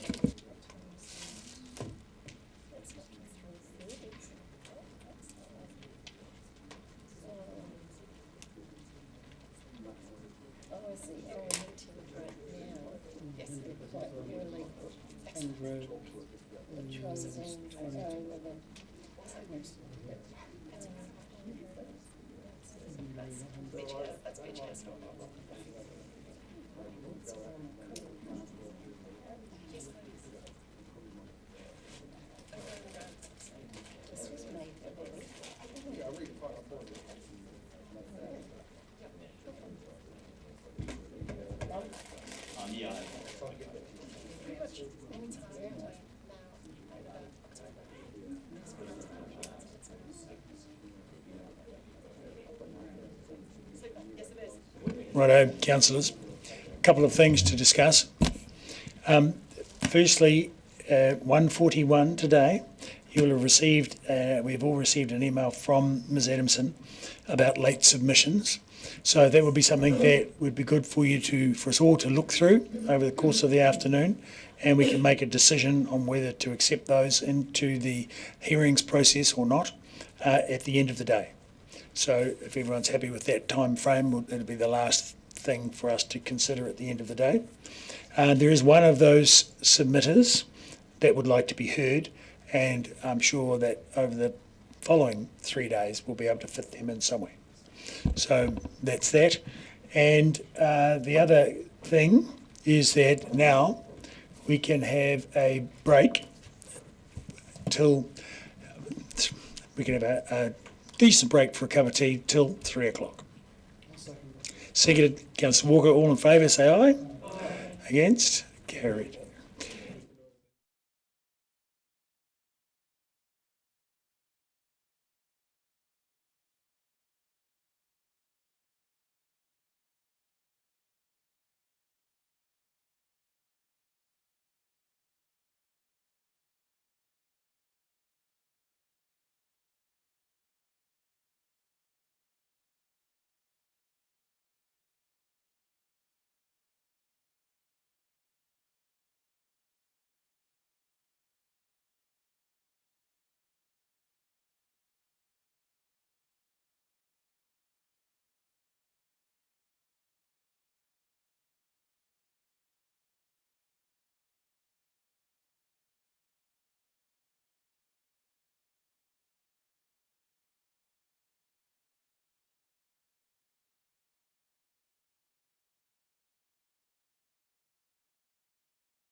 And I'll start the meeting by moving, and I wonder if Councillor O'Malley could second this for me, please, that Council extend the meeting beyond 6 hours.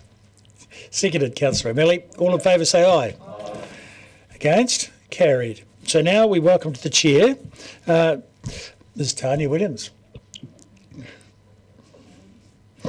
who's going to speak firstly on behalf of Marae Te Uru, Marae, and then secondly on behalf of Ms Tanya Williams. So. Mā te atu e mana ki e tiaki i a tātou katoa, no reira tēnā koutou i ngā mana, i ngā reo, i ngā karanga maha o te tauni nei o te puti, tēnei mātua arai tiuru e mihi atu nei ki a koutou. Arai tiuru ki ota, arai tiuru ki tai, arai tiuru te waka, arai tiuru te tangata. Ko whānau paki te maunga, ko kaikarai te awa, ko arai tiuru te marae, ko ngā hau e whā te iwi, ko arai tiuru te whānau, ko aroha ki te tangata te whakatauki, ti hei, mauri ora. Ora. I greet the Council today as a singular. I am but one living voice within the continuum of the story, spirit and legacy that are Arai Tiuru Marae. Tuarua, I pay homage to mana whenua who had the foresight, vision and empathy to raise a house to enable mātā waka whānau living in the region, as well as peoples from far-off lands, a place to stand and enact their cultural ceremonies and rituals. Kore mutu a mātou mihi ki a rātou. Imagine a place where you are welcomed with warmth, where your story matters, where your grief is held with care and your joy is celebrated without condition. Imagine a place that wraps around you in times of hardship and lifts you in times of hope. That place is Arai Tiuru Marae. In a world that often feels fractured, disconnected and fast-moving, Arai Tiuru offers something rare and essential, belonging. It is not simply a building, it's a taonga, a living treasure that carries the breath of our ancestors, the hopes of our mokopuna, and the spirit of unity that our city so urgently needs. He hate mea nui o te ao, mā koe ki atu, he tangata, he tangata, he tangata. What is the most important thing in the world? It is people. And people need places where they can connect, grow, grieve, learn, laugh, love and heal together. Arai Tiuru Marae is that place. It stands as a cultural, economic and spiritual anchor in our city. It is a sanctuary for the weary, a launchpad for leadership, and a meeting ground where diverse people come together under shared values of manaakitanga, whanaungatanga and aroha. Our marae supports our young people through cultural education, identity building and well-being. It supports whānau through healing programs, housing advocacy and social connection. It supports the city through multicultural connection, employment, tourism, cross-sector collaboration and cultural events that uplift us all. These are not small things. These are the very threads that weave a strong, resilient and inclusive Ōtepoti. But this work requires stability. The heartbeat of the marae is its people, and people need security in order to serve well. That's why we advocate today, not just for continued support, but for a true partnership that provides the marae with its own funding stream. A formal Memorandum of Understanding between Arai Tiuru Marae and the Dunedin City Council. We wish to humbly acknowledge the support of the Dunedin City Council, which has enabled the marae to serve our hapuri through various funding streams we have been granted. We are especially grateful for the place-based funding we have received. This has allowed us to deliver a more effective and impactful service. The marae has given support to the collaborative submission from our group of place-based funding recipients, hoping to highlight the vital importance of this funding. The marae also advocates for a continued annual increase to the funding pool to meet the growing needs of small community service providers. Mā te huruhuru, ka rere te manu. With feathers, the bird will fly. With the right resources and support, Arai Tiuru Marae can continue to soar, delivering long-term intergenerational outcomes for our hapuri. This is also a matter of honouring Te Tiriti o Waitangi. The Arai Tiuru Marae whānau have upheld its responsibilities by offering a space of tikanga for kaupapa, learning, connection and transformation for over 40 years. We now ask the Council to uphold yours by recognising the marae not as an optional extra, but as a strategic cornerstone in the well-being of our great city.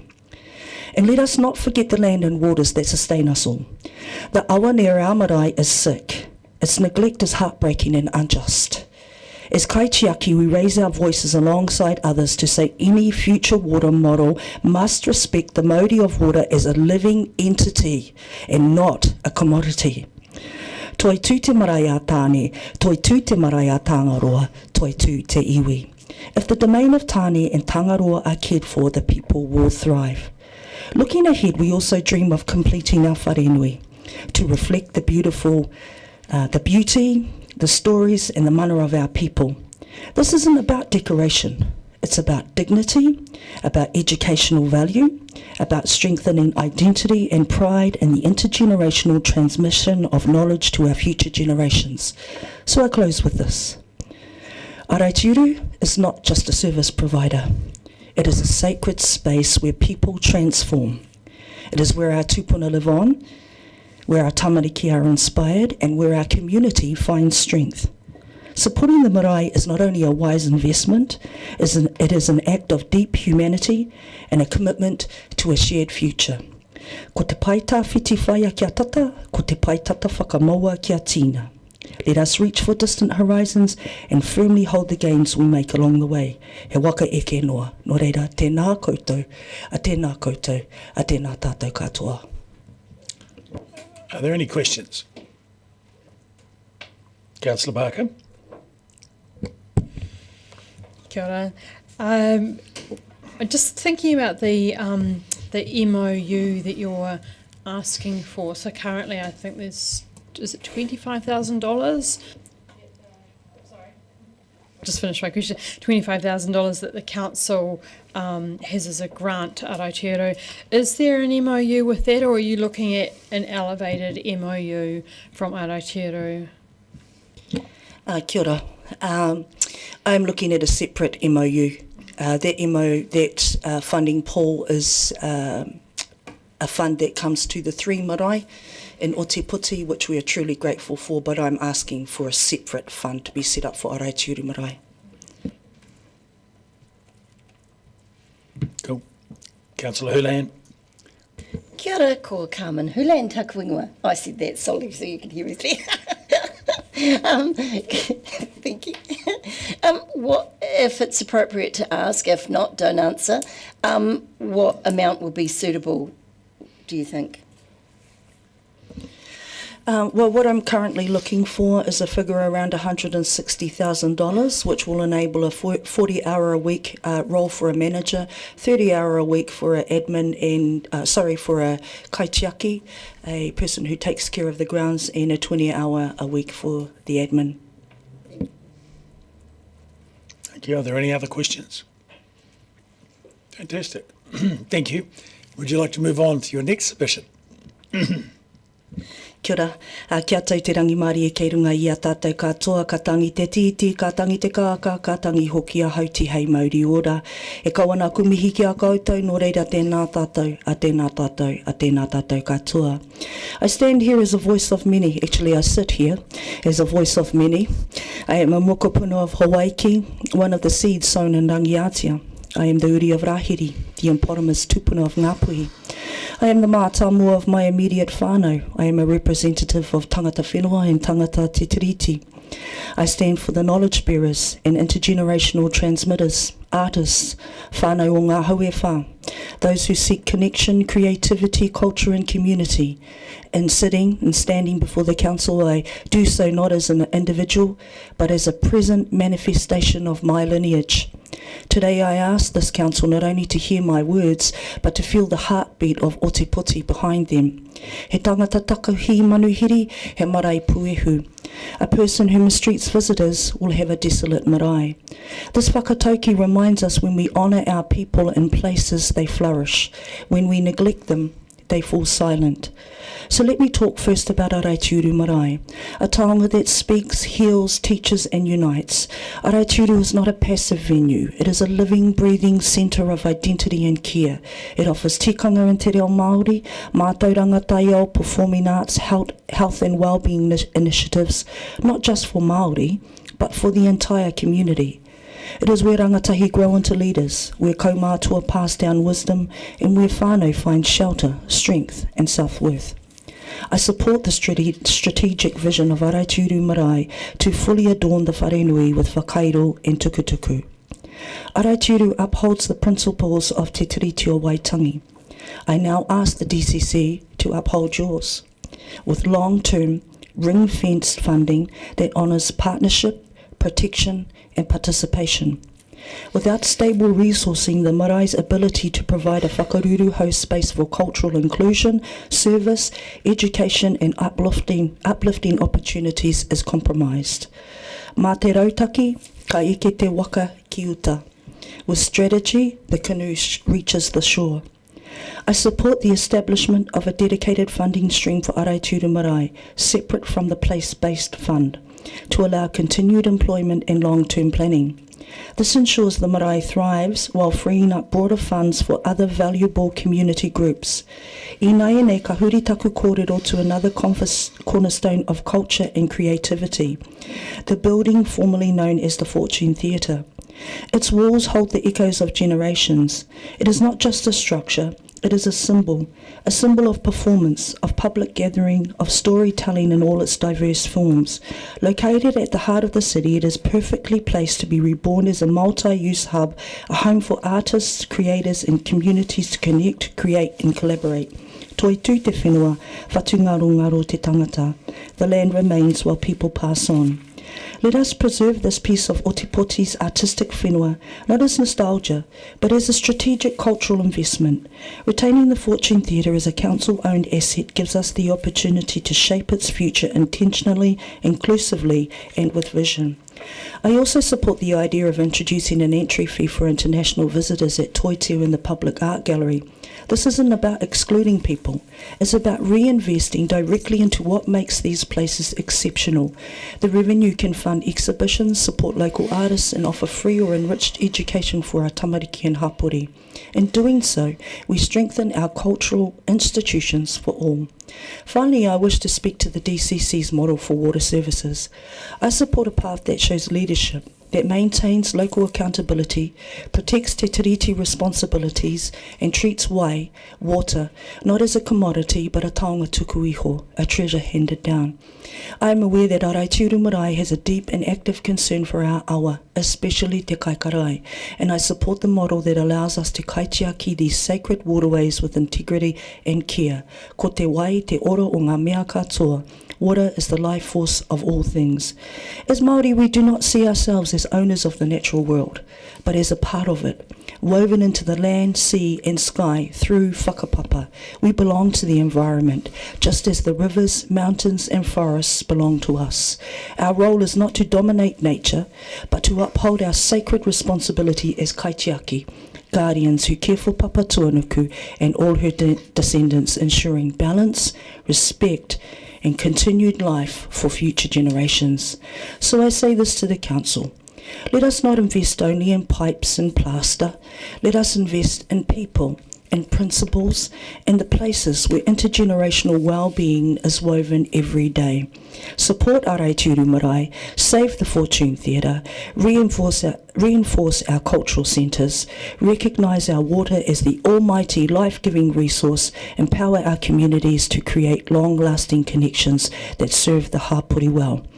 Tukua kia tūtakitahi ngā whitu o te rangi, ka tahi ka tutuki te kaupapa. Let each star in the sky stand in its own light, then the kaupapa will be fulfilled. Nō reira, tēnā koutou, a tēnā tātou katoa. Kia ora. Councillor O'Malley. Thank you, Mr Mayor. Kia ora, Towns. There was a thing that Councillor Houlihan moved a few years back, a Marae fund. That's it. And is that now being converted into place-based fund? Is that what that is? Or is that another fund? And that fund is now finished? Is that what it is? Kia ora, Jim. So, blessed are we, the Marae, that the Council gives 25,000 roughly to the 3 Marae here in Ōtepoti. And place-based fund is another fund which the Marae has been accessing to employ a manager and this year to employ a administrator. recognising that marae have been predominantly run in voluntary roles. The reality is that is not. People cannot provide for themselves and run a marae full time. So it's really essential that we find funding to be able to have employees that continue to enable the marae to serve the community at its best possible functioning. Ka pai? Are there any further questions? Councillor Gary? Kia ora, just wanted to check because my understanding is that Otako and I think Pukataraki both have managers, do they not? They have positions such as that to run the marae. So this is nothing out of the ordinary that you're proposing. Kia ora whaia, no, and I myself have been in the role as a paid manager for since November of 2023. However, I've been actively supporting Araituru Marae for 10.5 years, and the previous years to that, I've been doing that as predominantly a volunteer. Thank you for that clarification. Are there any further questions? I see none. So thank you.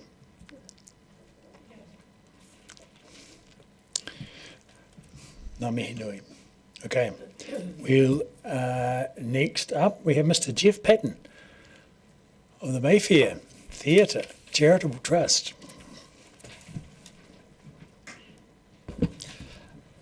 Good afternoon, councillors. In all my years in the Mayfair, we always used to say that there was far more drama happened behind the scenes than was ever appeared on stage. Still is the case. Why I'm here today is to thank you, for a start, for the money given to the Dunedin Theatre Network project that has happened over the last 2 years. What we did with that money, the Mayfair ended up with $33,000 as the third share, and to that we added another $35,000 of our own, of very hard-earned money. With that, we have refined the concept plans for how the theatre could be developed, and also enabled us to do structural assessments and a means of working on any structural problems and costings for that. Now, it was my understanding at the end of that project that all of the theatres involved were going to meet with you in a workshop situation, present the information so that you would have a chance to ask questions about it, and then you, as an independent panel, could decide which theatre had the most merit, because it's quite obvious that there isn't really a consensus between the different theatres. Everybody is pushing their own, and quite rightly, and so I'm here to push the Mayfair. The meeting that produced the letter of recommendation to council staff, I was unable to attend and didn't actually see the letter of recommendation till after it was sent to council staff. It claimed to be a consensus, but I wasn't involved, so it's not a consensus. That unfortunately seemed to be the basis of the report from council staff to you.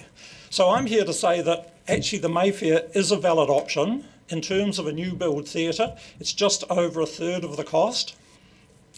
And we believe strongly that the Mayfair does have a future. In terms of, there's been lots of criticism about the way the Mayfair works, but our basic idea is to have a theatre that is very affordable. Some of the criticisms have been around a lack of technical staff employed or lack of marketing staff. And you have to think, you employ one person on the minimum wage is $50,000. So every $50,000, we would have to find that money from somewhere. The only place we can find that money from is from our hirers. That effectively, if you look at the number of nights that the theatre's hired, effectively one person adds $500 per night to the hire charge. We want people to have a theatre they can use and afford, and this is why we run it on volunteers, but we are getting to the stage, the volunteers like me are getting very old, and we need more people to come through, and it's now getting to the stage where we do have to hire people, technical expertise. But some groups don't have the money to hire a lot of people. They take the theatre as it is. It's got some lights hanging, they come in, they turn the lights on, they do what they want to do, and they go away. If they need technical expertise, they hire it in from the several companies in town that are able to do that. So it is a model that works very well. We understand the $17 million is gone, but probably it was maybe never there. And that's understandable. It's a balance you have to have between a theatre or another drain for Surrey Street. I think Surrey Street probably wins. So we understand that, but what we want from the council is your continued support. You have done very well in supporting us over the years in lots of little ways that help us to keep going. And we want that continued support. We would love something as simple as a letter every year to say the council is 100% behind the efforts that the Mayfair do, because without a visible support from the council, it's very difficult to raise funds anywhere else. So that was really my message to you. Ignore some of the stuff that some of the other people are saying, because actually I read the article in the paper, it's nonsense, some of that. And the Mayfair still does have a place. I want to put just a few wee facts for you as you consider this. One, the Fortune Theatre is no longer here, but it wasn't a building issue, it just simply went financially bust. Expenditure exceeded income. Professional theatre could exist in Dunedin at the moment. There's nothing stopping it. There are venues. The Fortune building is still there. The Mayfair's there. I know the professional people absolutely hate the Mayfair, but it's there. They could adapt and learn to live with it. So there's no reason why professional theatre couldn't exist, except nobody's dishing out lots of money for professional theatre at the moment. So my message to you is, look at the Mayfair. It's still an important asset. It fills that 400-seat theatre gap, and I think it's well worth support. It needs a complementary little theatre, and the Athenaeum fills that complementary space very well. I'm not sure how the Playhouse fits in. I've been very supportive of them so far. I wonder if they could use the Mayfair or the Athenaeum. I have asked that question and haven't got an answer for it, so I don't know. Okay. Yes, that's good. I think let's take some questions. Yes. Because we have a few. Councillor Gilbert being first. Thank you, and thank you for your presentation. We've heard people express concerns around things such as health and safety issues with the Mayfair accessibility, particularly street to stage and as well as street to seat accessibility, but particularly the concerns around sort of health and safety issues, perhaps also leading to why some of the touring companies would rather not use the Mayfair. What commentary do you have to that? I don't think we have health and safety problems. I think Stage South in particular are trying to paint a picture of a very bad theatre, but from a safety perspective we don't have problems. We've done things like the theatre rig has been set up not as a lot of theatres would use it, but as something that is safe for amateurs to use. So those are always in the back of my mind. Accessibility to the theatre is a huge problem, but there's a very simple solution, and that is a passenger lift. So that covers the people getting into the auditorium. And the other half of the plan that has been developed uses the building next door, which we own, as a loading dock with a simple hoist, and that gives accessibility to the stage. It would also, a small mezzanine in there would also create more wing space for the stage. So those problems are easily fixed if we have money. Okay, Councillor O'Malley. Thank you, Mr. Mayor. Thanks for your presentation. Just looking at that 17 million, which you say is gone, I would have to say that it wasn't. I don't really know why it left. So, I mean, it's not necessarily a council decision as to why it's gone. And if you are asking for us to go and find it and bring it back, we need to hear that out loud, because it hasn't been a council decision to remove it at this point. It has just gone. So do you want that money back if it's there to be found? I think it would be great to invest in the smaller theatres. Microphone. Sorry. I think it would be great to invest in the smaller theatres, and if some of that money could come back. It does need a wider view from the community about what they want. And one thing I do want to say is the performing arts group that has been working with council staff so far is not representative of the performing arts community. It is representative of the performing arts venues and the one venue that would like to be. So there's nobody there speaking for the musical theatre people. You know, they haven't, I don't think, been consulted about the new build. So, and I personally think they should need to be, because I think it actually needs a lot of work. It's not well designed for some of the musical theatre stuff in terms of backstage facilities. There's no large dressing rooms for the schools who have 2 large choruses and stuff like that. Right. Just a quick question. You talk about a third the cost. Do you mean a third of 17 or a third of some other figure? Sorry? 1/3 of 17 million? So I was talking about a third of the 100,000 that was given to the Dunedin Theatre Network. We received 1/3 of that. Yes. No, I thought you talked about building, revamping, you know, renovating the Mayfair for a third of the cost of a new theatre. Yeah. And so it's roughly comes in, I think, at about 13 million was the quoted figure for the Mayfair, but that had a huge amount of contingency money built into it. Yes. The last I heard for the new build was 28 million. That didn't include land, and given that the Court Theatre has just opened in Christchurch at a cost of 61 million, I think their 30 million might be a little bit light. So it is roughly a third of a new build. Yes. Roughly. I was just looking as to what that full cost you were thinking of. What was the full cost you had in mind? And really you had in mind between 30 and 60 million. Yeah, that's a new build. A third of yes. that. Yes, Yeah. so 10 to 20 in other words. Yeah. No, that's fine. Yeah. I just wanted to get the handle on that figure. Councillor Mayhem. Thanks. I was going to ask a question about accessibility, but you mentioned that's an issue. The capacity at the Mayfair, what is the current seating? The current seating is 400.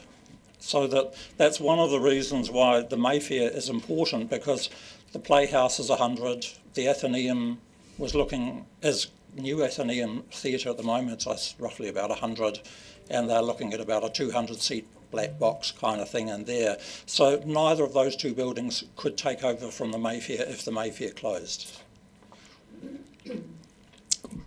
And just very quickly, one thing I notice when I go there is a smell of mustiness or dampness. Do you have anything to say to that? Microphone. It very much depends. Sometimes the building is shut up when it's not used, so sometimes it takes a while to open it up and get some air through it. It doesn't have a major problem. I mean, there has been a problem in the past, and then it has been found that water pipes underneath have had a leak or something like that. It doesn't have a flooding problem, as some people make out. The 2015 floods, yes, we got water in the back, but that was actually a blocked drainage problem. And most of the flooding problems around the theatre are actually blocked drainage problems from other buildings or the street. Okay, wonderful. Thank you. We've used up all our time, so thank you very much for your presentation. It's fascinating. Especially in light of the various other things we've heard today.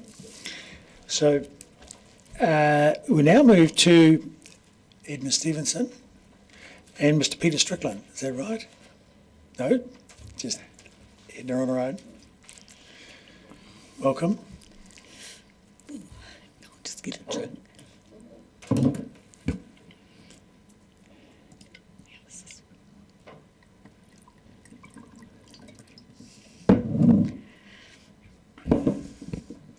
Sorry, you'd think I'd be more organised. I've been in and out. Yeah. I could do it there. Well, I'm Edna Stevenson. Good afternoon, everybody. I think most of you know who I am. I feel like I've been coming and going to this place for years, and I'd like to think this will be the last year. Anyway, I am on the Otago Peninsula Community Board, but I'm not here representing them. I'm here speaking for my own personal interest. So I'm just going to read a bit of this because I'm not very good at speaking off the cuff. Thank you for giving me 5 minutes of your time. It's not long, so please bear with me on this as it's a very important issue. The Peninsula Connection Road Safety Improvement Project has become something of a dinosaur since its conception. I will pass on the history lesson and cut to the chase.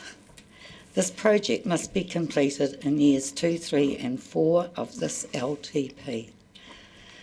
The completion of this project will fulfil many positives for our great little city. Firstly, and most importantly, it honours a promise made to mana whenua. It gives safety to residents and visitors to the most unique and historical place of wealth to our city. We love to sing the praises of our wildlife, marae, castle, and shared pathway when encouraging tourism, which is our main financial contributor to the city. But having created and promoted this stunning destination, we have failed to complete the basics. We've failed to complete the most important aspect, which is road safety. Sorry. There is plenty of evidence supporting the visitor numbers and monetary value which the peninsula brings to the city. It is way past time to complete this project, which was started 20 years ago. The section of Harrington Point Road from Allison Road to Otago Fisheries Wharf area is the most dangerous, and if at any time becomes inaccessible will have a huge impact on residents and on our status as a wildlife destination.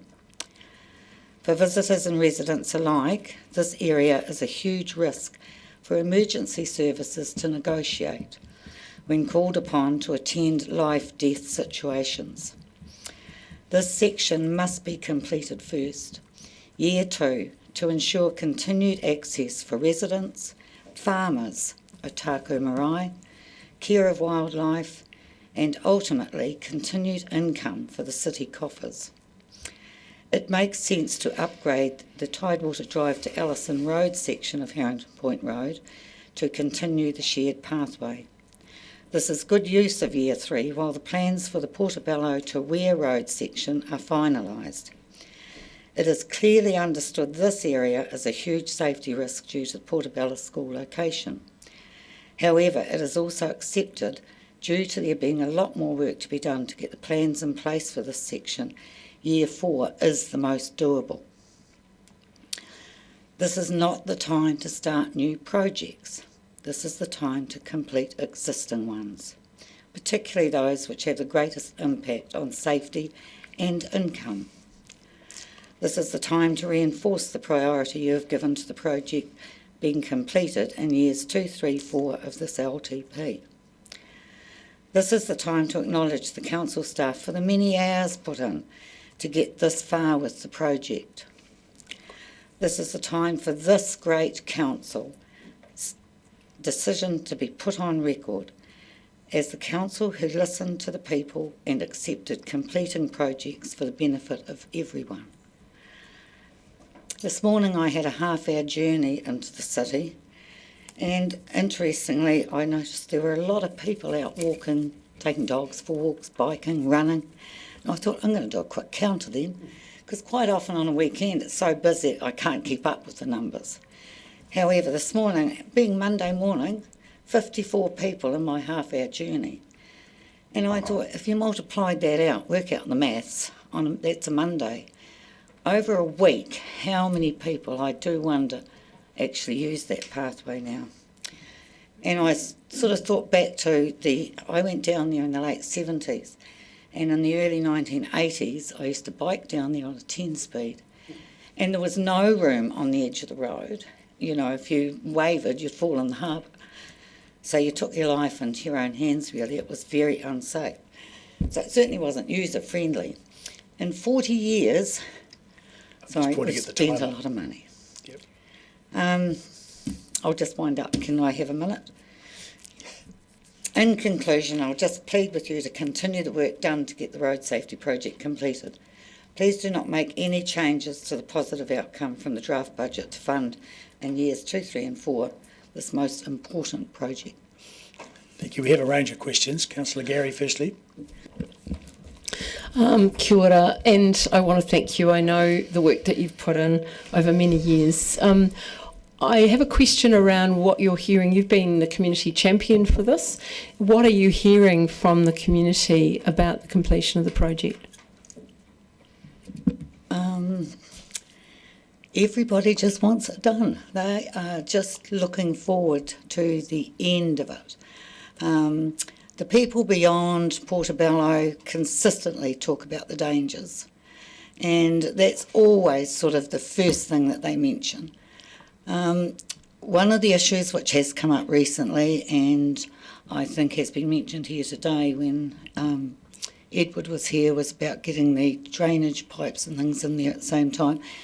People don't want that if it's going to mean that this project's not going to get finished. And I've also heard it said that if that's going to happen, look at how long it's taken us to get this pathway from the city out to Harrington Point. If you put that amount of time aside and say, well, it's probably going to take that long to get pipes and drainage and things in out there, why naff around putting in pipes and things now when it could be 20 years before that project ever got off the ground? The old argument with that one is it's always about numbers, and there's not enough residents down there to justify that cost. And while the Marae and the Albatross Centre and those places would obviously do well if they had water and sewage on, they're managing without it in the meantime. And I think to put water, sewage, any of those things into the picture now, if that was to slow down this project, I think you'd just about have a mutiny. Next, Councillor O'Malley. Thanks, Edna. You mentioned the number of people using the shared path today. Councillor Vandervis has made a point that he believes that it's peaked and it's not going up at all. What's your opinion based on what you see? I'd really like him to come out there on a weekend and sit around and take notice of the amount of people and that go up and down there. My reference back to the 80s, when I biked down there on a 10-speed bike, I was probably one of the very few that was ever brave enough to try that. So now we have this shared pathway. We have thousands of people, I would say, over a year using that would never have done so before. Now, if we've had that amount of traffic, foot traffic, cycles, whatever, in the short time, in reality, of 20 years, imagine what we can have in another 20 years. Thank you. Councillor Wiley. Thank you, and thank you for your service on the community board, because you've always been a strong advocate for the Peninsula and the residents. My question has been answered already, so thank you. Thank you. Councillor Gilbert. Thank you. I only get one question, so I'm going to be careful.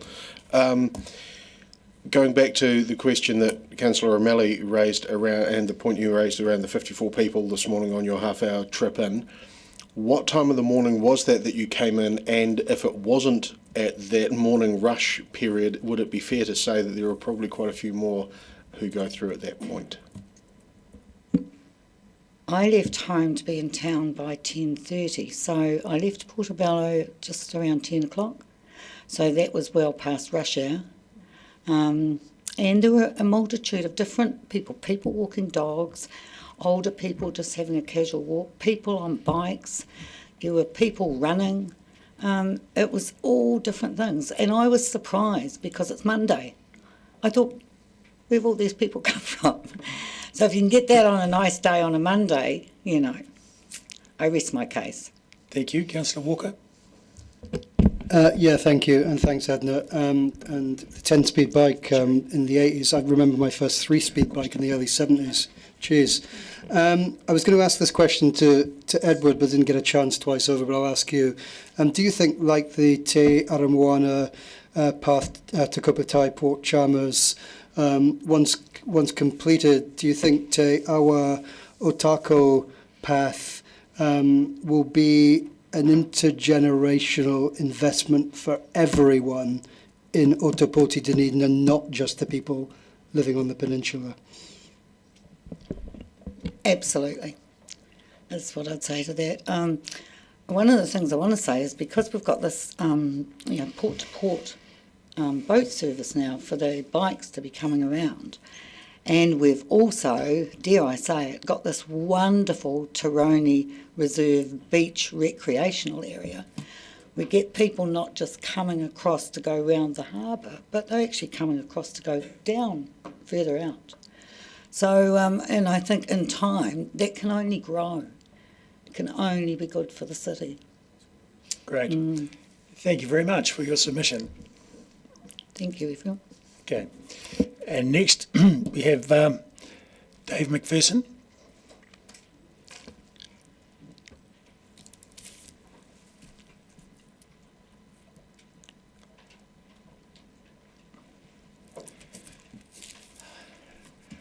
Good afternoon. There's a timer on the screen behind me, and you have 5 minutes starting from now. Kia ora koutou, thank you very much. I'm one of those residents that lives out past Portobello. I'm not on any of the committees or anything out there. I'm speaking just as a resident who observes and has observed for the 3 and a bit years that I've been out there how unsafe the whole road and road corridor is out that way. I'm not going to read out the actual words that I talked about, but I am going to, in my written submission, but I am going to talk about some of the issues. Firstly, it definitely isn't just a road for the people that live out there, which admittedly aren't that many. It's a road for the up to 100,000 people, tourists that go to Taiaroa Head each year. It's a road for the cyclists, the Lycra Brigade that ride out there every day, and Edna was absolutely right. It doesn't matter what time of the day, and it may still be dark, and they'll be riding out along that path and past the path at Portobello, further out with their little headlamps on. I saw that the other morning. I come in to do some casual work in the centre of town here at all sorts of different times, and I pass people that are cycling, that are walking on what we call Desert Road, the bit between Harwood Corner and Otako Jetty. There are people and they have no choice but to actually walk on the road surface, on the carriageway. It's an extremely unsafe road. There are blind corners, there are blind hills. I've got a photograph there of a cyclist that managed to get off the road while 3 cars were passing him just on the day that I happened to write this. I said, I'll go for a ride, I'll take some photos. I saw that. About 150 metres past there is a blind corner, and another 100 metres past that is a blind hill where the cyclists have no choice but to ride on the road, the walkers ride on the road, and no one can see what's coming, and that's a recipe for disaster. It's the same around the edge of the harbour, up closer to Otako Jetty. There's all sorts of problems there, and we really support this project being completed, and in the manner that's actually in the plan at the moment. It's very important that happens. Who is liable, I'd ask you, if it's not completed, if we back off doing this? Now, I suspect that every one of you has actually been out on that road, but I'm probably the only one around the table here that lives that far out. But you've all used it at some stage or another, whether it's cycling, walking or driving. So there's an obligation, I would suggest, on the city to get this road up to scratch. I also support the comment that there are things that could be done right now to improve it. You don't have to have a gold-plated solution with all the drainage that you'd like to have in a city street in place necessarily. It's important to make it safe. which involves widening, which involves separate carriageways at most points. And to join the dots, one of the things that always irritated my family out there is that there are bits of cycleways and walkways, and then there are completely unsafe bits in between. It's like you're encouraging cyclists and walkers to use the nice bits, but how do they get between them? It's not possible safely at the moment. Now, there are some other aspects that I did want to mention there. One is the Portobello School. I was amazed that wasn't completed, at least up to the school. Now, when the Portobello area was being completed itself, it would have been another 150 metres up the hill to the school. It wouldn't have involved a decision having to be made about whether you built round the side of the hill or out onto the harbour a bit. It was only up to the top of the hill to the school. I have definitely have seen kids walking and cycling on the road there in order to get to that school. Now, I think council absolutely has an obligation to do something about that safety problem that's waiting to happen there at the moment, even if you are doing other areas as the major work. I mean, look at the road that goes around the edge of the harbour from Otako Golf Course Road area to the Otako Jetty. That had 15 different bits washed out. They were repaired by council at the start of the summer just gone. There's another 6 washouts starting to happen already since that time, and that's over summer. Wait until you've had a winter through that area. It's not safe. It's not even cost effective for the council the way it is at the moment. Great. Thank you, Your Thank Worship. you. Do we have some questions? Councillor Mayhem.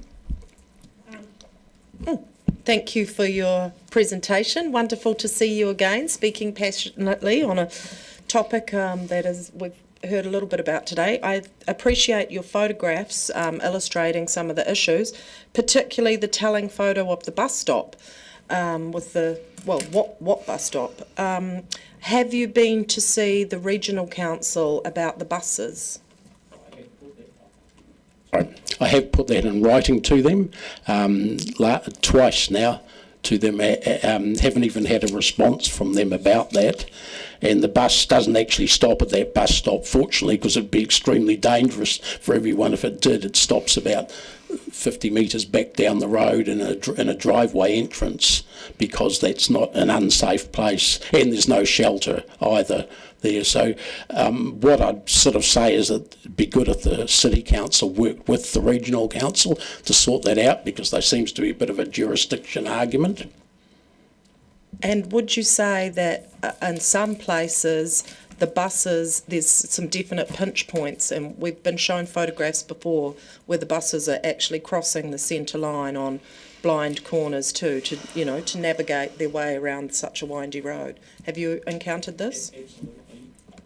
Absolutely, and especially around the edge of the harbour, approaching Otako Wharf, it's impossible for the bus to get around those corners without crossing the centre line. And when buses and coaches meet each other, one has to stop, and I'm surprised no one's gone off the edge recently, though there's certainly been cases of that in the past. Okay, thank you. Councillor O'Malley. Thanks. Hey, Dave. My question is about putting the services in when you build the road at the time. There's going to be a section which is just coming through now where the water line sort of above McAndrew Bay back towards the city on the hill has been slipping off the hill for years. When they did the road down below, the water wasn't an issue, and it was a different council spending much less on infrastructure time. But we're about to dig that road up again, and it will be closed, and it will have 9 months worth of waterworks on it. How do you feel that the people up at your end of the peninsula are going to feel that if we do that without putting those things in, we're not going to take 20 years to get water out there, because if it does, then we've not lived up to our water obligations. How will you feel if we dig it up again 5 years after we've laid it down? There'll be several comments, Councillor Jim. One will be from people in my area who don't even have council water, making disparaging comments about what the priorities are. And two, I guess we'll say, is that more of a priority than the safety issue. I understand from councils have to balance things, have to toss things up, and you can't do everything all at once, but these safety issues are really pressing, and I think that the basic work on them has to come first myself. Okay, may I? Yep. Addressing safety, how fast do you go through a work zone? 30. Right, so 30 at the moment.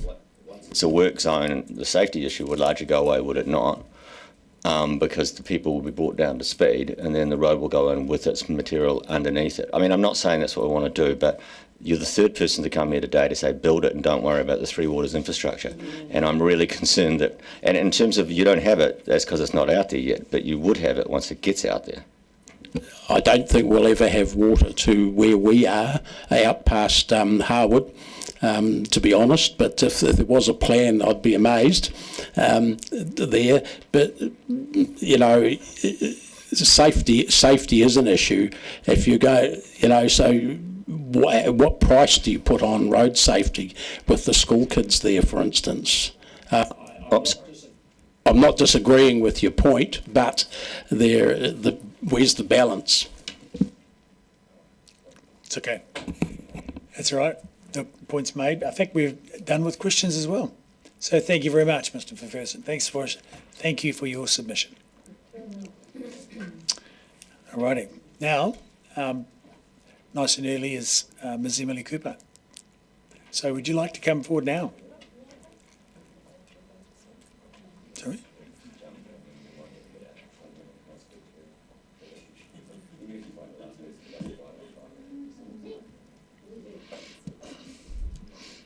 So you have 5 minutes from now, and then 5 minutes for questions. You just push the button when you're ready to speak.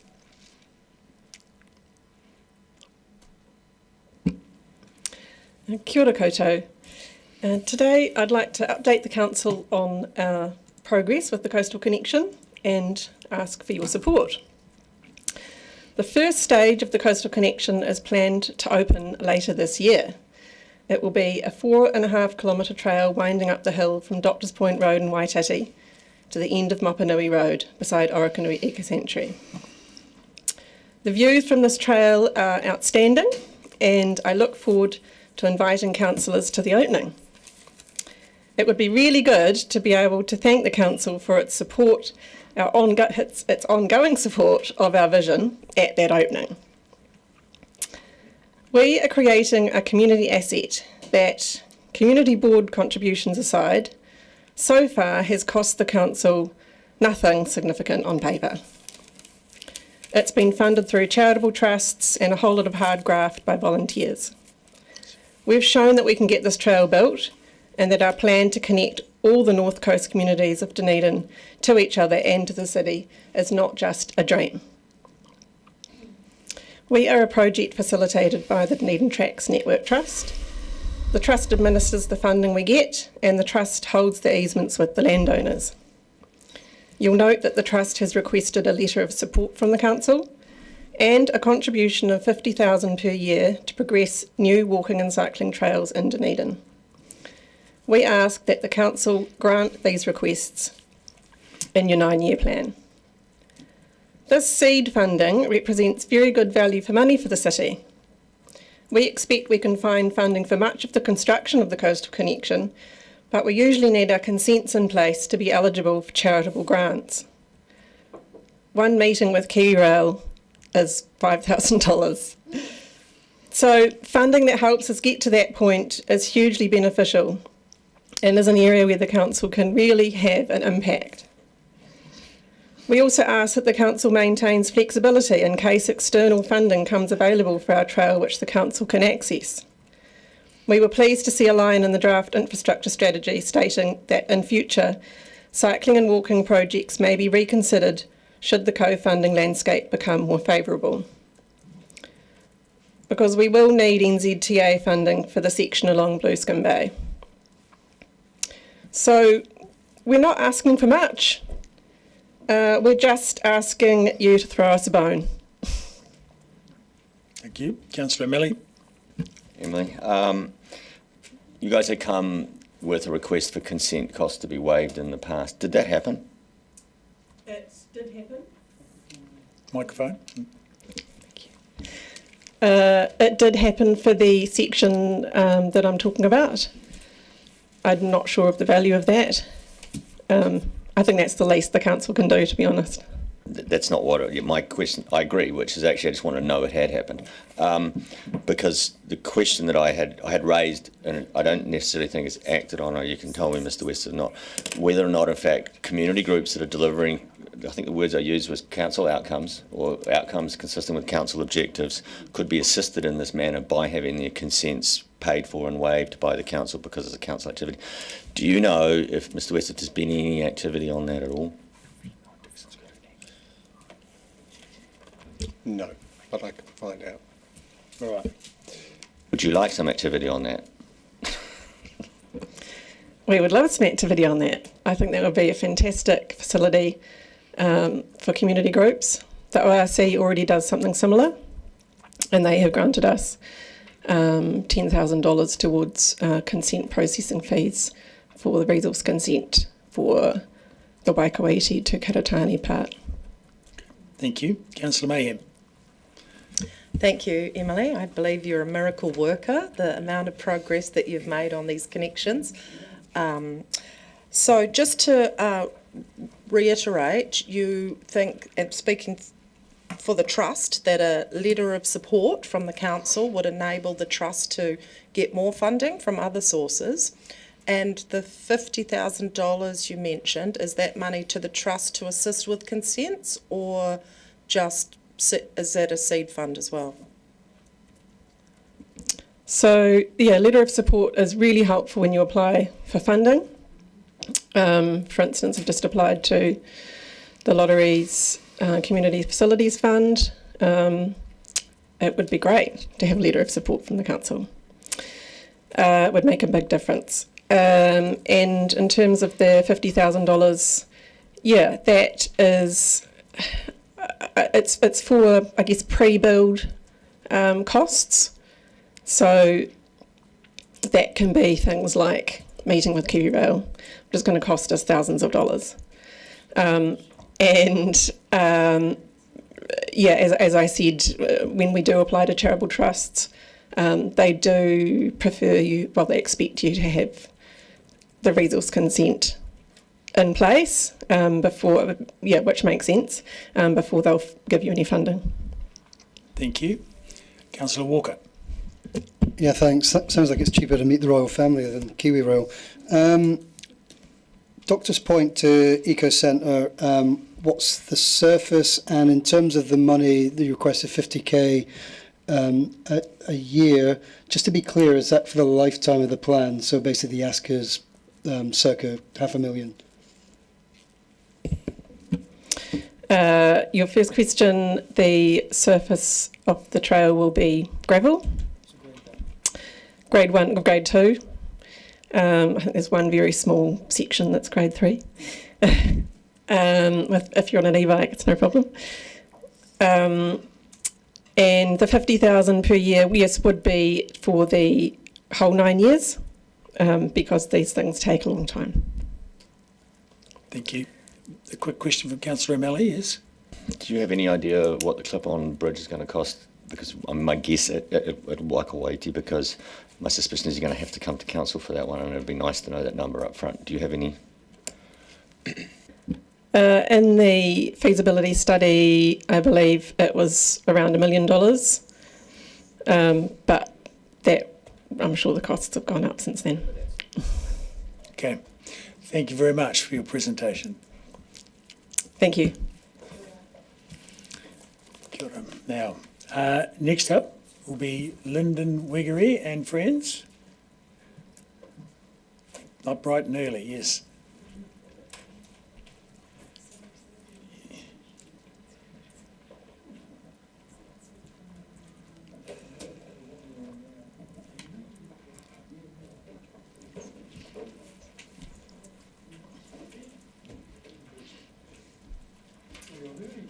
Yes, we get to leapfrog. Do you mean I get an extra 5 minutes? No.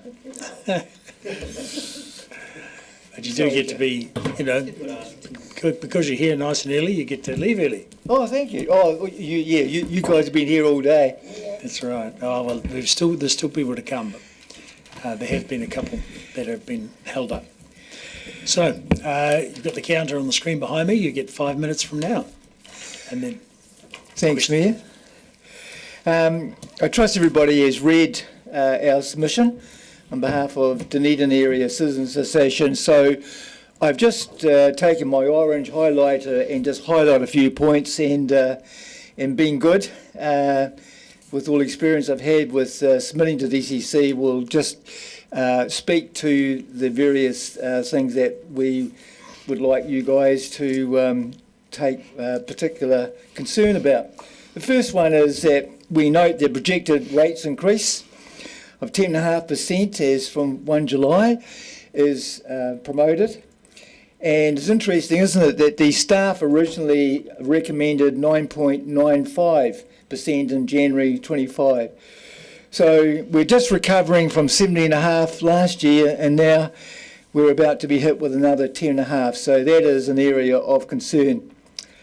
In paragraph number 2, you'll be pleased to know, and Jim will be pleased to know this, we do appreciate putting out the water one, and we are happy to support you in keeping future water delivery in-house. As Councillor O'Malley has rightly said in previous council meetings, this avoids setting up a further CCO with all the extra costs that incurs. So we certainly support in-house water delivery. So that's great. In terms of curbside collection, we really remain unconvinced that a move to Smooth Hill is the best option. And you may be aware, Grant Miller, in the ODT, has, I think last Friday, did this particular piece about one of the other options of shifting solid waste to Lime Hill down Winton. And it seems to us that in terms of the ORC giving consent to continue at Green Island for 35 years, we remain unconvinced that council have actually got all the facts and figures about the alternative option. So we would encourage you to really ask the staff concerned some hard questions. I've seen some of the reports, and one of them was page after page redacted, black, black, black. And if I was a councillor, I would not accept that. I would want to make an informed decision with all the facts and figures. So we leave that with you on the table, and trusting that the jury is not out yet on Smooth Hill. In terms of my interesting conversation with the Mayor recently after one of our public meetings, we still support him as a group on behalf of ratepayers, the Groins. And it's interesting that he did, and I'm sure he won't mind me going to bat for him and sort of repeating his comment to me, because I'm sure that it was public information, that if the Groins were reinstated, there'd be no need to dig up Kettle Park at all, and that would save us $37.8 million. And as I was listening to the Mayor, the thought occurred to me, is managed retreat the best way to protect Victoria Road? So we do draw that to your attention, and see if the impasse with the ORC can be rectified. In number 3, sad to say there's not going to be a balanced budget. There hasn't been a balanced budget in the last 5 years, and none planned for the current year of the LTP. We note that there is good moves to try and reduce that next year, but we, as I said in our report, our submission, we remain unconvinced that this will be achieved unless further spending aspirations are drastically tightened by council decree. And we urge councillors just to support fellow councillors who've really taken this on seriously. They've been looking at the budgets line by line, and we urge you as a team to really, really look at the council finances and see whether further cuts can be made, reduced spending can be effected. Personnel costs, they remain a sensitive area with ratepayers, and we note that it represents 19.29 of our total expenditure, and this rising cost in the number of managers was highlighted by us last year, and we seem to get the impression that nothing's changed. The ETFs, in terms of what we have received, and we have faithfully passed on a copy of this to each one of you as part of our submission. We note that the ETFs are increasing, and so we ask you, as part of your stewardship, to really look at the rising cost of personnel. The final sentence at the end of paragraph 3, a complete audit of council finances to check for fraud, waste and abuse, we think is long overdue. You'll be aware of all the overseas reports about Doge, and even England is now picking up that from a local body point of view. And so we really encourage you to look at where money can be saved by doing a real decent audit. Finally, just to inform, no plans in this LTP to retire, reduce or pay off debt, and we find that disappointing. Even though debt ceiling is 250% of revenue, if your revenue goes up, you can still keep within the percentage. So we ask that you do take another look at ways and means to retire and reduce our burgeoning debt, and I think that would save on interest costs. Thank you, Jules. Thank you. We have some questions. Councillor Gary. Thank you, Mr. Mayor. Thank you for your presentation, Mr. Wiggery. You say just above point 3 that DCC has a fixation with climate change, and you go on to say is ideologically driven. Is this ideologically driven by certain members of staff? Are you aware that council has a position on climate change, and are you aware that staff do not determine the work program? We determine it by resolution as to what they do. So that comment you've made is simply not factually correct. Are you aware of that? It's not a comment. Microphone. So, Mr. Wiggery, the microphone. Otherwise, people Sorry, watching online can't hear you. It's not a comment, Councillor Gary, with great respect. It's actually raising a question. And I just leave it there for councillors to ponder and reflect on.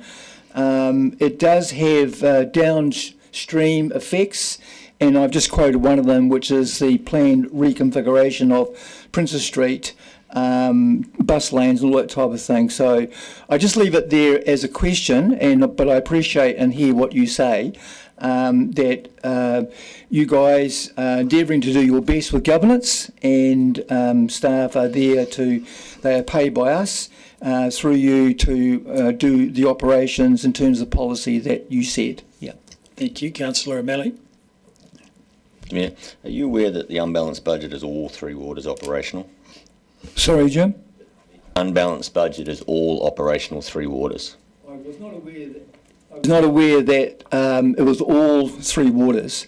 But there again, you may be aware that Surrey Street residents expressed opinion this morning. So I would really urge councillors to look very closely at the 3 waters budget. There are aspirational guidelines in there. I know the government are putting a hard word on us, and it does put pressure on us, but I still think that in terms of what we have achieved compared to other councils, we seem to be streaks ahead. We don't have to achieve everything in year 1, let alone year 2. So see how we go. Thank you. Councillor, Deputy Mayor Lucas. Thank you. Are you aware that we have Audit New Zealand, we have external, internal auditors, and just recently we've had Deloitte review a series of operations, and there's been no evidence of fraud or abuse of ratepayer money? Partly aware, Councillor Lucas, but I am aware that certain parts of the report have not been seen by councillors, and I appreciate that's the personnel side. If you're looking at the audit side, when I looked at what audit said in this, doing this submission on behalf of our executive and our members, to be honest and frank, I really didn't think that they did a very good job. It seemed very sweeping. It seemed very sort of, you've done a good job, using the same language that they've used in previous years. Given that, you may think they have spent ratepayers' money wisely, I would like to think that certain further stretching questions should be asked of Audit Department if that's the way that we want to go with a complete review of finances. I mean, I think audit can do so much, but I think an in-house review of finances would go a lot better, and also allay the concerns of many ratepayers out there about the way council is managed by the staff, and the way that the finances are spent in a good stewardship way. Okay, moving on. Councillor Walker. Battery's running out. Thank you.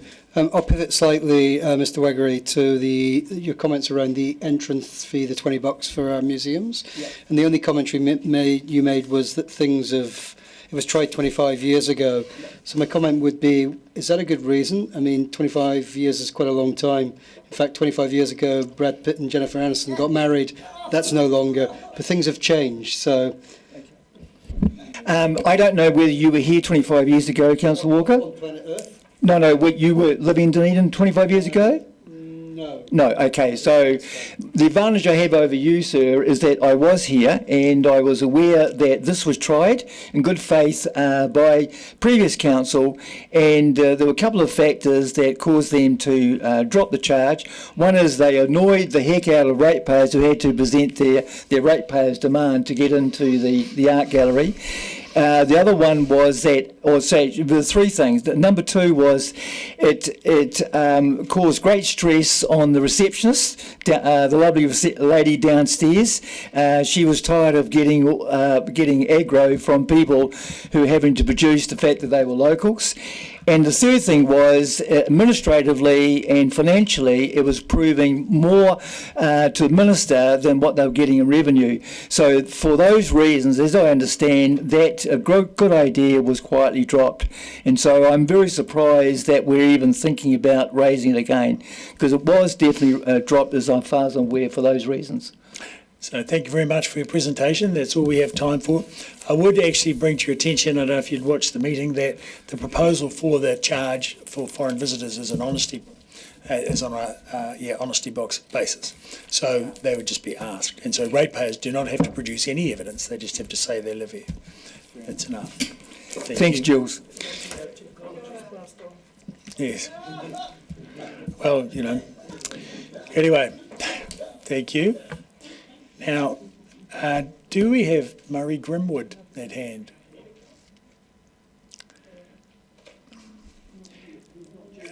He's not due for 25 minutes, or 10 minutes, till 25 past. Sorry, till 25 past. As opposed to 25 minutes.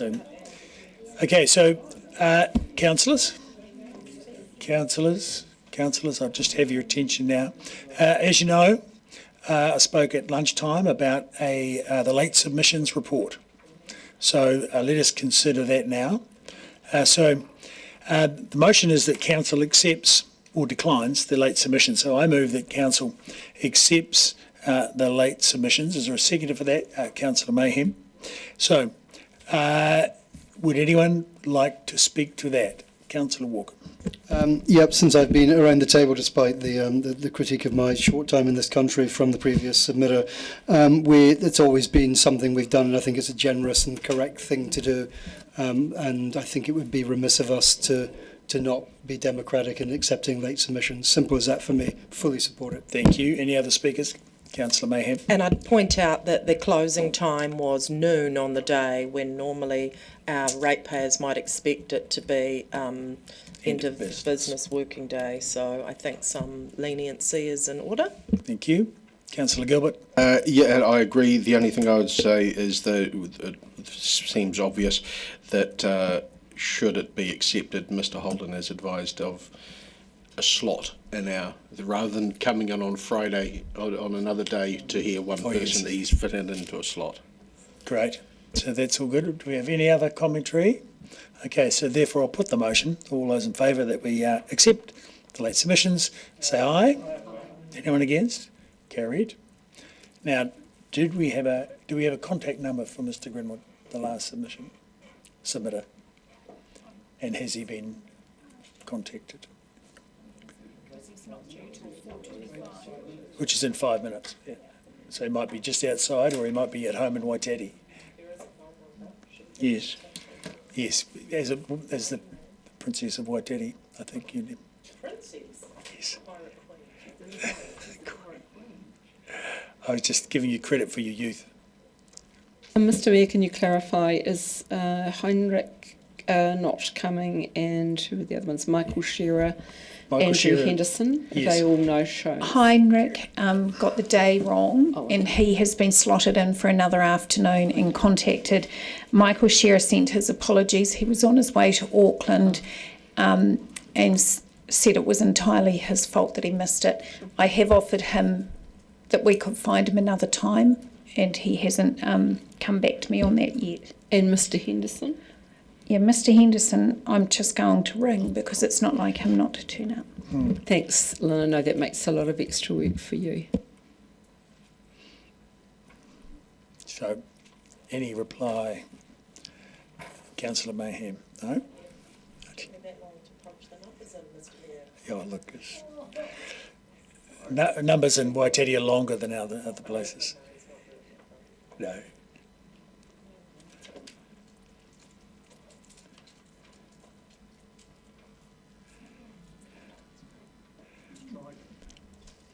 Could be parking. Could be riding his bike down the motorway. Yes. Look, well done. Look, I don't think we can't leave in good faith until 25 past. So we'll just, yes, I move we adjourn for 5 minutes until someone gets here or we finish up. Thank you, Councillor Walker. All in favour, say aye. Against? Carried.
Councillor Walker's arrived. I don't see Mr Grimwood anywhere. So it's 4:25, so we're done. So I move that Council adjourns the meeting until 9 o'clock tomorrow. I have a seconder, Councillor O'Malley. All in favour say aye. Against? Carried. See you in the morning. Actually, to Councillor Gilbert's point, I'd be happy if those extra people had to be fitted in at like 10 to 9 on a morning. I'd sooner come in 10 minutes early than come in the next day. I think, well, just as we had a couple of gaps appear today, there's probably on the next 3 days still the odd gap that will appear, so we're okay. We're good.